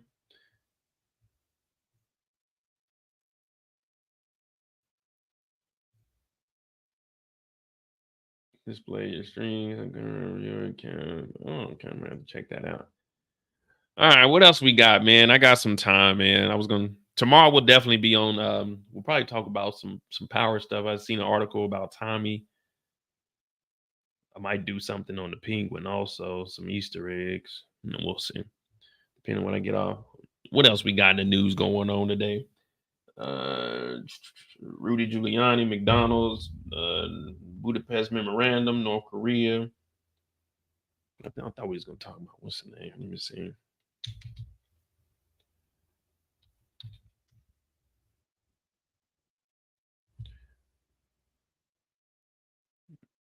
Unchecked power. Really want to talk about the election right now. We already did enough of that. A glimpse inside the world's worst humanitarian crisis. Oh, that's for subscribers only. No, I haven't watched Papa's House. I'm gonna watch it tomorrow, though, for sure. I finally got computer access back at work. I got that back today, man. So I had to catch up, check some emails. I get my flu shot next week, though, man. I don't know if y'all do flu shots or anything, but yeah, I'm getting my flu shot next week on Wednesday. So I might be sick Wednesday going into Thursday.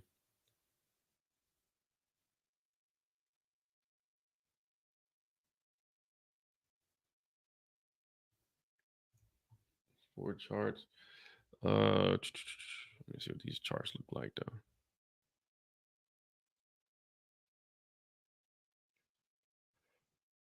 Oh boy. Georgia. Let me see what Missouri looking like. I know Missouri a red state, but let me see. Oh, they ain't got no early voting.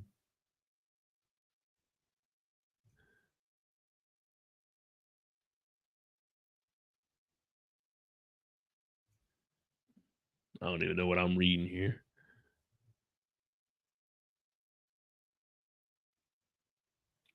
Arizona 15 days before.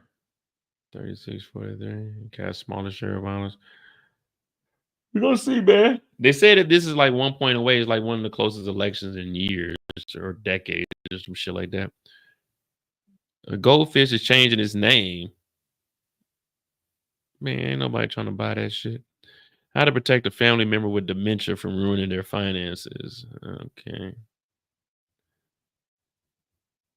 Allergy season is lasting longer. Climate change. I don't know, man.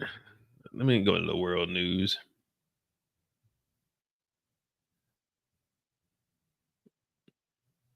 Hezbollah leader, likely successor, killed by Israeli strike. I heard about that.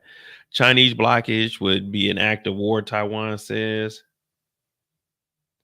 The West wants Putin isolated. Major summit. Young Indians have been making a do or die journey to live the American dream.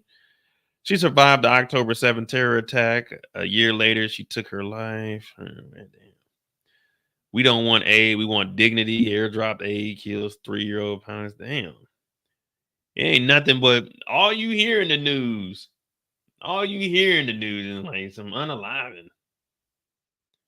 Italian surfer dies after being impaled by. Damn, that's fucked up.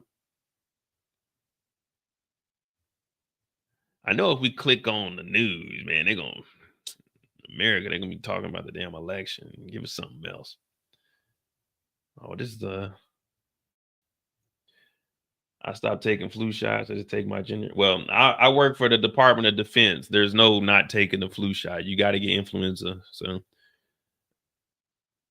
I don't have any other option. Plus, I mean, I get it anyway, man. I've been living this long taking them. Fuck it.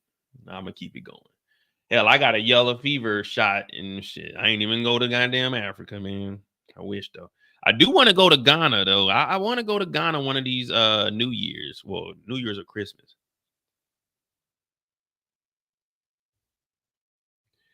After reading that filth about Mike Jeffries, how dirty did it make you feel? Man, when I got off of here, man, I hopped in the shower and I got to bed. So that's why when y'all seen I had when I posted in the Discord, I was listening to some shit, and that's how I found that connection. I was in the shower and I was like, oh shit, there's a tie between Mike Jeffries and goddamn Jeffrey Epstein.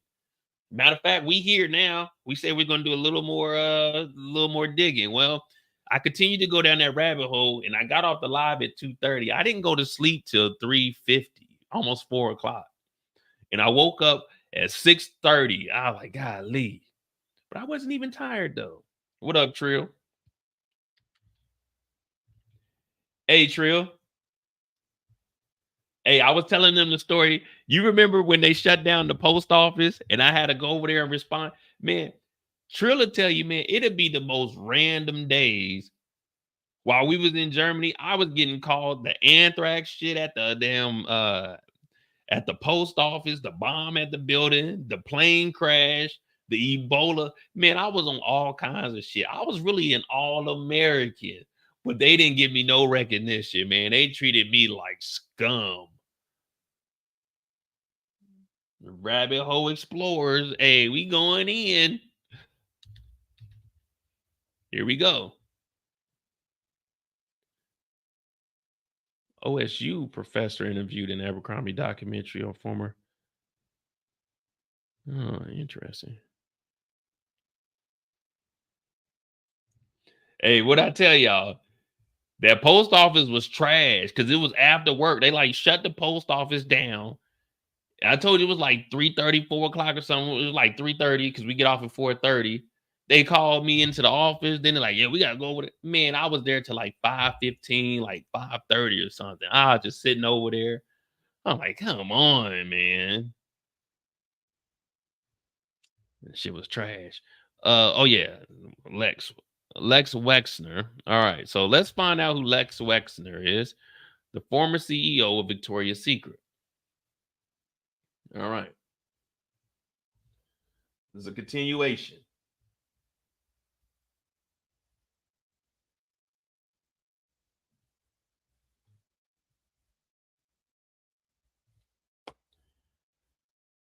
All right.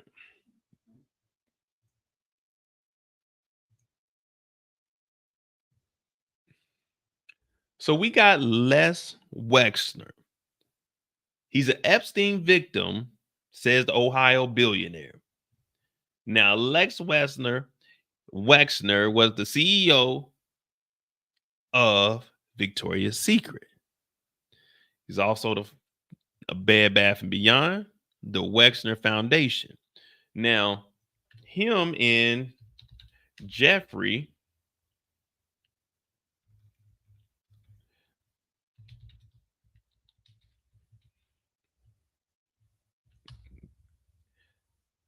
they had a little relationship. We'll go over to Vanity Fair. The mogul and the monster inside Jeffrey Epstein's decade-long relationship with his biggest client. Of the many mysteries that still surround the life and crimes of the notorious financer, the source of his wealth and thus his power might be the greatest. His long-standing business ties with the most prominent client, billionaire retail montage, Leslie Wexner, holds the key. Now, here goes Jeffrey right here, and then here goes Les over here. And then here goes two random all-American boys that fit the description of what Mike Jeffries liked, the all-American with the beefcake. Not my words, their words. All right, so this is the history of him. Blah, blah, blah. He opened up all these different things, but Wexner grew the Limited. So the Limited is who owns all of these different apparels. Matter of fact, we'll just read this. In the fall of '82, a money manager named Harold Levin got a phone call that would change his life. A lawyer representing Leslie H. Wexner, the founder and CEO of women's apparel retailer The Limited, said Wexner was looking for a financial advisor. Would Levin be interested? Levin most certainly was. In Columbus, Ohio, where he lived, Wexner was a legend. Wexner grew up and grew The Limited from a single Columbus store into a global retail empire that included mall fixtures, Abercrombie & Fitch, Wink Wink, aka Mike Jeffries, Victoria's Secret, and Bed Bath & Beyond. Now, he was making hand over fist. Initially, they were saying, all right, you need a money manager? We got somebody for you. Now, we're just going to jump down to where it is. So, all right. On one of Levin's trips to New York in 1989, Wexner asked him to meet a brilliant young financier who wanted to pitch his investment opportunity. Levin had never heard of the name of Jeffrey Epstein. Now, Wexner knew Epstein. And he's like, won't you meet this guy? Levin had never heard of Jeffrey Epstein, which was odd after working for Wexner for 7 years. Levin said he basically knew everybody on Wall Street. He was skeptical. His skepticism was confirmed as soon as he arrived at Epstein's Madison Avenue office. There was no visible signs of trading operation, just Epstein sitting behind a desk that he didn't even have a computer.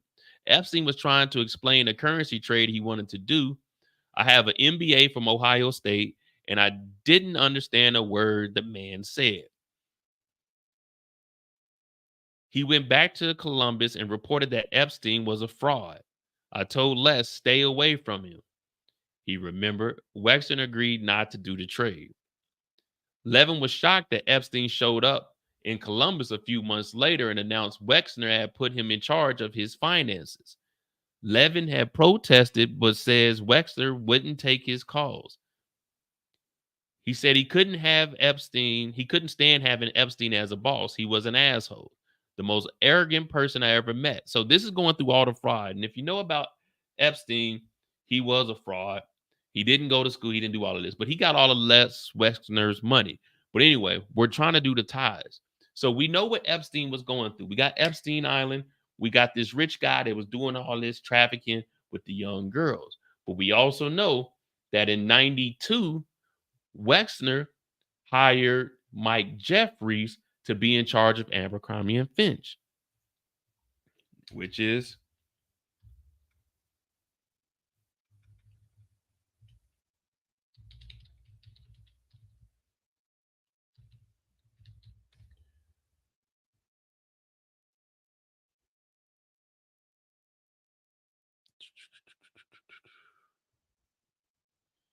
So they try not to tie them together. Boom, here we go.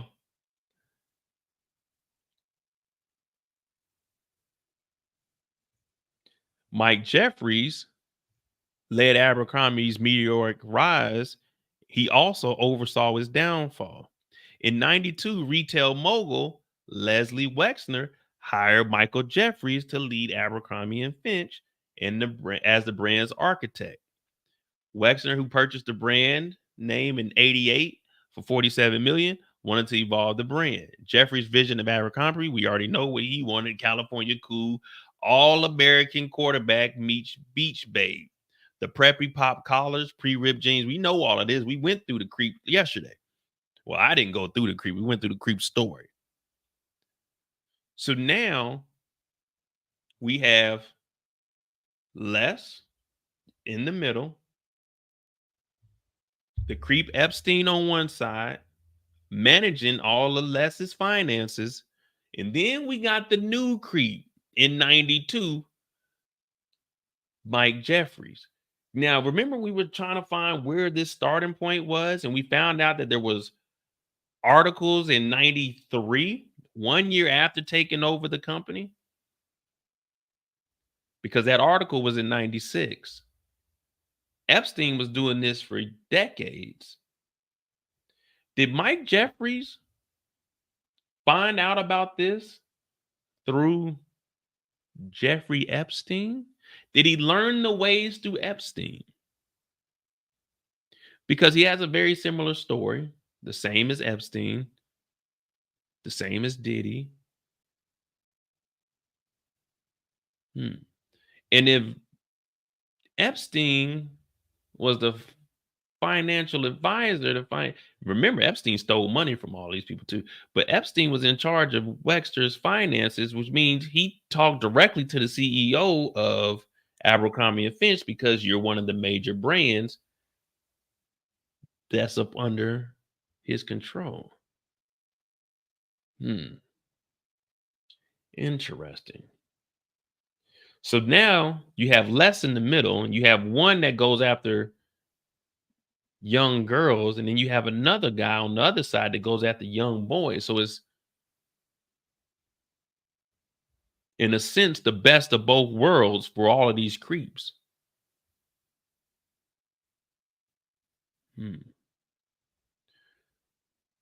Now what we need to do, because I was on my phone and I couldn't really do too much digging, but now what we need to do is find a photo of the two together. Yeah, we need to find a photo of the two together. We need to find a way to link this together, because my spidey senses are tingling. And I'm not talking about tingling in a disgusting way. I'm talking about tingling in an investigative way. So now we need to find out Jeffrey Epstein and Mike Jeffries' photo.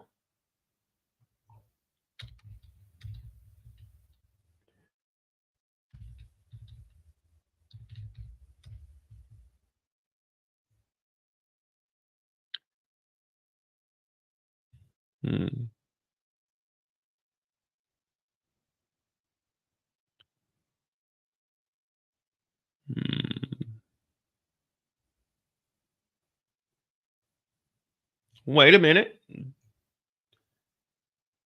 Wait a minute. Do we got something here? Oh no, this is Peter Thiel. Okay, I thought we met Jeffrey Epstein.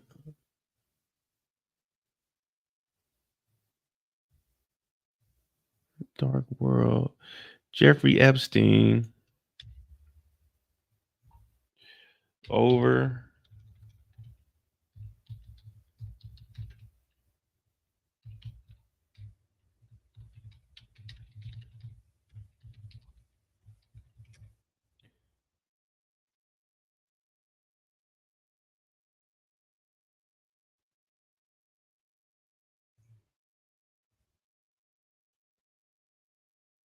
Third batch of Epstein unsealed, is charged with it. How he used the billionaire. Blah, blah, blah, blah, blah, blah, blah, blah, blah, blah.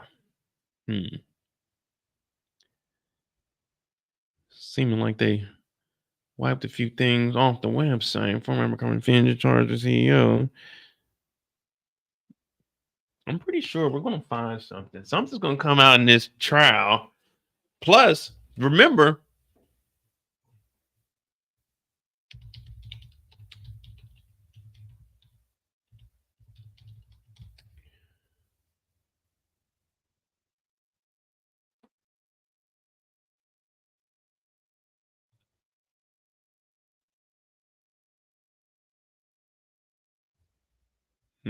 did we ever go through the names? The disclosure that could be related on Tuesday. Government detention is authorized. So we got to figure it out. Let me think. Okay. To gain the governor, HB 117 allowed public to release grand jury documents related to the 2006 investigating Linda Jeffrey, 2 victims, blah, blah, blah, blah. Subject grand jury inquiries dead. Testimony disclosed. Now I'm hearing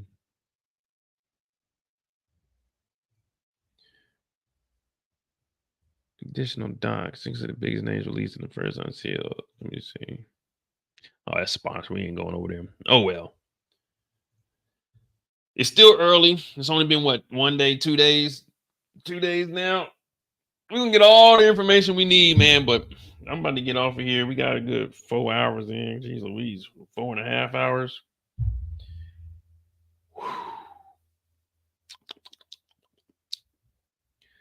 I can taste the justice system. Pause. Hit that like button, hit that subscribe button, man. We got a lot of shit.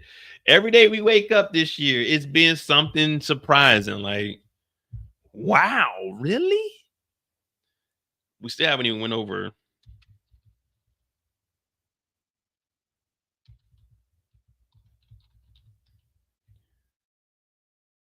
the YSL trial. Let me see what's going on the YSL trial. Let me see what they talking about, man. They be on that bull sniggy over there. Let me see something. Let me see what they got going on, man. I gotta figure out how to live stream on Twitter. Does anyone know how to live stream on Twitter? That's what I need to do. I need to do that. Oh, and I got to get my Facebook linked again. That's what I need to do.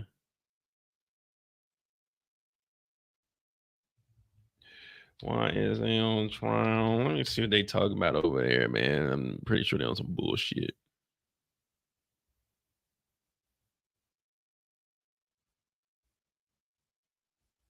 Oh, they on break right now. Yeah, I'm out of here. They on break right now, man.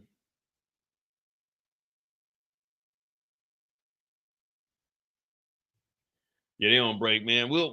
Tomorrow, probably, like when I get off work, we'll probably do like some of the YSL trial if I get off before 4. Because if not, then I'll just wait until about 8 o'clock and do a live on Mode J. But thank y'all for tuning in, man. Good times. It's always a good time with you guys. You know, I really do love this shit, y'all. You know what I mean? Y'all really do make me smile. When I get off of here, I go into the house and I say, damn it, that's love. Y'all could be at work actually doing your job. Y'all could be at home taking care of y'all kids. But instead, y'all say, F them kids, we listening to Mo. And I really do appreciate that. You know what I mean? They on the sidebar right now. Another state witness messed up. So I heard something. I heard there was a lady up there, and then she was saying she like pointed at the door. I was listening to it on. See, believe it or not, I'm listening to a lot of shit throughout the day. I'm hearing everything. I remember they were talking about like she pointed at the door and they were trying to get like a mistrial. Where they're like, we're not gonna do no mistrial. But even if they do a mistrial, man, that's about to be. Georgia's not giving this up.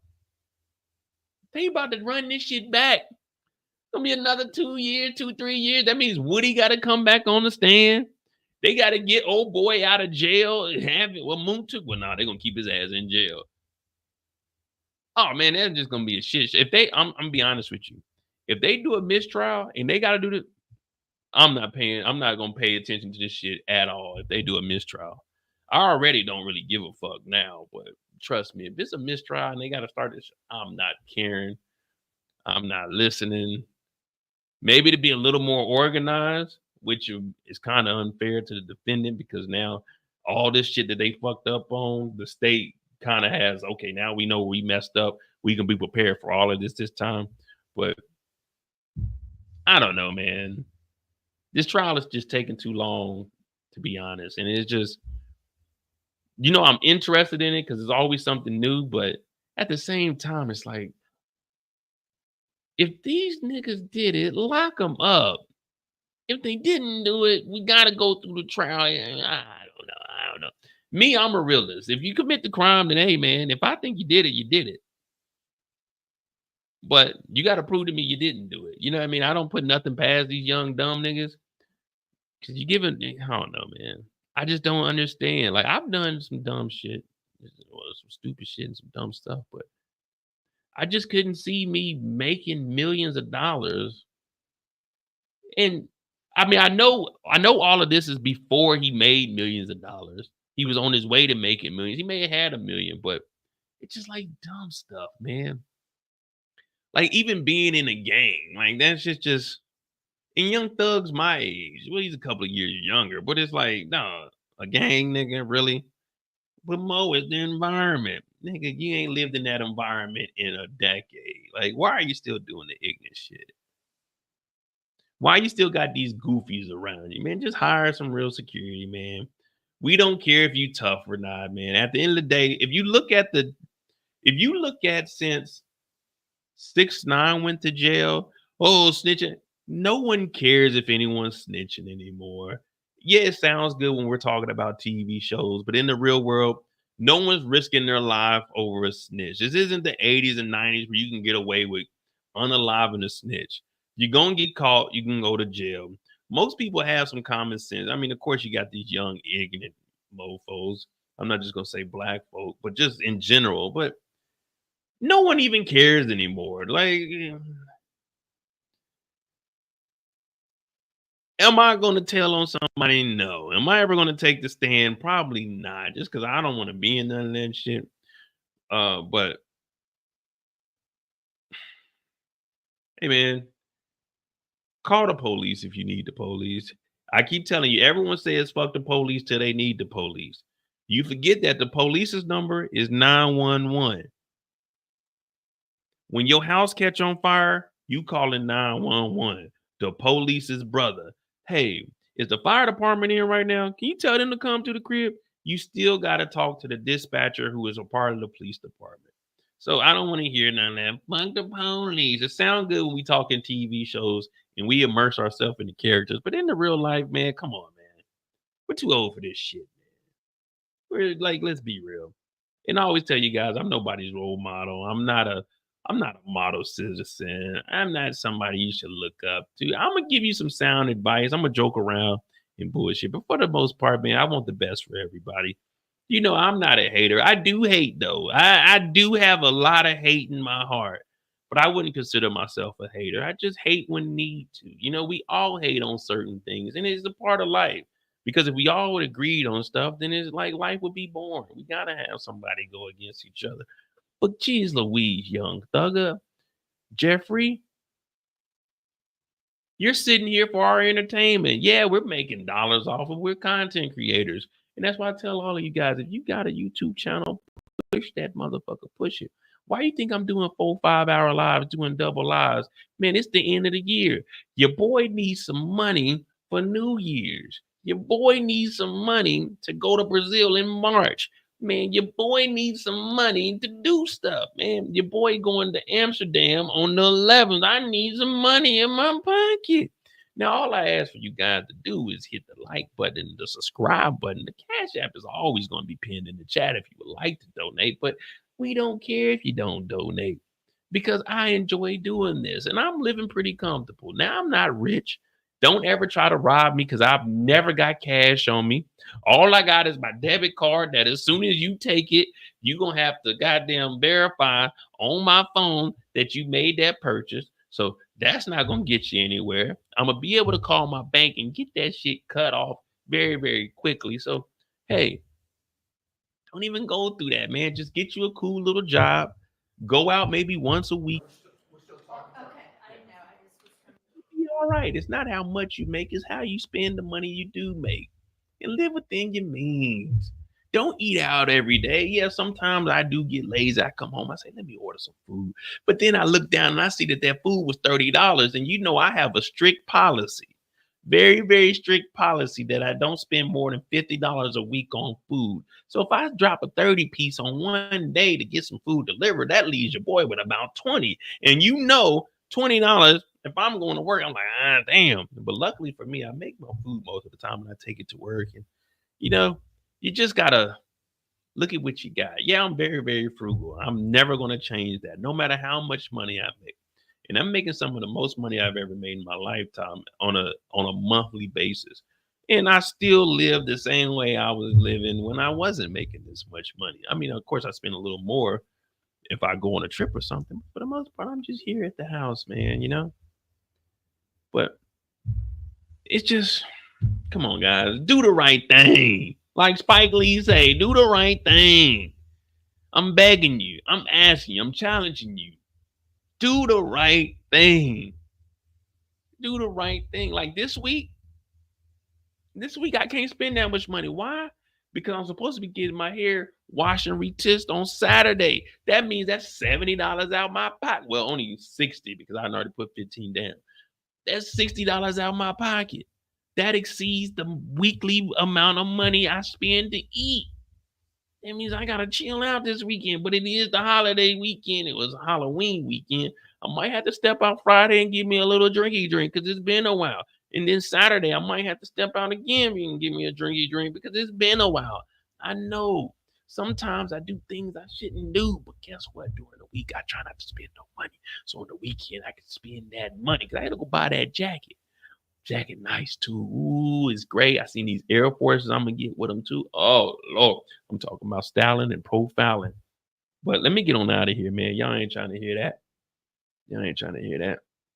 Have I ever had jury duty? One time, but I didn't make the jury. It was a malpractice case, and I went in there. I went to jury selection for 2 days. Went in there, they didn't select me. And that was the only time I ever been. Well, I got called a second time, but I was in Germany, so I had to send the letter back saying that I was overseas and I wouldn't be able to attend it. But I've been called to jury. I've been selected twice, but I only had to show up one time.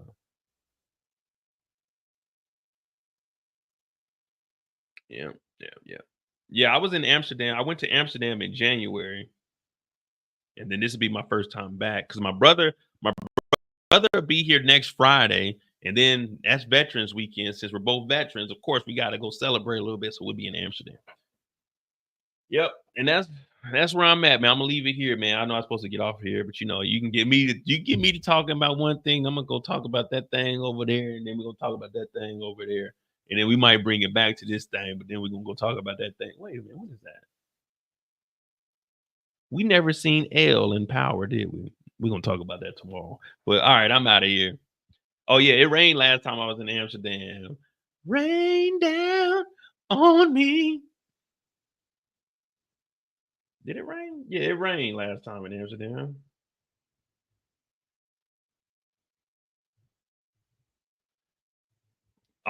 Oh yeah. Saturday, the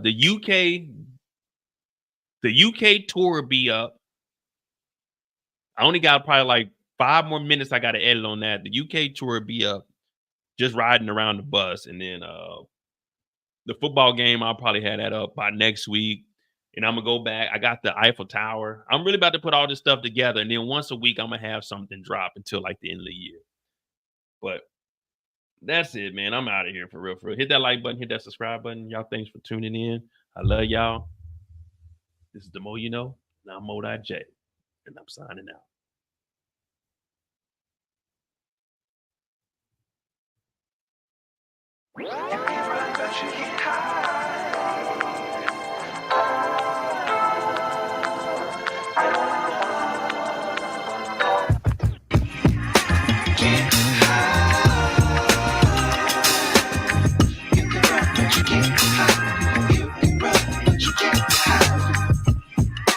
Get high.